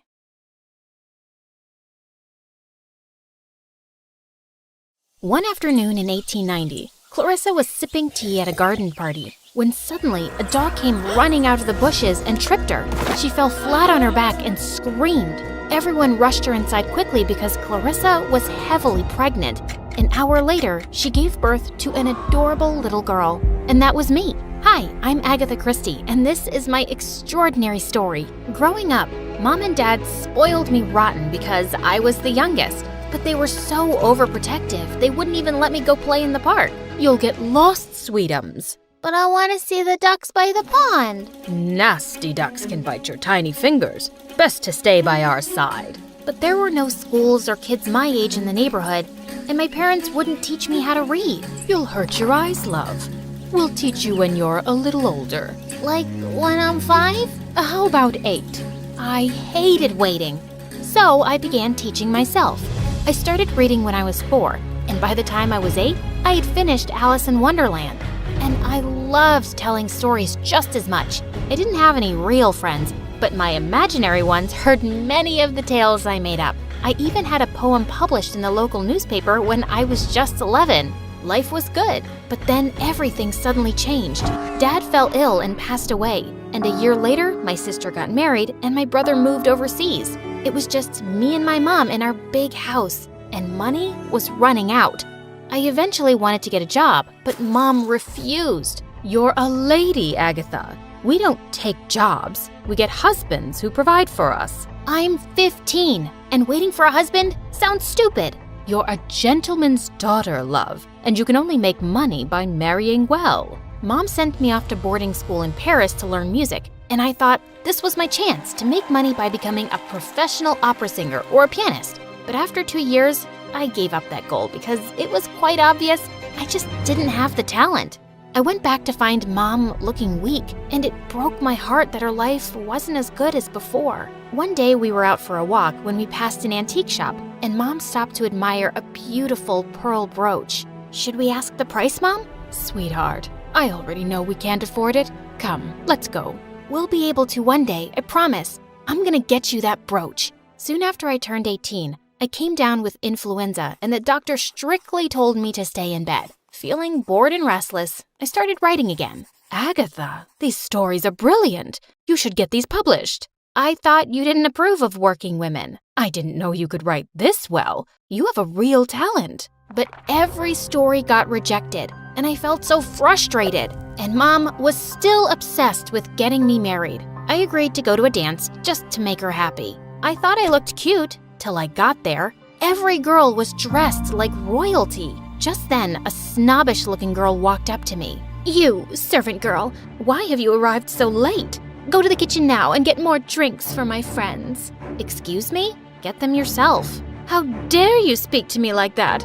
I'm Celeste Clearwater. Is that supposed to mean something to me? I'm Agatha Miller, and it was not a pleasure to meet you. Before she could reply, all the girls around us gasped and rushed towards the entrance, and Celeste followed. They were all drooling over a man in uniform who'd just arrived, and well, I couldn't blame them. Oh my goodness, Archie is handsomer than ever. Isn't he dashing? I heard he flies planes with his eyes closed. Then he's not very good at it. Everyone turned to stare at me, including Archie. I was burning red with embarrassment, but he actually smiled. He walked past Celeste and came straight towards me. You're absolutely right. Now, let me guess your profession, writer? I'm trying to be one. How did you know? You have ink stains on your fingers. No need to be embarrassed. You're the first interesting person I've met at this dull party. So, tell me all about your writing. Over the next few weeks, Archie swept me off my feet. He was funny and charming, and he supported my passion. And 3 months later, we were engaged. But soon after, World War I broke out all over Europe, and Archie was called to the front. I was a nervous wreck worrying about him, and I decided I had to keep myself busy. So I joined the Red Cross. Caring for injured soldiers made me feel useful, and even helped inspire ideas for writing. One Belgian officer in particular caught my attention. He had a head shaped like an egg and a magnificent walrus mustache. I could just picture him being the perfect detective in my stories, solving the hardest crimes. One day, I was carrying a pile of supplies when I accidentally spilled some water. A nurse came in at that moment, and before I could warn her, she slipped and fell hard on her butt. It was Celeste. You did that on purpose. It was obviously an accident. And what are you doing here anyway? Won't working with the poor ruin your nails? And let you grab all the cute single officers? I don't think so. I'm engaged. Yes, I read about it in the papers. Trust me, it's not gonna last. Archie will come to his senses soon. Celeste, I believe you're suffering from jealousy, and I have just the cure for it. 20 cc's of penicillin in your butt. But Celeste was determined to make my life miserable. She spent all her time trying to get me fired instead of doing her actual job. She even started a nasty rumor about me. Agatha has a dirty past. She went to France when she was 15 because she got pregnant by some chimney sweep. So shameful. That's a dirty lie. I went to boarding school. And who will people believe? Me or a poor girl like you? Does Archie know about your past? I don't think he'll care anyway. I bet he's already found some beautiful European heiress. And he won't be coming back to you. You know what? Let's write to him and find out. I'll write to him right now. Dear Archie. No, that's too dry.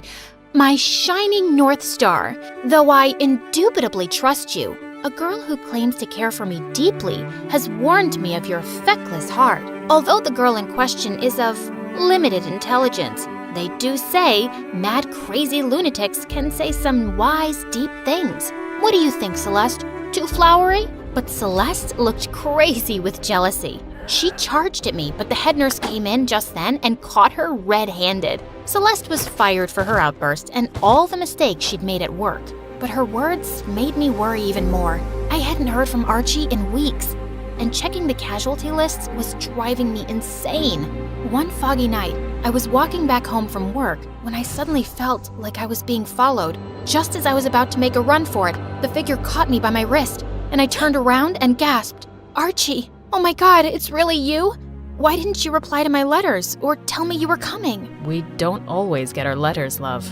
And this was meant to be a surprise. Aren't you happy to see me? Of course I am. I was so worried something had happened to you, or maybe you'd found someone else. What a silly idea. There's no one like you, Agatha. And I won't go back before I marry you and make you mine. And he kissed me deeply, and I felt like I was flying. We got married on Christmas Eve, and it was one of the happiest days of my life. Archie went back to the front, and I finally finished my novel. I sent it to every publisher I could think of, but it kept getting rejected. I was heavily pregnant and miserable. I was reading the newspaper one day, and seeing the list of bestseller books just made me angrier because all I had was a pile of rejection letters. I suddenly swept away a vase on the table, and it went crashing to the floor. A few minutes later, I bent down to pick up the mess, when suddenly, I felt a sharp pain through my body. The baby was coming. I gave birth to a beautiful girl, Rosalind, and she changed my life. I was so busy being a mother that I completely forgot about writing. Till one day, I was busy trying to wrestle Rosalind in the bath when there was a knock at the door, and I found a man outside. "Whatever you're selling, I'm not buying." I'm not selling anything, Mrs. Christie. I'm John Lane from Bodley Head. I wanted to buy the rights to your book to publish it. I couldn't believe it. Life completely changed after my first book was published. It was a hit, and money started pouring in. We were able to move to a better house, and on my next visit back home, I bought that antique pearl brooch Mom had once admired in the shop window. I kept writing novels like crazy, and my books were getting rave reviews. Everywhere I went, people wanted me to sign their copies. "Excuse me, please tell us about your next book, Mrs. Christie." I don't want to give any spoilers, but you'll be on the edge of your seat. But slowly, my personal life was turning into a mess. Agatha, you got ink stains all over my handkerchiefs. It was an accident. I'll have them washed. Of course. The famous Agatha Christie can't be bothered to take care of the house or her daughter. She has a maid for all of that. Why are you being so mean? You loved this about me. You said you didn't want a dull wife. You're hardly a wife to me at all these days. We were fighting every day, and things were getting worse. Till one day, I got the most terrible news. Mom was really sick, and I had to see her right away. But I was too late, and I didn't get to say goodbye. Mom had been my biggest support, and I was heartbroken. I was going through her things one day when Archie came downstairs looking serious, his bags packed. I want a divorce. I'm in love with someone else, and I want to marry her. What? You're a heartless man, Archie. My mom just passed away, and you want to humiliate me just because I'm more famous than you? You love your fame more than anything. You have no one to blame but yourself. And he just left. My mind refused to accept it. I was so upset. I packed my bags and went out for a drive. I didn't know where I was going. I just wanted to get away. And then I disappeared. When I opened my eyes, I was in a hotel room in Yorkshire, and I had no idea how I'd gotten there. I saw some newspapers on the table, and my jaw dropped in shock. My picture was plastered on the front pages with "missing" written on top. Apparently, the whole country had been looking for me for 11 days, trying to solve the mystery of my disappearance. But I had no memory of what had happened in all that time. What is the last thing you remember, Mrs. Christie? I remember being in my car and driving at night, and I was very upset. That's it. The doctor said I had a nervous breakdown that had washed my memory for those days. I was pale and weak, and many people thought I was faking my amnesia. I heard she did it to frame her poor husband for kidnapping. He left her, and who can blame him? I bet she was relaxing at some spa while the country spent so much money looking for her. Despicable. I was heartbroken, and my confidence was destroyed. I agreed to the divorce and decided to get away from everything. I hated leaving Rosalind behind with my sister, but I was too weak to take her along. I'm going to find the biggest candy in the world and bring it back for you. Get well soon, Mommy. I love you. I booked a ticket on the Orient Express and went in search of inspiration. I was in a hotel in Iraq waiting for the manager when someone dropped his bags on my toes. Ouch!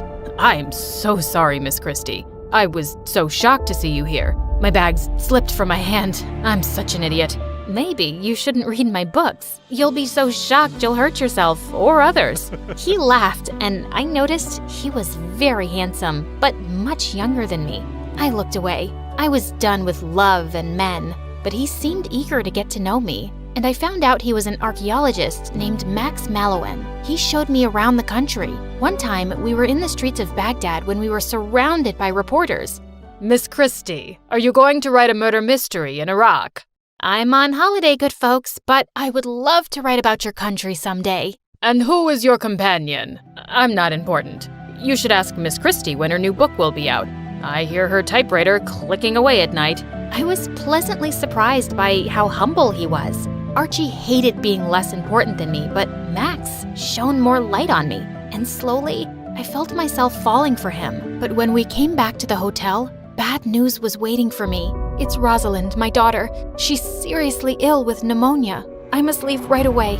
I felt my knees go weak, but Max quickly caught me. I'll come with you. I just couldn't lose Rosalind like my mother. I prayed we would make it back in time. But when we finally got to England, I was thrilled that Rosalind was out of danger. I spent the next few days entirely with Rosalind, but Max was always around to help with anything we needed. And one morning, I had a surprise waiting for me. I never thought I'd find someone who fits me like a missing puzzle piece. Agatha, I want to marry you. But you're 13 years younger than me, Max, and I don't care about that. The more I know, the more I admire you. Say yes, and make me the happiest man alive. I was speechless, but I knew I loved him too. So I said yes, and 6 months later, we were married, and I never regretted it. My life became a happy whirlwind of writing mysteries, archaeological digs, and spending time with my daughter. My works were translated into 100 languages and are still widely read today. My stories were so popular, the Queen called me to present me with damehood for my contribution and services to literature. I'm Agatha Christie, and I never gave up on my dreams, and neither should you.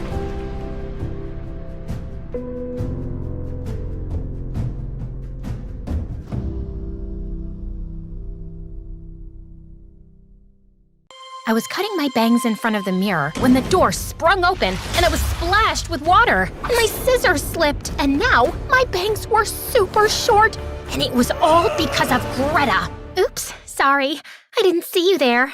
Arrgh, why can't you leave me in peace? Hi, my name is Luna, and my dream is to become a hairstylist, but my life currently feels more like Cinderella's. Before I continue, please like and subscribe to MSA. When I was little, Mom used to be a super famous hairdresser with her own salon, and I could hold scissors before a fork. But then, Dad got arrested for gambling and left a massive debt with some shady crooks who threatened to do horrible things to Mom if she didn't pay it back quickly. And that's when Mom's competitor, Mr. Prudent, swooped in. I'll cover your debt in exchange for your salon, and you'll work for me until you pay it all back. We had no other choice, and from then on, Mom and I had to do everything Mr. Prudent said. To make matters worse, there was Travis, Mr. Prudent's son, and Greta, his business partner's daughter, who treated me as if I were their maid. I had to carry their backpacks and iron their clothes, and they always called me, "Hey, you!" Hey, you! Luckily, Travis went to live with his mom 5 years ago, but I still had to deal with Greta, who had become jealous of my looks and found every chance to make me suffer. She put chili oil in my mascara or left my number on strange websites. I was tired of her pranks, so when I saw Greta had booked an appointment with Mr. Prudent, I mixed the strongest green hair dye I could find into his products. Enjoy looking like broccoli, Greta. But when I got back from school, I saw the mixed up products on Mom's tray, and her client was the celebrity famous for leaving horrible reviews. I told her everything, but it was too late. She had already applied the dye. I'm so sorry. I just wanted to teach Greta a lesson. And now you're the one in trouble if Mr. Prudent finds out. You know he's just looking for an excuse to throw us out. How do we fix this? Leave it to me. Mom added orange to the green, and the hair turned into a lovely chocolate brown. The client was so happy, she gave Mom a great tip. Phew, dodged a bullet there. I'd spoken too soon. Mr. Prudent got so jealous of the client praising my mom that he pushed her just as she was pouring hot coffee, and it burned her hands. Oh, looks like you won't be able to work for a while. I was about to fry him with the hot pan, but I knew retaliating would only backfire. The best thing I could do was take her place at the salon. Greta was thrilled about it. She already thought she was the boss of the place, but now she had me doing all sorts of ridiculous tasks. Hey, you, color code all my makeup supplies. Hey, you, come braid my guinea pig's hair. But the little devils kept running away. I dived to grab one before it ran out of the shop, and I almost collided with a guy walking in. As I looked up, I saw he had the most beautiful, long hair ever. I've always dreamed of cutting hair like that. I raised my hand to touch it, and I realized it was Travis. Oh no, he's back. So we're grooming animals now? Here, I think my dog needs a little trim. Sure. And so I grabbed his hair to cut it, but Travis jumped away, horrified. What? You two basically look the same. Really? I bought her because she reminded me of you.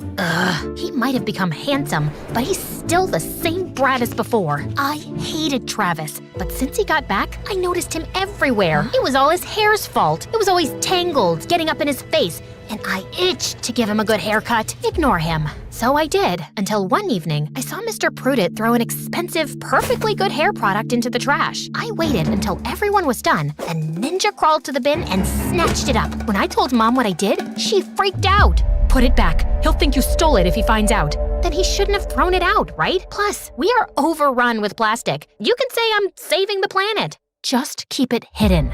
I'll put it together with my hidden stash. But as I was going to the car, I saw a truck stop just behind Mr. Prudit's salon. Weird. Isn't the salon closed right now? Something smelled fishy, so I sneaked in closer and saw a guy in a baseball hat and mask open the store's back door. A thief? I grabbed a broken hairdryer from the nearby dumpster, ready to smack the thief in the head when a gust of wind blew his hat off, revealing his hair that I'd have recognized anywhere. That's Travis! I watched as Travis loaded some boxes into the truck and then took off. Even if it was his dad's shop, the way he had acted was super suspicious. So I checked the salon's inventory, but nothing was missing. I'm sure he was up to no good. The next day at school, I caught him right out of the bathroom. Oh gosh, you scared me. Good. You should be scared. I know what you're up to. For a second, he looked serious, but then he grinned at me. Really? I didn't expect you to be the jealous type. What? Yeah, I went to the bathroom to put on some deodorant for my date, but if you're offering, you used to be a little gremlin before, but you've grown up pretty. I felt a smile tug at the corner of my lips as I pictured us on a date at a romantic restaurant, but I quickly squished it away. No, he's just trying to distract me, but I couldn't help but blush. OMG, don't tell me you really like me. Denying would only make him feel more proud, so I just walked away with Travis laughing behind me. A few weeks later, Mr. Prudit threw a massive launch party for his new salon. As usual, he forced the staff to work as waiters and give out free cuts. I was determined to ignore Travis, but as he walked in, I felt my heart race. Get a hold of yourself! I moved to the back room to prepare food, but dropped all the mini sandwiches when I opened a cupboard and found Travis behind the door. Oh no, those were for your dad. He'll be so angry. You won't find out if you're not here. Come on, let's go for a ride. Maybe if we're alone, I can ask him about the van. Fine. Instead of taking me to his car, Travis hopped on a bike and handed me a helmet. I've never been on a bike before. What's wrong, scared? Of course not. Hold tight. And he was off like a rocket. After I stopped screaming, I realized having Travis so close did weird things to my insides. It's not him. You just ate a bad prawn. He stopped by a beautiful hothouse. It was winter, but it was full of flowers blooming. A friend gave me the keys. Pretty amazing, right?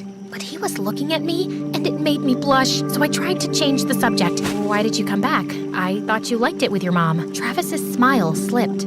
Family stuff. How about you? Did you still want to become a hairdresser? Yeah. As soon as the debt is paid, I want to open a salon with Mom. I'm sure you'll do great, and I'm sorry Dad can be so horrible. My jaw fell. Why is he so nice? Who cares? Stop flirting, girl, and ask about the van. But just as I was about to open my mouth, a thunderclap interrupted me, and there was lightning, and it started raining, and I forgot all about the stupid van because I was deadly scared of storms. Here, put this on. You're trembling. It's not cold, it's fear. But then Travis wrapped his arm around me, and I didn't feel so scared anymore. Actually, having him so close was making me wonder how it would be to kiss him. And suddenly, my phone started ringing. Where are you? Mr. Prudit is looking for you, and he's angry. Travis and I raced back home, only to find that Mr. Prudit and Greta had dumped all my secret stash of salvaged products onto the lawn. There you are, you little thief. I haven't stolen anything. This is... That's my stuff. I just asked Luna to hold it for me. You wanted me to get more involved with the store, right? Mr. Prudent narrowed his eyes at Travis, suspicious, but since the clients were still around, he just walked away, and Travis followed him. Don't flatter yourself. He just did it because he didn't want his dad to cause a scene. Maybe. But Travis had helped me, so I wanted to thank him. Instead of finding him, Mr. Prudent found me. You sneaky little girl. I saw you on the bike with Travis. Stay away from him. Maybe you should tell him to stay away from me. As if he'd even look at someone like you. I just don't want you to ruin him with your horrible influence. I have plans for him. Plans? He's not a thing. He's your son. Mr. Prudent laughed, and it made me so angry. Until then, I hadn't fully realized how much I liked Travis. But hearing his dad talk about him like that made my blood boil. He's 1,000,000 times better than you will ever be. I doubt he truly belongs to you. Watch your mouth, girl. You don't want your mom to have another accident, do you?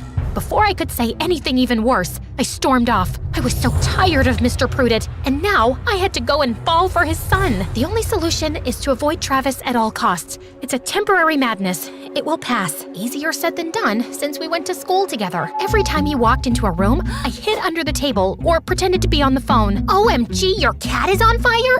I'll be there right away. Finally, he cornered me in the salon's back room. Gotcha. What do you want, Travis? To thank you. I heard what you told my dad. No one's ever stood up for me like that. Don't flatter yourself. He just gets on my nerves. I don't believe you. I can see how you look at me. Be my girlfriend? Your dad won't let us. Only if he finds out. I give up. We started dating secretly, and every night was like a fairy tale as we snuck out and went for long drives, and I realized I was falling for him. He was funny and kind, and his hair, I wanted to touch it all the time. And then everything changed when Mr. Prudent announced that his business partner, Greta's mom, was coming back and he was throwing a party. Suddenly, Travis got so busy, I didn't see him for a week. I volunteered to be on the catering service, but whenever I tried to catch Travis's eye, he was socializing with his fancy guests. Whatever, I'll wait for him in his bedroom, where Greta was lying in Travis's bed in a silk dress. My heart sank. Oh my, look at your face. He didn't tell you, did he? She showed me a massive ring on her finger. We're engaged. Our parents are announcing it right now. I didn't want to believe her, but I heard clapping from downstairs, and when I ran out, everyone was congratulating Travis. So this was why he wanted to keep our relationship secret. He has been dating Greta all this time? Luna, here to congratulate the happy couple. I looked at Travis, but he stayed silent. Greta was telling the truth. There was a steak knife on the table, so I grabbed it and, you're just a liar! Luna, wait! I chopped Travis's hair off. Oh, his beautiful hair! That's it, you and your mother are out, and you still owe me! Everyone was looking at us, and I realized I had just ruined my life for a stupid boy. But Mom stepped out of the crowd, and she was smiling. I don't think so. By burning my hands, you've actually done me a favor. I finally had time to speak with a lawyer. Your interest rates are illegal, and we've repaid our debt a long time ago. Plus, I'm suing for damages. Let's go, Luna. OMG, Mom is so cool. I was completely heartbroken over Travis's betrayal, but watching Mom's lawyer wipe the floor with Mr. Prudent gave me great satisfaction. He lost all his clients and had to sell the business to his partner. With the insurance money, Mom and I moved to a new town and opened our salon, which, you guessed it, was super successful. 5 years later, I was a senior stylist. Finally, everything was good in my life. Well, almost everything, because every time a guy with nice hair had an appointment, I remembered Travis and wondered what that last look on his face meant. Did he really betray me like that? And just then, as if I'd called out to him, Travis walked into the salon. He's even more handsome than before. What do you want? A haircut, of course. You've got your own salon for that. Well, your wife's salon. I didn't marry her. Also, I cut ties with my dad. Sure. Look, I never liked Greta. I was just trying to protect you. From what? We've done fine by ourselves, as you can see. From Dad. I came back and discovered that my dad was throwing away lots of stock for the silliest reasons. I tried to return some of it, but the other business partner found out, and Dad accused you and your mom. The partner believed him and threatened to put your mom in jail. Agreeing to marry his daughter was the only way I could protect you. But I broke up with her right away, and I worked to refund all the missing stock. And now, I'm here. I was speechless. Travis had really done all that for me? He could have just walked away, but he protected me while I hated him. Okay, fine. Sit down. So, you forgive me? Maybe, But for now, let me cut your hair.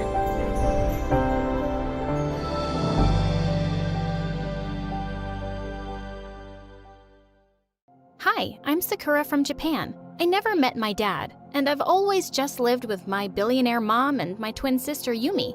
And for as long as I can remember, Yumi has been a crazy, jealous pain in my butt. Once when I was 5, Mom was so impressed with a painting I'd made, she had it framed. Later that night, I woke up to a sound and I screamed. My favorite doll was covered with paint, and it was hanging by its neck from the ceiling. OMG, Yumi was insane, and she just got worse. Anytime I was doing better than her at anything, she'd act out viciously, and Mom was totally blind to it. But in the 9th grade, Yumi really crossed a line. Mom was hosting a grand party on her new yacht. When I woke up that morning, I shrieked at my reflection. I had a terrible haircut and a mustache drawn on my face. The marker wouldn't even wash off.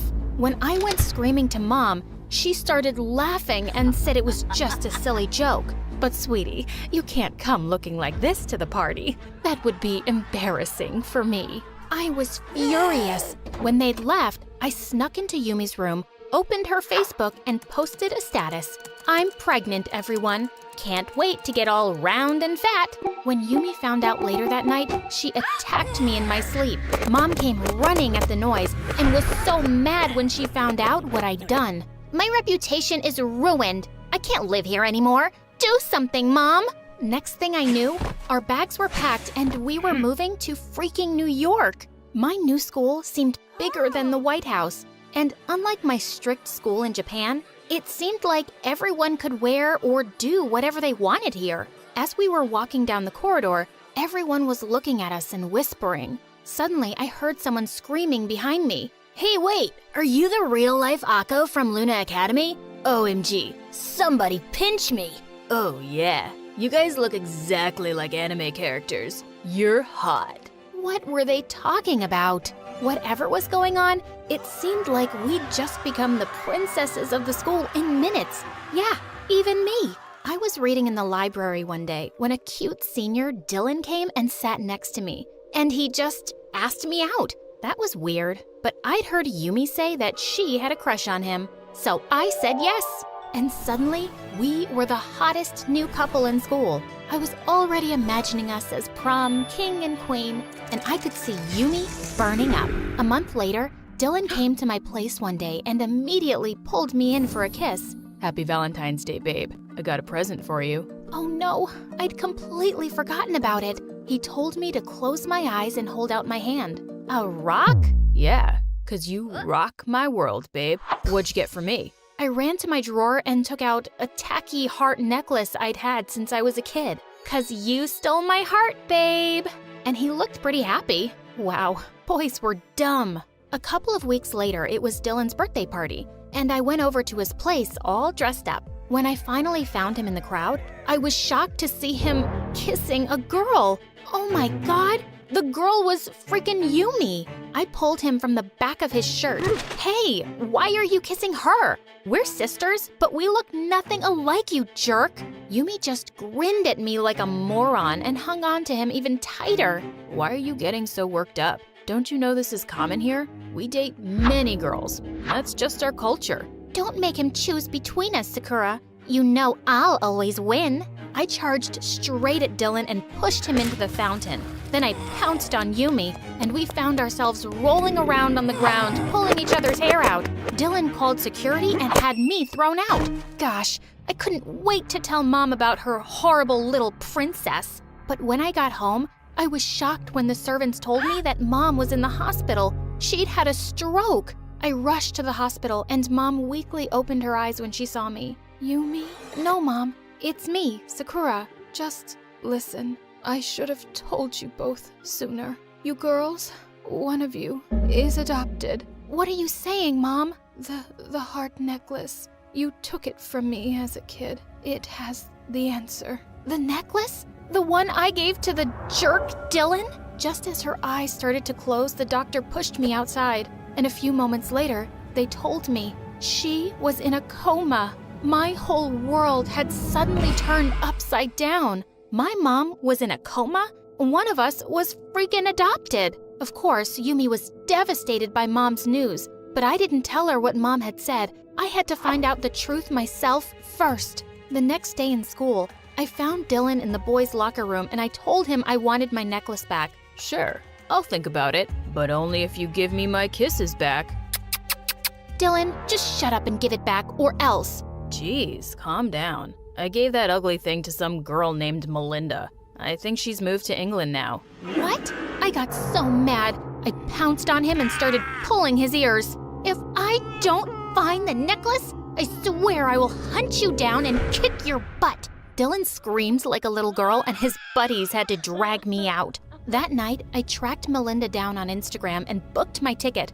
I left without a word to Yumi and found myself flying across the Atlantic in search of that stupid necklace. When I got to Melinda's place, there was a wedding happening in the garden, and the servant said the young miss was getting married. I rushed straight into the ceremony as the couple were exchanging their vows, and I yelled, "Give me my mom's necklace, Melinda, or your marriage will be doomed." As everyone stared at me, Melinda stepped out from the audience and pulled me aside angrily. "Who are you? I don't remember inviting you to my sister's wedding." When I told her everything, she looked at me like I was crazy. I gave that necklace to my maid. She just moved to Scotland, but you can get there by train in a few hours.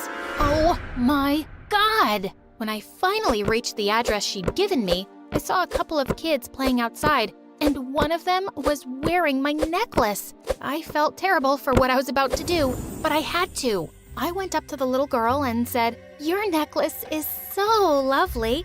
Can I try it?" "No! Leave me alone, Dumbo!" So I snatched the necklace and I ran like there were wild dogs chasing me. Finally, I was about to find out the truth. With my heart beating furiously, I opened the locket and what the freaking fish? It was just a picture of Mom holding two babies, me and Yumi. What was this supposed to mean? I took out the picture and turned it over. Sakura, born on 18th September. Yumi, adopted 2 days later. What? Yumi was adopted? This was unbelievable. As the shock wore off, I couldn't help smiling. For a brief minute, I wanted to put this up everywhere on Facebook and Instagram, but then I decided I wanted to see Yumi's reaction myself. I rushed home on the first flight I could get and barged into the house. "Oh, Yumi, where are you? I've got a surprise for you." I found her sitting on Mom's bed, holding a picture frame and sobbing. She turned around to me and said, "What if Mom never comes back to us, Sakura? I feel so lost without her." My heart melted and I ran to hug her. "She'll be fine. The doctors said she will. And you have me." As Yumi hugged me tight, I decided I wasn't going to tell her what I discovered. It would be devastating, and Mom would want me to take care of her, so that's what I was gonna do. Yumi and I were getting along better than ever before, but one day when I walked into the cafeteria, I was shocked to see Dylan standing on a table, holding a hand out to Yumi. "I love you, babe. I know that I've let you down, but is it too late to say sorry now?" Yumi took his hand and climbed onto the table, and everyone cheered and clapped as they kissed. I marched over furiously and pulled Dylan to the ground. "Hey, jerk, I saw you kissing a girl just yesterday, so get away from my sister." "Sakura, are you crazy? You can't treat my boyfriend like that. And I know he kissed someone. He just said he's sorry, okay? He made a mistake. That's a mistake he makes every day. Yumi, I swear, I just want what's best for you. Break up with him." "Babe, don't listen to her. She's just jealous." "Of what? A stupid jerk?" "No, Sakura. You're jealous of me. You know everyone loves me more. The kids at school, Dylan, even Mom." And before I knew it, the most horrible words slipped out of my mouth. "You wish, Yumi. You wish everyone loved you better, but the truth is, you aren't even Mom's kid. You're adopted. She only treated you better because she probably felt sorry for your poor orphan butt." With that, I threw the necklace at Yumi's shocked face in front of everyone and stormed out. As my anger cooled off, I realized what a terrible thing I'd done. So I rushed home to apologize, but Yumi was nowhere to be found. I checked her Instagram and saw she'd posted a picture with her friends at a frozen lake behind the school. I grabbed my skates and rushed out. Yumi wasn't good at skating at all. When I got there, I saw Dylan and his stupid gang going ahead while Yumi struggled behind them, tripping again and again. She called for Dylan's help, but he just put his arms around a pretty blonde girl and yelled back, "Keep up, babe, or I'll just kiss another girl." And they all skated away laughing. The jerks! As I was trying to catch up to her, suddenly I heard a crack. To my horror, I saw the ice beneath Yumi collapse, and she went in. Help! Somebody help me! Oh my god, Yumi, I'm coming! When I got close, I threw myself down on the ice and grabbed her hands. I pulled her with all my might, and she came out shocked and shivering. I quickly took her back home and covered her up with blankets. Yumi, I'm so sorry for what I said. That was such an awful way to tell you about the adoption. Sakura, I've known about that for a really long time. I once overheard Mom talking to someone. She lost your real twin sister at birth, and I turned up as an abandoned baby at the hospital the same day. So she decided to adopt me. Maybe that's why I've always fought you so hard for Mom's love. I knew I wasn't her real daughter. And I'm sorry for everything too. You saved my life today. You are my real sister. I'd jump in 1,000 lakes and kick 100 butts for you. And man, am I gonna kick Dylan's butt. I filed a police complaint against Dylan and his friends for leaving my sister in extreme danger, and they were in a world of trouble. A few days later, we got a call from the hospital saying Mom was awake. We threw our arms around her the minute we saw her, and I told Mom I'd found the answer in the necklace. I always felt you loved Yumi more, and maybe it's true, isn't it? You just got me, but you chose Yumi to be your daughter. Mom took my hand and said tearfully, Sakura, I'm so sorry I made you feel that way. Maybe I felt more protective of Yumi because I never wanted her to feel like she wasn't mine. But I chose to have you both, and I love you just the same. As we all hugged and cried, I knew the three of us were going to be just fine.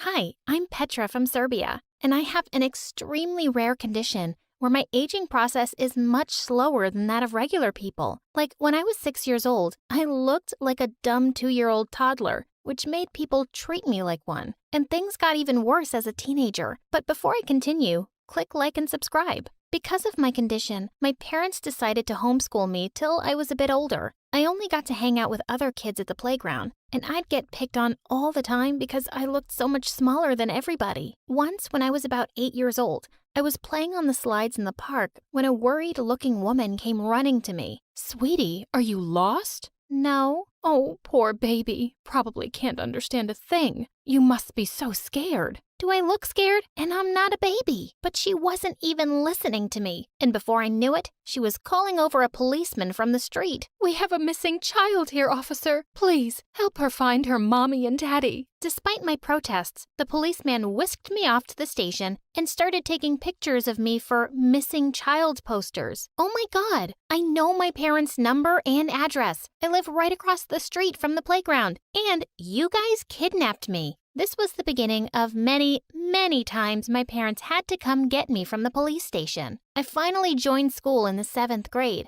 The minute I walked into the classroom, a girl elbowed me roughly and said, "I think you've lost your way, kid." Oh, if only I had $1 for every time I heard that. I would be a millionaire by now, and I wouldn't need to be in this school with dumb people like you. And with that, I pushed her aside and took my seat. When I did all the math problems correctly in the first lesson, the teacher called me over, looking all starstruck. Wow, Petra, you're a genius. Thanks. Why? Because you solved these algebra problems meant for 12-year-olds. But I am 12 years old. The teacher just giggled and then did something I hated.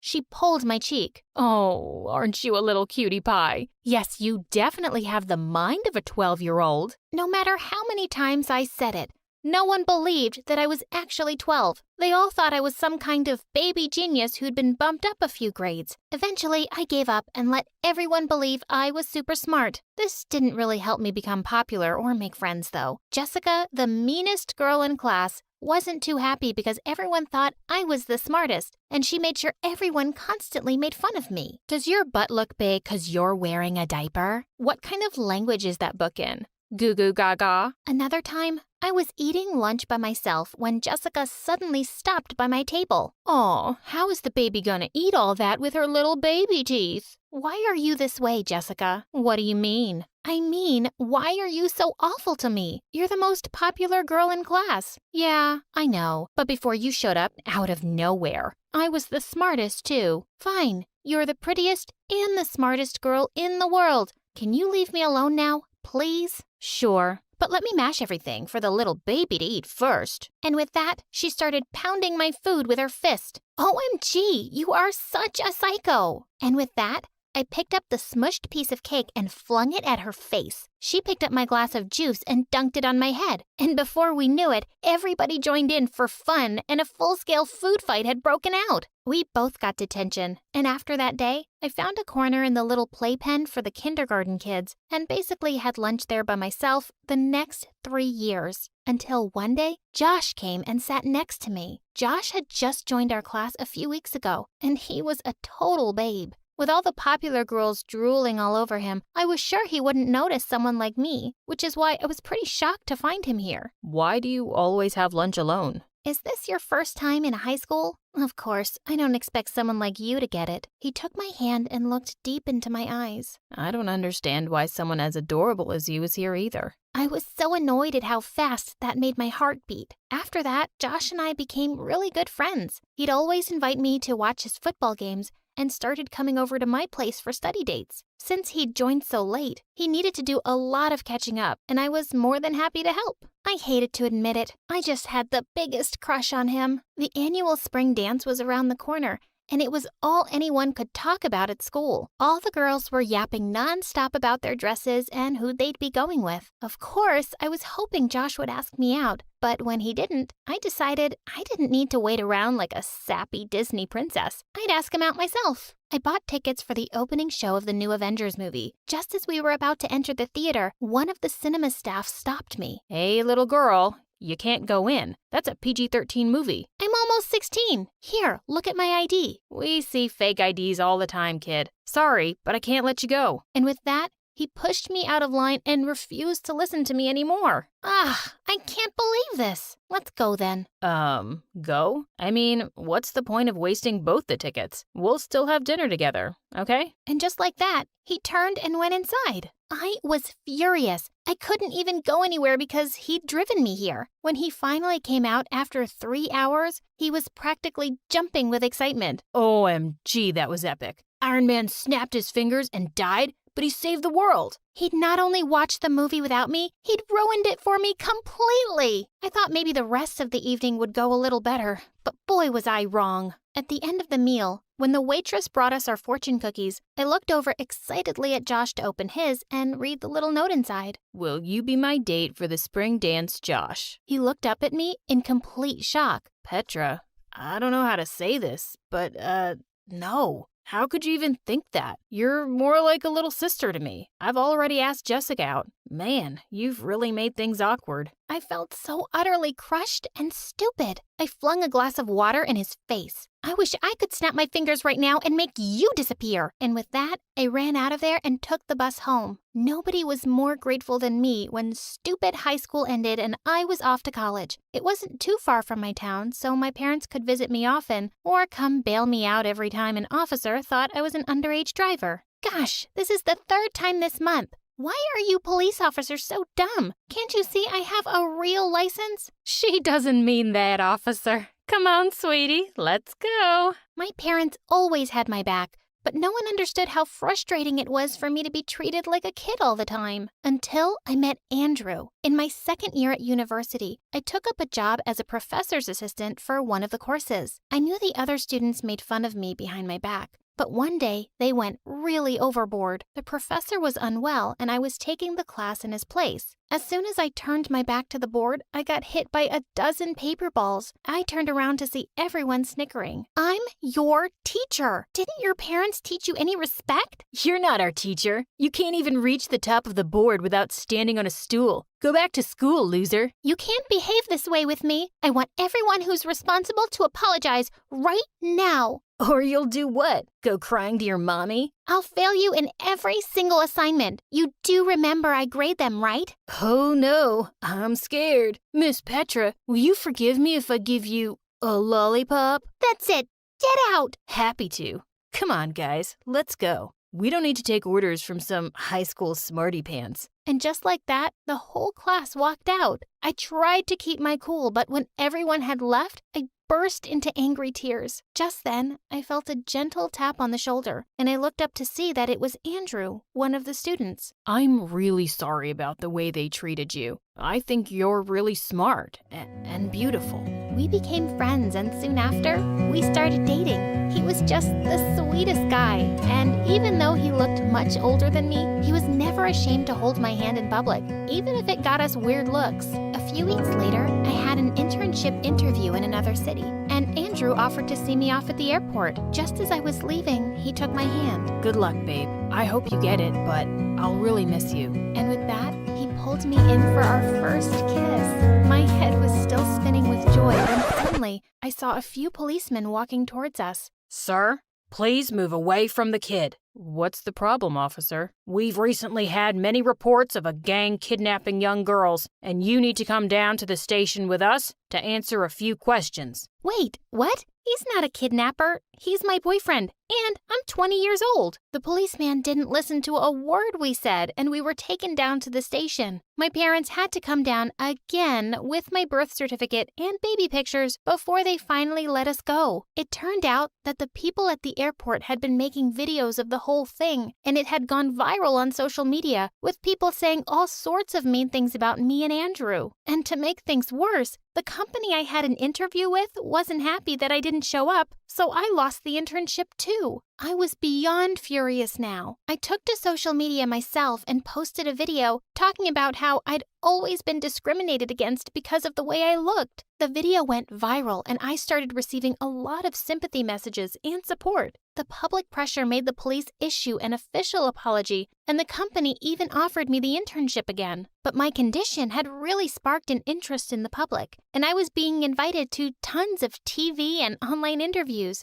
All everyone wanted to know was the secret of my youth. Soon enough, I realized that people envied me. One morning, I picked up the local newspaper from the door and was horrified to see my face splashed across the front page with the headline, "Girl Discovers Secret to Eternal Youth." Babe, come here and look outside the window. To my shock, there was a massive crowd of people outside our apartment building, and the minute they spotted me in the window, they started screaming. "Have you discovered the Fountain of Youth? Tell us where it is." "What do you eat to look so young? I'll pay anything for it." With your anti-aging formula for youthful skin, we can become millionaires. Come work for our skincare company. This was complete madness, and I had to put an end to it. I opened the window and everybody became quiet to hear what I had to say. Listen, there is no secret. It's a condition I've always had, and it's not a blessing. I've never had anyone take me seriously my whole life. I spent all of high school being bullied. My message to everyone is that we all need to learn to be happy in our own skins and accept everyone as they are. Thankfully, the message spread far and wide, and people didn't bother me again, but I still became pretty famous and was regularly called for talks on self-acceptance and against bullying. I'm married to Andrew now, and we have 2 young kids, and secretly, I really don't mind at all when someone says I don't look like a mom.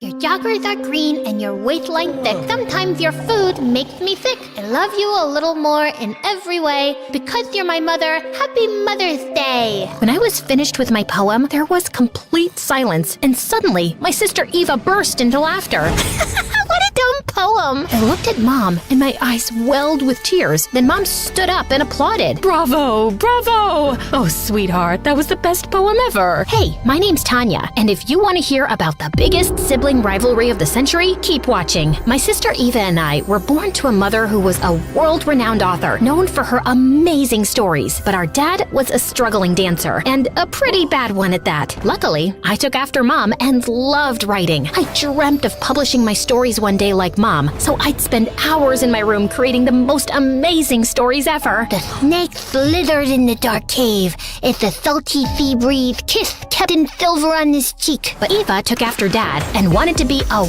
world-famous dancer. Heck, she wanted everyone in the family to be a dancer. Tanya, you should give up writing and become a dancer. You'll never make it as a writer with that lisp. You see, I had a lisp, and because of it, my S's and Z's sound like th. At school, kids teased me about it, and I didn't have any friends. This obviously meant I was super shy and avoided talking to people. Eva, on the other hand, was super popular with tons of friends who were always ready to see her newest dance moves, no matter how crazy they were. Growing up, even though Eva teased me about my lisp, we were pretty good friends. But then, everything changed. When Eva and I turned 13, our parents started fighting like crazy. They were always arguing over bills and couldn't even stand to be in the same room with each other. A few months later, Dad left and we never saw him again. Good riddance to you and your poverty.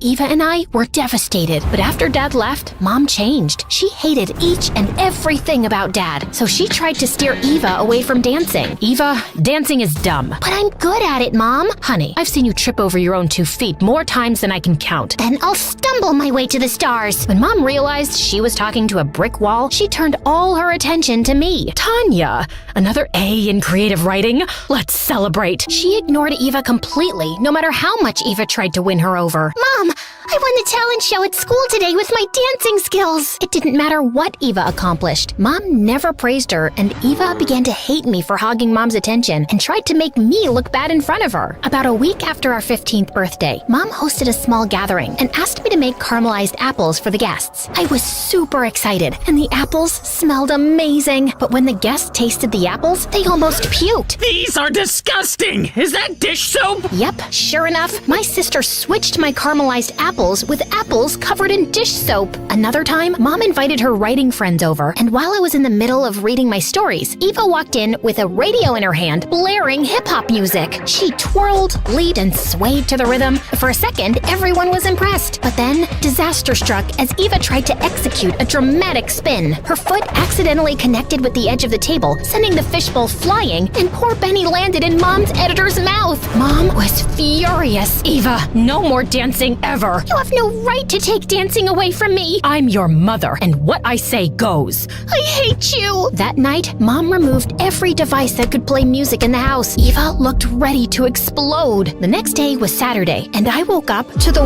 worst screeching sound coming from Eva's room. When I got to Eva's room, she was huffing and puffing with wild enthusiasm into a harmonica. Eva, you sound like you're strangling cats. Since I can't dance, I'm starting our school's first harmonica club. Eva smirked devilishly as she blew once more into the harmonica.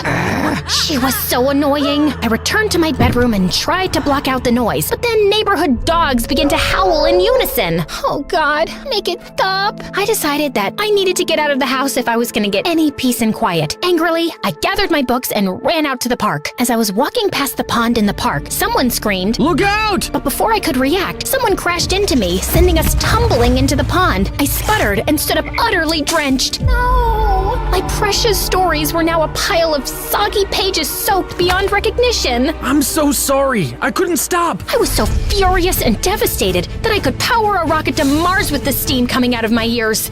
It's not your fault. It's my sister's. Her and her stupid harmonica. I marched home with a thunderous fury in my steps, each one echoing my building frustration as I prepared to confront Eva. I burst through the front door, and there Eva was, sitting in the living room. I threw my ruined stories at her. Because of you, my stories are ruined. With a rush of adrenaline, I lunged at Eva, and the living room became a war zone. A few minutes later, Mom walked through the front door and pulled us apart. Why are you girls fighting? I quickly explained what happened to Mom, while Eva fumed on the other side of her. Everything I worked so hard on is now gone. And how is that my fault, Tanya? If you weren't playing that stupid harmonica, I wouldn't have had to leave the house. Eva, you're grounded. Go to your room, now. Eva glared at us and then stormed off. Don't worry, Tanya. Together, we'll create more stories from that big, beautiful brain of yours. Over the next few days, Mom and I spent hours huddled together, weaving new stories to replace the ones that were lost. Our collaboration was nothing short of magical. About a month later, I had completed 20 incredible short stories which Mom took to her publisher. And guess what? He loved it! With Mom's help, I had just accomplished my first major writing achievement. Eek! I can't believe I'm about to become a published author. Congratulations, Tanya. I'm so proud of you. Thanks, Mom. I couldn't do it without you. News about my first book spread through the school like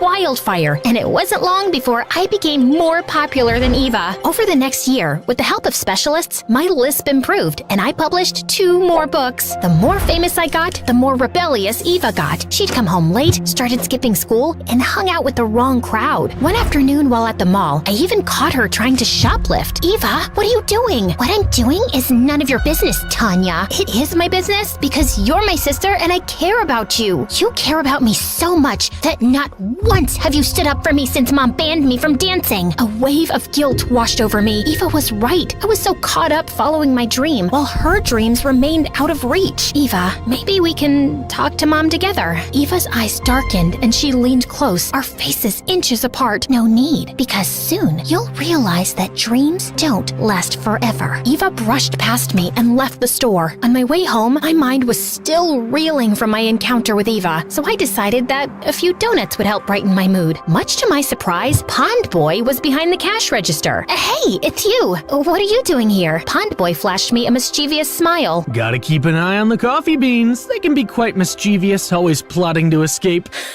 So, your coffee bean security? Just call me Captain Beanie. In a much more serious tone, he added, By the way, I'm Alex. Tanya, after receiving my order, I sat at one of the tables. When Alex had finished his shift, he joined me. I told him about the 3 books I published with Mom's help, while he told me about his life. I grew up in an orphanage and was adopted by a nice couple about a year ago. I'm glad you finally have a family. A strange look crossed Alex's face, and he smiled. So do I. Alex was kind and smart and super easy to talk to. Over the next few weeks, when I wasn't at school or writing, I was hanging out with Alex. One afternoon, I invited Alex home to watch movies. I had gone into the kitchen to get snacks, and when I returned, Alex and Eva were laughing and talking as if they'd known each other for years. And sure enough, over the next 2 weeks, Alex was hanging out with Eva more than he was with me. I was furious. So, you're ditching me again to hang out with Eva? Tanya, she's your sister. I don't see what the problem is. I couldn't help but feel jealous. Alex was supposed to be my friend, not Eva's. I decided to confront him about it at the cafe. When I got there, he was deep in thought as he stared at a picture that he was holding. I snuck behind him to glance at the picture, and I gasped when I realized that it was a picture of Eva. Are you stalking my sister? You creep! Startled, Alex fumbled with the picture and shoved it into his pocket. It's nothing like that, Tanya. Please, keep your voice down.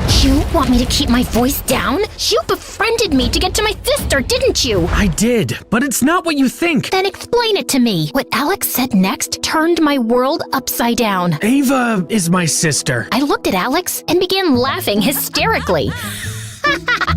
Am I being pranked? Do you have hidden cameras in here? Alex shook his head, and I saw the sadness in his eyes. What? Are you serious? It has to be a mistake. One day, the orphanage director asked me to bring out some files from his office, and I accidentally dropped them. I noticed my mother's name and a picture of her. Out of curiosity, I opened the file and saw that Mom had a twin birth. So I jotted down the name of the person who adopted my sister and traced it back to your family. I was stunned and hurt. Why would Mom keep something like this a secret for 17 years? I understood why Alex ditched me. He wanted to spend time getting to know his sister. I knew I had to do something. You're coming with me. Before he could say no, I grabbed his hand and dragged him out of the cafe all the way home. Mom? Eva? Where are you? Mom came out from the kitchen, but Eva was nowhere to be seen. When were you going to tell Eva that she was adopted? A look of horror appeared on Mom's face. Who told you that? It doesn't matter. Mom, is it true? Is Eva adopted? Mom sank into the sofa. Yes, it's true. Eva is adopted. We heard a gasp, and we all looked up to see Eva frozen at the top of the stairs, her eyes as wide as saucers. She turned around and bolted to her room,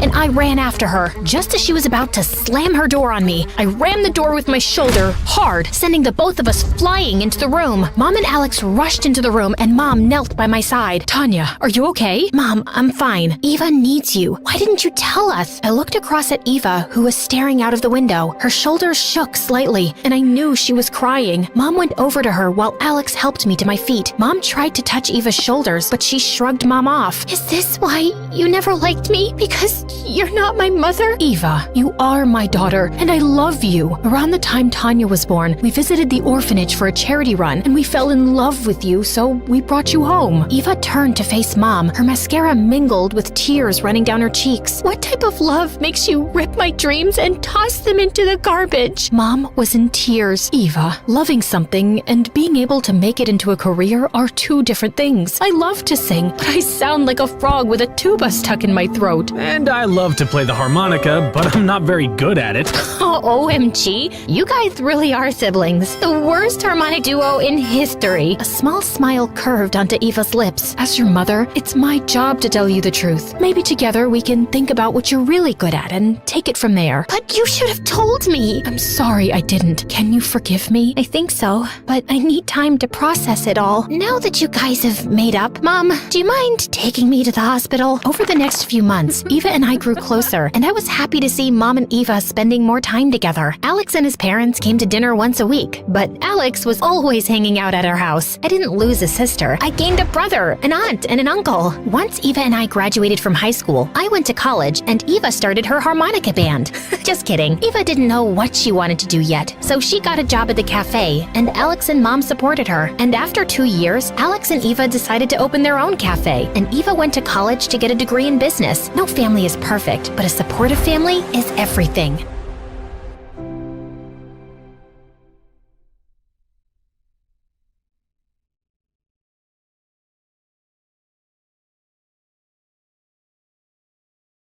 Hi, my name is Lola and I'm from Atlanta. Please like and subscribe. When I was a kid, my parents and I had adventures all the time. We played hide and seek, we fought monsters in our backyard, and I even saved Mom from a mean old pirate who tried to steal the last piece of pie. My life was fantastic, but when I turned 3, Mom gave birth to an evil witch named Genevieve. From the moment Jen was born, she used her beady blue eyes to cast a spell on my parents and turn them into her evil minions. Genevieve, we love you more than anything in the world. Here you go, honey. Hey, I was playing with that. Jen started walking at 9 months old. At 2, she could write her own name. And at 3, she could do the alphabet without making any mistakes. When Jen was 7, she won her first national spelling bee. She got a huge cash prize, and the reporter came over to interview her for the cover story of a magazine. I'd like to thank my parents. I couldn't have done this without them. We're so lucky to have a genius daughter. She's our pride and joy. My parents kept gushing about Jen for hours as I sat in the corner. When the reporter finally said it was time for pictures, I joined my family for a photo. But Jen insisted that I stay out of it. My parents tried reasoning with her, but she was beyond reason. It's my moment, and she'll ruin my image with her stupidity vibe.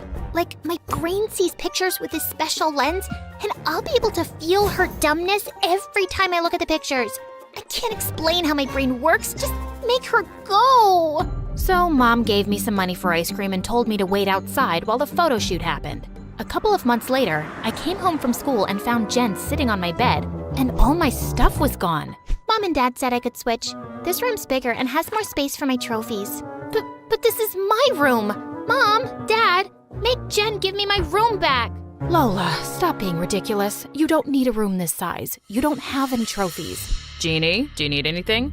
Should I put up some more shelves? A new bookcase? I was so mad I threw myself on the ground and started screaming. This sucks. I'm leaving and I'm never coming back.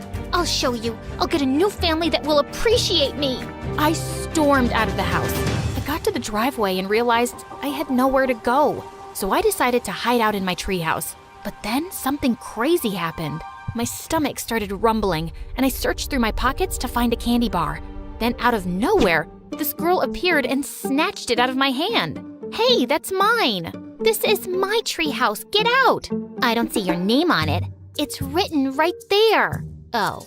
Then the strange girl wrote the word Madison on the wall. I guess we're roommates now.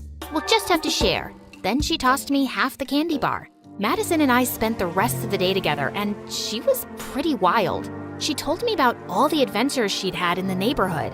I found a skeleton in the neighbor's backyard. No way!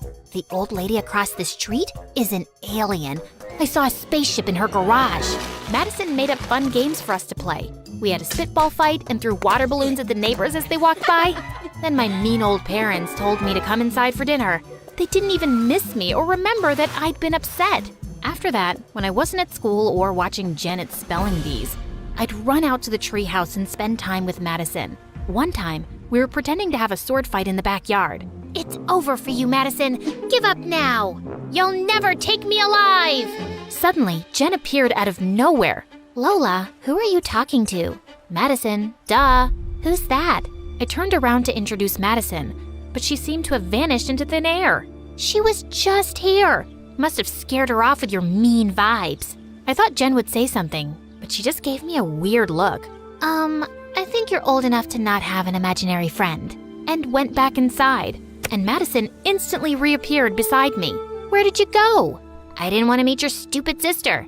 And there, I got you. You're dead. When I was 12, I started junior high school, and it was the worst. All the girls were more interested in boys and makeup than building pillow forts or searching for hidden treasures. I had nothing in common with any of them, and most of them thought I was weird. I was pretty lonely. Then Madison started sneaking into my school. She'd make funny faces and tell the best jokes. Madison, you're hilarious. Stop, please. I'm gonna pee my pants. Who's Madison? Is she talking to the wall? Madison told me cool stories, and she was such a gossip. She knew everything about everyone, and she always had my back whenever a bully tried to mess with me. Having her around made me stronger and braver. Hey, ugly, get out of my way. Who are you calling ugly? You look like a rat, and your breath smells like poo. Once I was cast in a school play, and I had to do this huge monologue. My parents didn't even bother to come because Jen had a spelling competition the same day. I was so nervous I could barely speak, but then Madison showed up to cheer me on. I shook off my nerves and gave the best performance ever. I told my parents all about it, but they didn't care. The next day, they dragged me to another one of Jen's boring competitions. Madison brought a bag of ants, and we let them loose on stage. Jen and all the other kids freaked out and ran around screaming. It was hilarious. Then one day, things took a turn. For my 15th birthday, me and my family went on vacation. But when we got back home,